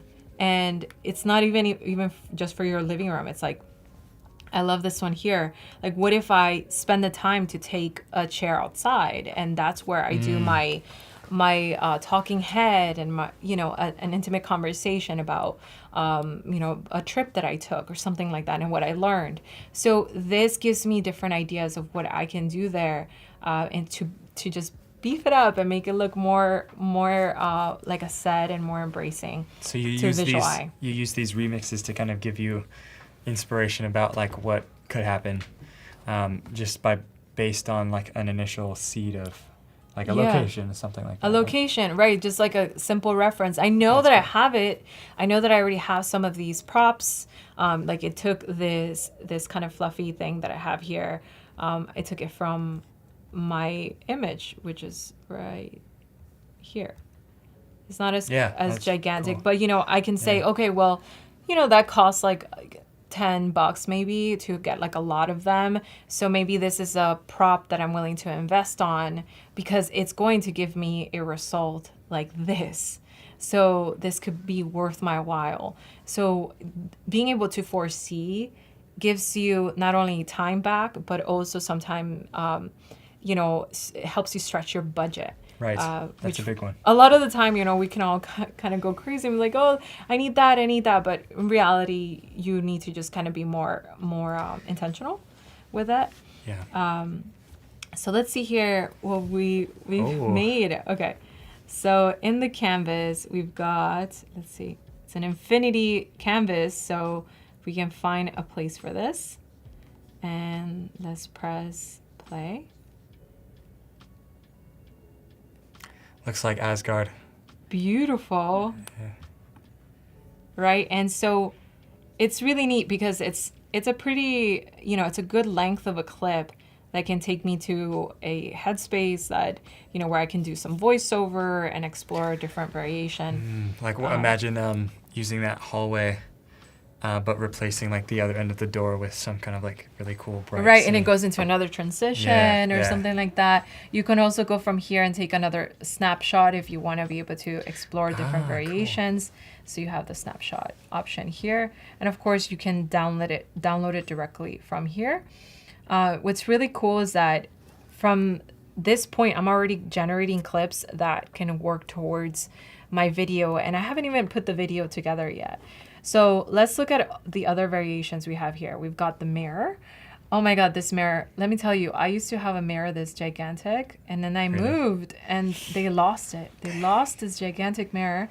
Maybe they broke it and didn't If want to you tell have a mirror you want to give up that is this big, I have the teeny tiny one now, but I just love a circle mirror. There's something really like peaceful about it. But I love the composition here too of being able to see what's beyond that room. So I can say I can point my camera at the mirror to show the rest of the room as opposed to, directing the camera at the room itself. This one's really beautiful too, being able to see the outside, right? So if I know, okay, I have something, maybe the sunset's happening outside in the windows. Why didn't I think about pointing this and that? Because, sometimes that happens through exploration and sometimes that happens through planning. And that can help you guide some of your shots. I love the different styles too. We've got this kind of purple vibe here. We've got, I really want to turn some of these into videos now. This one's really pretty. We've got this one kind of more like what a house might look like. Yeah. This house is amazing. I love the pink room too. Yeah. Pink's my favorite color. Yeah? Is that why your socks are pink? That's why my socks are pink, Okay. everybody. There you go. How big can you lift your hand? And then so, if pink is your favorite color, here's a little pink for you too. We've got a little bit more demure, as they say. Demure. Yeah. So what we did in this one, remember, we're doing a riff on the style, not the subject matter. So it introduced here just about anything, and we can see here this very stoic lizard giving us the Smirk. or the side eye. So we've got something like this. I like this one here because, of course, I don't have an octopus at hand, but I do have somebody like me to stand as a silhouette and oh wow, that could be really beautiful. Maybe I could have the lighting behind me and I could wear like something more textural. I can keep in mind that the surrounding spaces have to be really, really dark, and this lighting, this purple hue, all of this is going to translate. So there's so many variations. This one's really cool with like a sharp light, a sharp line. And if you know me and most of my work, I love a nice sharp light. Let me show you just one of my favorites. So yeah, I just like really love being able to go outside. So sharp lights like this, sharp lines like this. Yeah. I love being able to go out and photograph like at 1 o'clock and get that sharp light that most photographers kind of avoid, but I think it's so cool. You just get that extra bump. By the way, this is like a recent celebration of mine. I recently did a tutorial that now lives in Photoshop worldwide. That's like a huge deal. And I've been trying to find a way to celebrate it, but I'm just like, but again, you've learned this from me today. This is my new mantra, like learn to celebrate the hard work. Yeah. So this is me stepping out of my comfort zone, y'all. Okay. So yeah, thank you. So yeah, this kind of sharp lighting is definitely like appealing to me, and I think I might use that as some of my references. You can see here, this one here. I love this.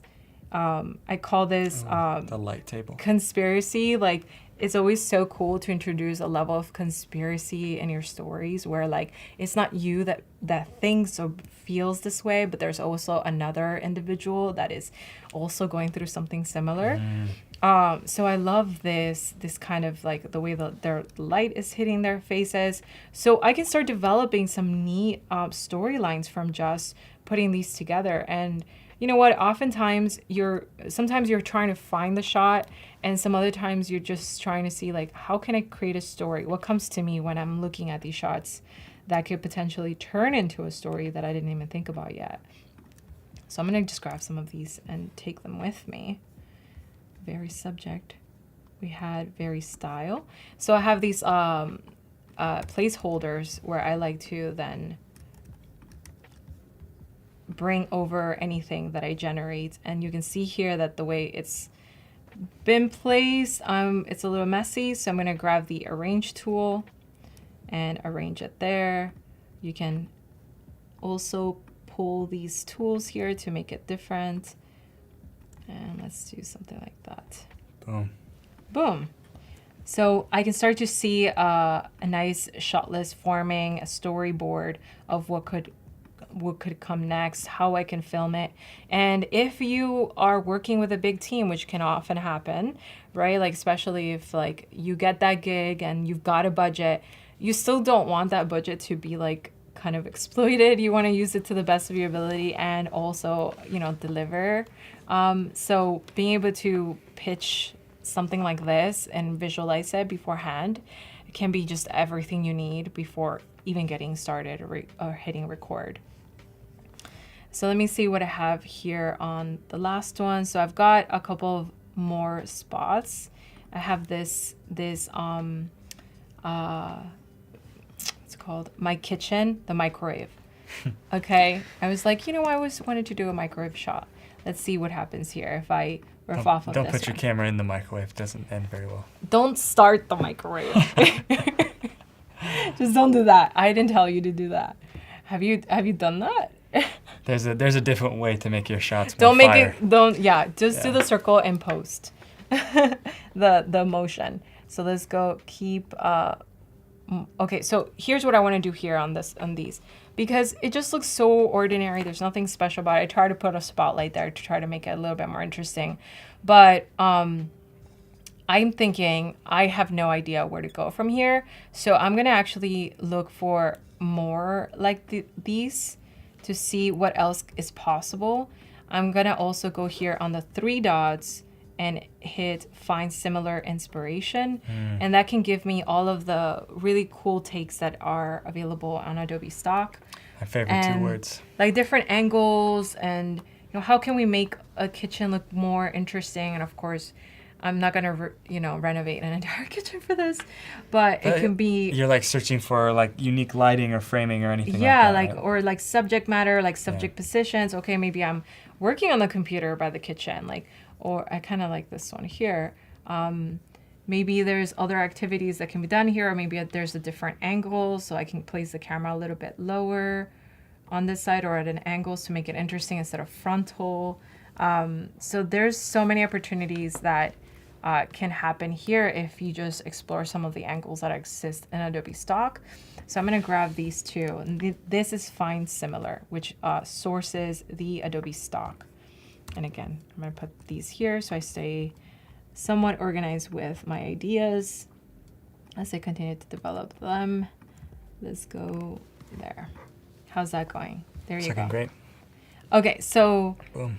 let's do a couple more here. So what I'm hoping for from here is, especially for this one, I do have a couple clips that I already really loved that I generated using this vanishing point, this view to the door. So I want to be able to create a scene. You know how there's this kind of practice with video storytelling that whatever the person's seeing, that thing could be anything, right? So if you're following the eye line or whatever's on whatever's on the other side of the door could be just about anything. So I went ahead and not ahead, but after I found my direction using these variations, I decided to go in here and record some of them. So here are some final clips of what I've created, and they're not edited. They're still like in S-log form. So you can see some of the variations. So we have here, going down the steps, me running up the stairs, and then calmly going down the steps, just stretching, something so simple, right? So that's clip number 1. And then we have a couple of action moments here. So the key is always to just say, okay, what can be possible here? I love that the mirror can reflect another area. I wanted to talk about how hard it is to finish a project, or like procrastination, such a thing. So that's what I was exploring, procrastination. So you can see me here and I'm not an actress, but I can start to see, even inspecting myself, what is possible. What are these actions that I do whenever I'm feeling frustrated or when I'm feeling happy. And anybody can do these actions and get away with it kind of without an Oscar, but it's okay. I'll just draw myself one. I'll just generate one real quick. So in this one, I wanted to be able to say okay, look, I'm just having a quick snack, grab the popcorn and boom, right? So we've got a transition moment right there. In the sofa one, we were able to Also, I got this angle from some of the variations. And so it's like, oh, so a top shot is a much better angle than a front shot. So it gives me a better sense of like what it looks like. And I'm like, oh, I heard the microwave. Let me go get my popcorn. So you can start to build the storyline here. And so we've got this shot right here, which is walking over to the doorway. I eventually get there. Ominous, right? But It's also giving exciting. interesting, what's on the other side, what's happening.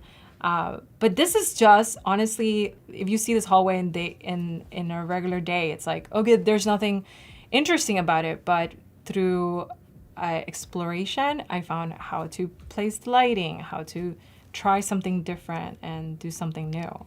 So I want to take this clip over to Adobe Express and put it together with a generated clip that can match this style. So it feels like when I enter the door, it went through something else, but it has to have continuity. So the style is going to be the continuity. Yeah. Okay, so let's generate a couple clips here using this. So here we have a couple of shots that we can bring out of this here. So let's say we like this style. We can take a snapshot and let me see here. There it is. And so once you take the snapshots, we have kind of that color palette, and I can say convert image to video. And what it's doing at first is just grabbing that first frame to convert it into a moving action, right? I can continue it from here, or I can just grab it as a style reference. I think I'm going to do that actually. So I'm going to grab it as a style reference. I'm going to actually grab some of the generated versions because the light, it's already been post-edited. Like vibrant colors and such. Yeah, right. It's not in S-Log form anymore. So remember, we have the sample from Canvas, which is that little eyedropper.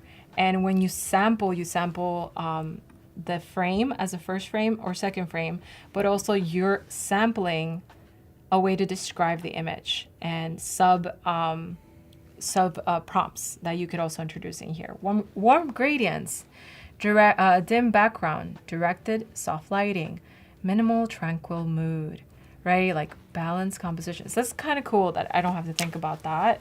I do want to think about that, but I feel like I'm educating myself by seeing these terms on top of that. So uses a first frame here. And let's do describe image.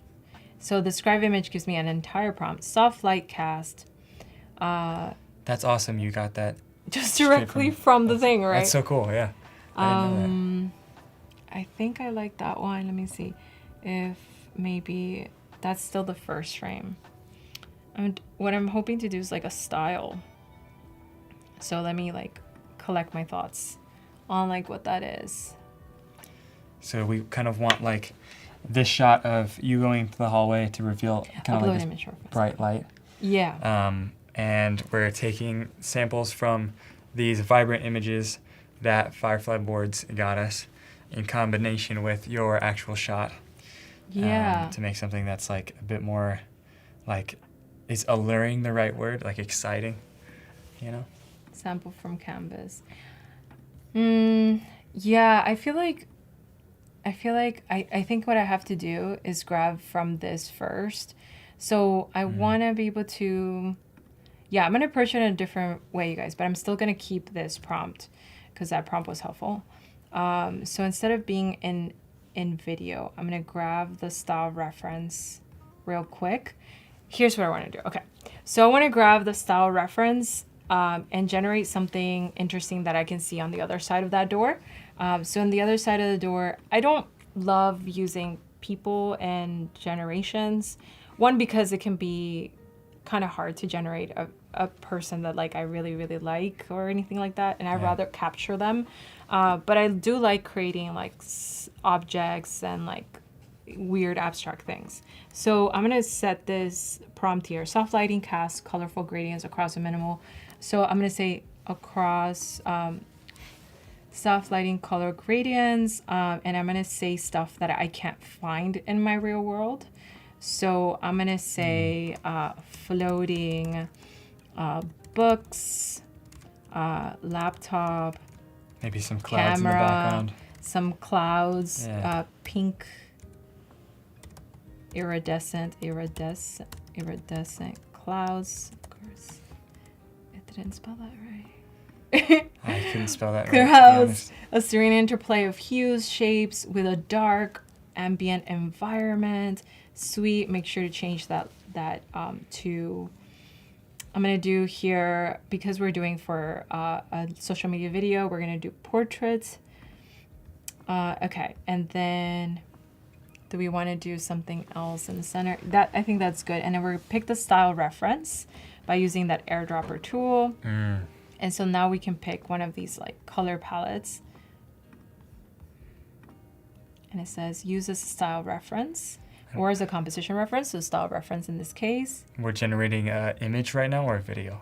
So we're generating an image that's going to be turned into that video Cool. abstract. Okay. So we want to be as specific as possible, so that I think what I really, really try to avoid doing is just generating out of a prompt alone. I like to already create the image that will turn into a video, so that when the video is created, there's less room for intervention from Adobe Firefly, because the videos is costing me more credits. I want to be as specific as possible So you till gotta I make hit sure generate. it lands first try almost. Yeah, so I want it to land in the first go. So if I want a bird, then I'm going to generate that bird exact and then convert it into a video. Cool. So Okay. maybe we can add some birds flying Flying from the door or something. across. Okay, so we're gonna do that composition reference. We don't need a composition reference. I'm gonna let that run its thing. So right now we're using image Firefly 4. So it's still gonna give us 4 generations, so we can see some different variations here. So you can see here that, oh, okay, it already created them. Let me see, place on canvas, and already created some cool stuff. So what's on the other side of that door? Like so I was talking about procrastination, right? Like that's my feeling. Yeah. How can I get back to working and editing after eating popcorn, sitting, scrolling through the internet? How can I get back to the other side of that door? Make it feel like exciting or Yeah, and interesting. so I think that's pretty cool for spitting out some images real quick. yeah, so let me see here. Let's do this here. Subject. Let's put some room for that there. And so I love this iteration already. Like this one was probably my favorite one. Yeah. What do you guys think? We can go from this one and then generate. I'm going to do another variation here and do, I want to be more specific on the floating books. So I'm going to make sure that that's at the very beginning. I think you talked about hierarchy in prompts and like how the first word is the most important one. So maybe that's why it's kind of missing that element. For anybody that's having trouble generating prompts with Firefly specifically, there's a how-to document on the Firefly website where you can find best tips for getting good results and general like good practice for writing prompts, which I found very helpful. Yeah. So somewhere at the bottom of the Firefly website, I think you can find that. I found that really helpful too. I actually thought, oh wait, I haven't tried this. Oh, I haven't tried that, which I thought I knew a lot of stuff about prompts, but Yeah. so you'll be surprised. Abstract floating books, floating environment, floating books, laptop, camera, paintbrush maybe, pink iridescent, and we're gonna do, yes, portrait. Okay, hit Cool. generate. Let's hope for the best there on that one. I like this one too. This one's neat.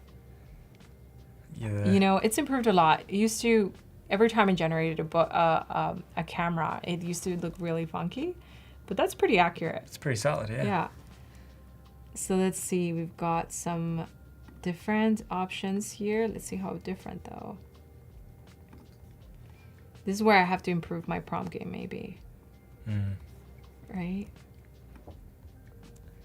So we Whoa. got super tall. Can you laptop. imagine a laptop that That'd be kind of awesome extended high up? for vertical video. I kind of don't mind it. And I kind of like, okay, I really like this one. So how can we improve it? I think I'm going to just go with, there's a different angle that I'm going to take here. So what I could do is edit using flux, and then I'm going to say add floating books and cameras. Why did you choose Flux versus the other models? I've noticed that it kind of, I don't know, I honestly, I'm experimenting with it. I'm trying to step out of my comfort zone and try out other models, especially because I know that these have been vet through the Adobe ecosystem. It makes me feel a little bit more at ease, but I still like to read their fine print to understand how it was sourced, how it was created, and how it continues to create. So all of these are different, have different ideas. So so far this one I'm feeling okay with. I think you should feel good about it. Roger saying also agrees. Yeah. Okay. Looks Good. so cool. Roger. Hey, Roger. What's up? He's the one that got me into the 360 and stuff. Nice. He was asking me Shout out about Roger. it. Yeah. Yeah, 360 So- camera's crazy. I think I'm gonna go with adding floating books and camera in the sky. Okay, so it feels a little bit more like surreal. Surreal would have been a good word to add. Surreal? Add surreal. I haven't pressed anything. Yeah, there's some keywords that I often use, like things like that I think I can't find in real life. So surreal is one of them. Transforming, morphing, warping. Stuff that's very like That's verb based. yeah, very all yes, those important that's true. verbs. That's not as likely to find. So okay, so we've got a different variation here. Let's see if did I get a variation? Let's see how well it does.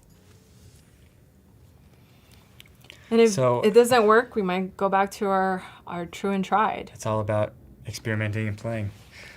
So far, we've come to create some ideas of shot list, getting some cool shots, and we're kind of working on getting our last like VFX video using some AI generated goodness.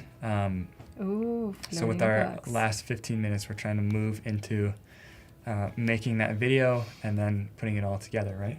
Yeah. Cool. Okay, so I'm just gonna do this one because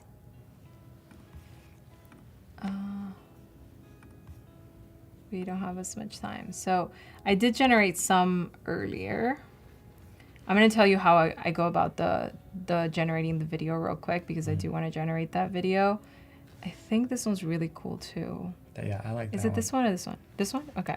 Let's try So that. we're gonna do a quick convert image to video, and we're gonna leave this as a portrait, and we're gonna use Firefly video in this case.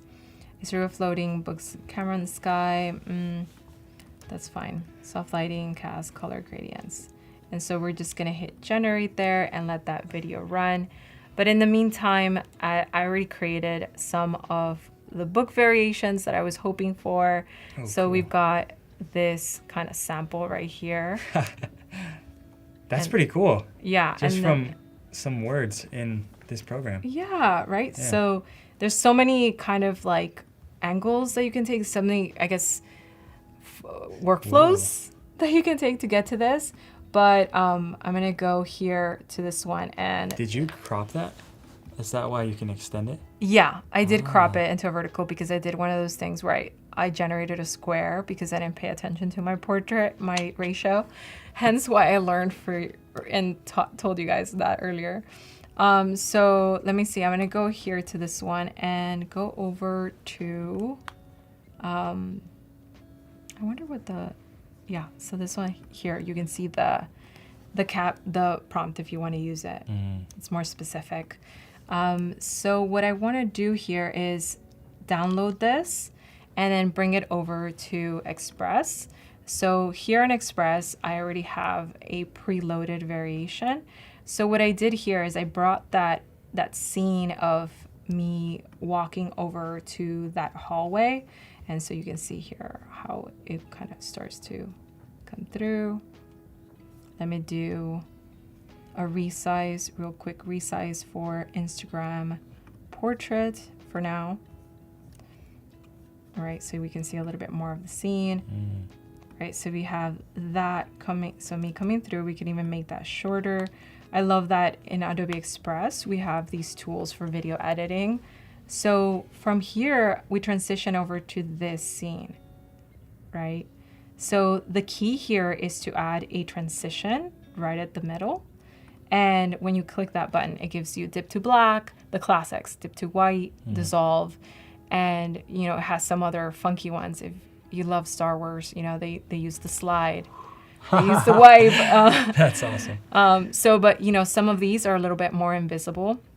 And you can set the duration also. So if you want to be a little bit more dramatic with the switch, or you want to add some presets like strong personality or soft personality, like kind of like boom, or okay, it's kind of serene entrance, we can do something like this. So you can see how it runs a little bit here.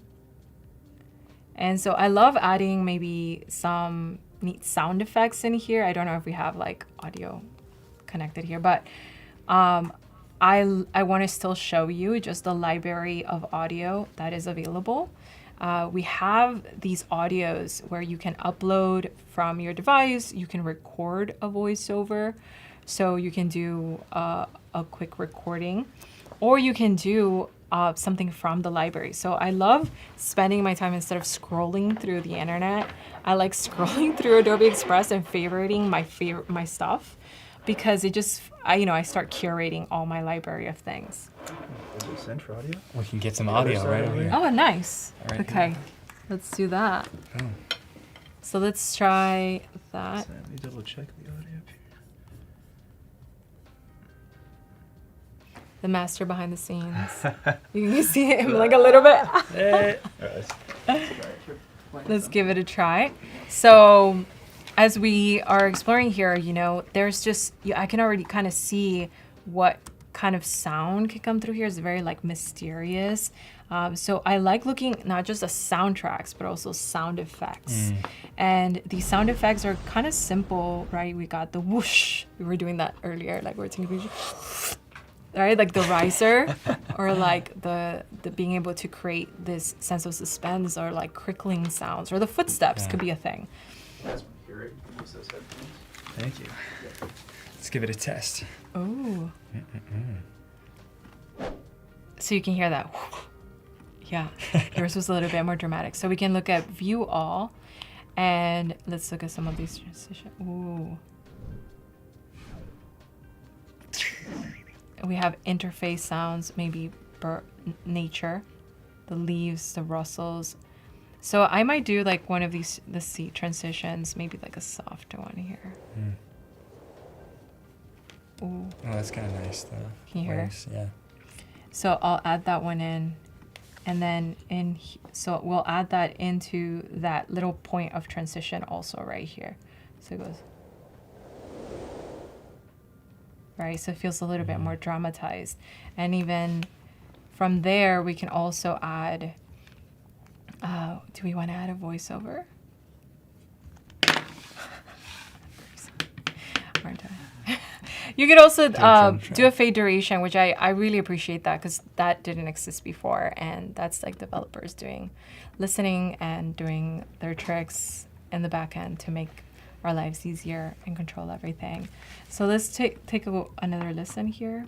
Quick play. We can also add a transition right at the beginning, so it has kind of a moment there.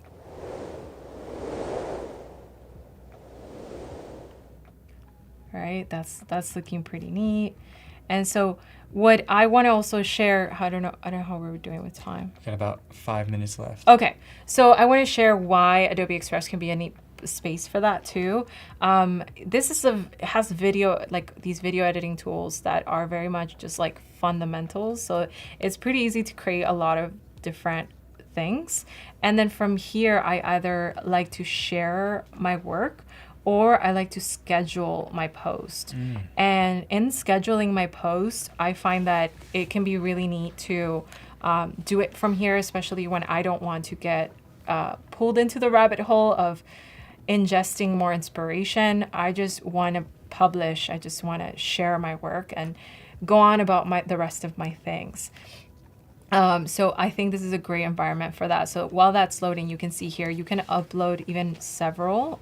So if you're doing maybe clips that are going to live in a story post as opposed to a reel, then you can have those like gliding stuff. You can schedule it to publish later, or you can set it just as a draft if you're just testing the waters. But one of my favorite things here too is that you're able to create a caption. So I might start kind of like dropping my heart here and say, procrastination is hard. Procrastination is hard as an artist. And I might hit generate here to rewrite or shorten or lengthen that. And it's really understandable that you're just such a visual person that you might not be able to just start writing a poem right off the bat, because you're exercising that other part of your brain. Yeah. So it's kind of neat to be able to insert different captions and then go from there and explore. Oh yes, that's kind of how I felt, like a relentless storm. How I didn't think about being metaphoric. I didn't think about being poetic, but like maybe that's something I can do here. I've used that for helping like correct sentences and clarifying language and like legal stuff, but it's really cool to see this for social captions and things like that. I do think at this point we might be considering strategies. So like options for Instagram, being able to drop the first comment and cite some conversation. So you can say, how are you currently procrastinating? And that can begin a conversation about how that's feeling or so on. And that's really how we're supposed to use all these online platforms, right? To have a conversation, not feel alone in this experience of being an artist. And so here you can post to your reels, to your stories. You can post multiple times. You can post in different platforms. So I absolutely love doing this. I'm just going to schedule it. Okay, if it went live, you guys. I don't know what I did there, but it's my calendar. So here you should be able to then come back out and go over to your schedule, and you can see here it's now part of my schedule, and it's scheduled for 1:51 p.m. So that's pretty neat. I don't have to do that. I had a day where I was feeling inspired, excited. So this is the day I can create all of my work and generate different visual ideas for filming, maybe a longer form for YouTube later. Thinking about getting a lizard, maybe, I don't know. But it's really interesting to find how many methods you have here to not just generate ideas, but then start creating also the assets that are gonna be part of the final project. This was really neat. I need to find a reason to use this. Yeah, I don't think we need the headphones anymore. How are we doing? Oh, looks so cool. Oh, I'm so glad. Hi. Yeah, I'm so glad that's looking so great. So for these types of workflows, for me, I think the goal is always to find the things that you have around you and find their potential. So, we started with a set of photo inspirations that were just my living room. It's a place that I don't think about like, oh, this is where art is made. I just think, okay, that's my living room. This is where I live and watch TV or something. But being able to say, okay, I can take an ordinary photo and turn it into these kind of extraordinary spaces with lighting that can be very inspiring. Maybe, some of these really cool lightings that can help me set up a tone of how I'm feeling and a story I want to share. I'm learning myself to express myself through video storytelling because I started because I wanted to teach. I started producing my own videos on Skillshare. That's and right. so that was really cool. Tell us a bit about that. Yeah, I'd love to share about that. I think that my favorite thing about, you can go over to my website and go over to classes. Under there, you're going to find Skillshare, and you can find a QR code for, I think it's like a month free. So you have the entire library available to you. What? And in there, I've taught disciplines like graphic design and photography. I've taught some different styles like just now Firefly. I have a class that's coming up which is all about Firefly, so intro levels to Firefly. So check this out. I hope that this has been inspiring just to be able to explore new mediums so that you give yourself that permission to try something new. Firefly Boards is definitely fresh for me too, but already I'm seeing why it's so useful for my workflow, and I can just toss over the less efficient things to the sidelines and spend more time doing the things that I really, really enjoy, which is like recording and editing and Making all the cool stuff. Yeah. That's Yeah. awesome. It was really great to see your whole process through like using some AI stuff Oh, as like basically reference and kind of like turning that into something you can actually use Yeah. in a video. It's cool I'm to glad. It was cool to see yours too. see. Thank you. You know, today I think we learned a lot about all of different ways. We were outside and we were watching Katrina like come up with a really cool workflow too. So Yeah. I think I'm going home with a lot of inspiration, and especially from you guys. So thank you for Same having here. me, and thank you Adobe for creating all these awesome stuff. And hopefully, we get to support each other as artists in this really cool space. That's right. Thank you so much for tuning in. Have a great rest of your day, everybody, and thank you for watching Adobe Live. Thank you. Bye.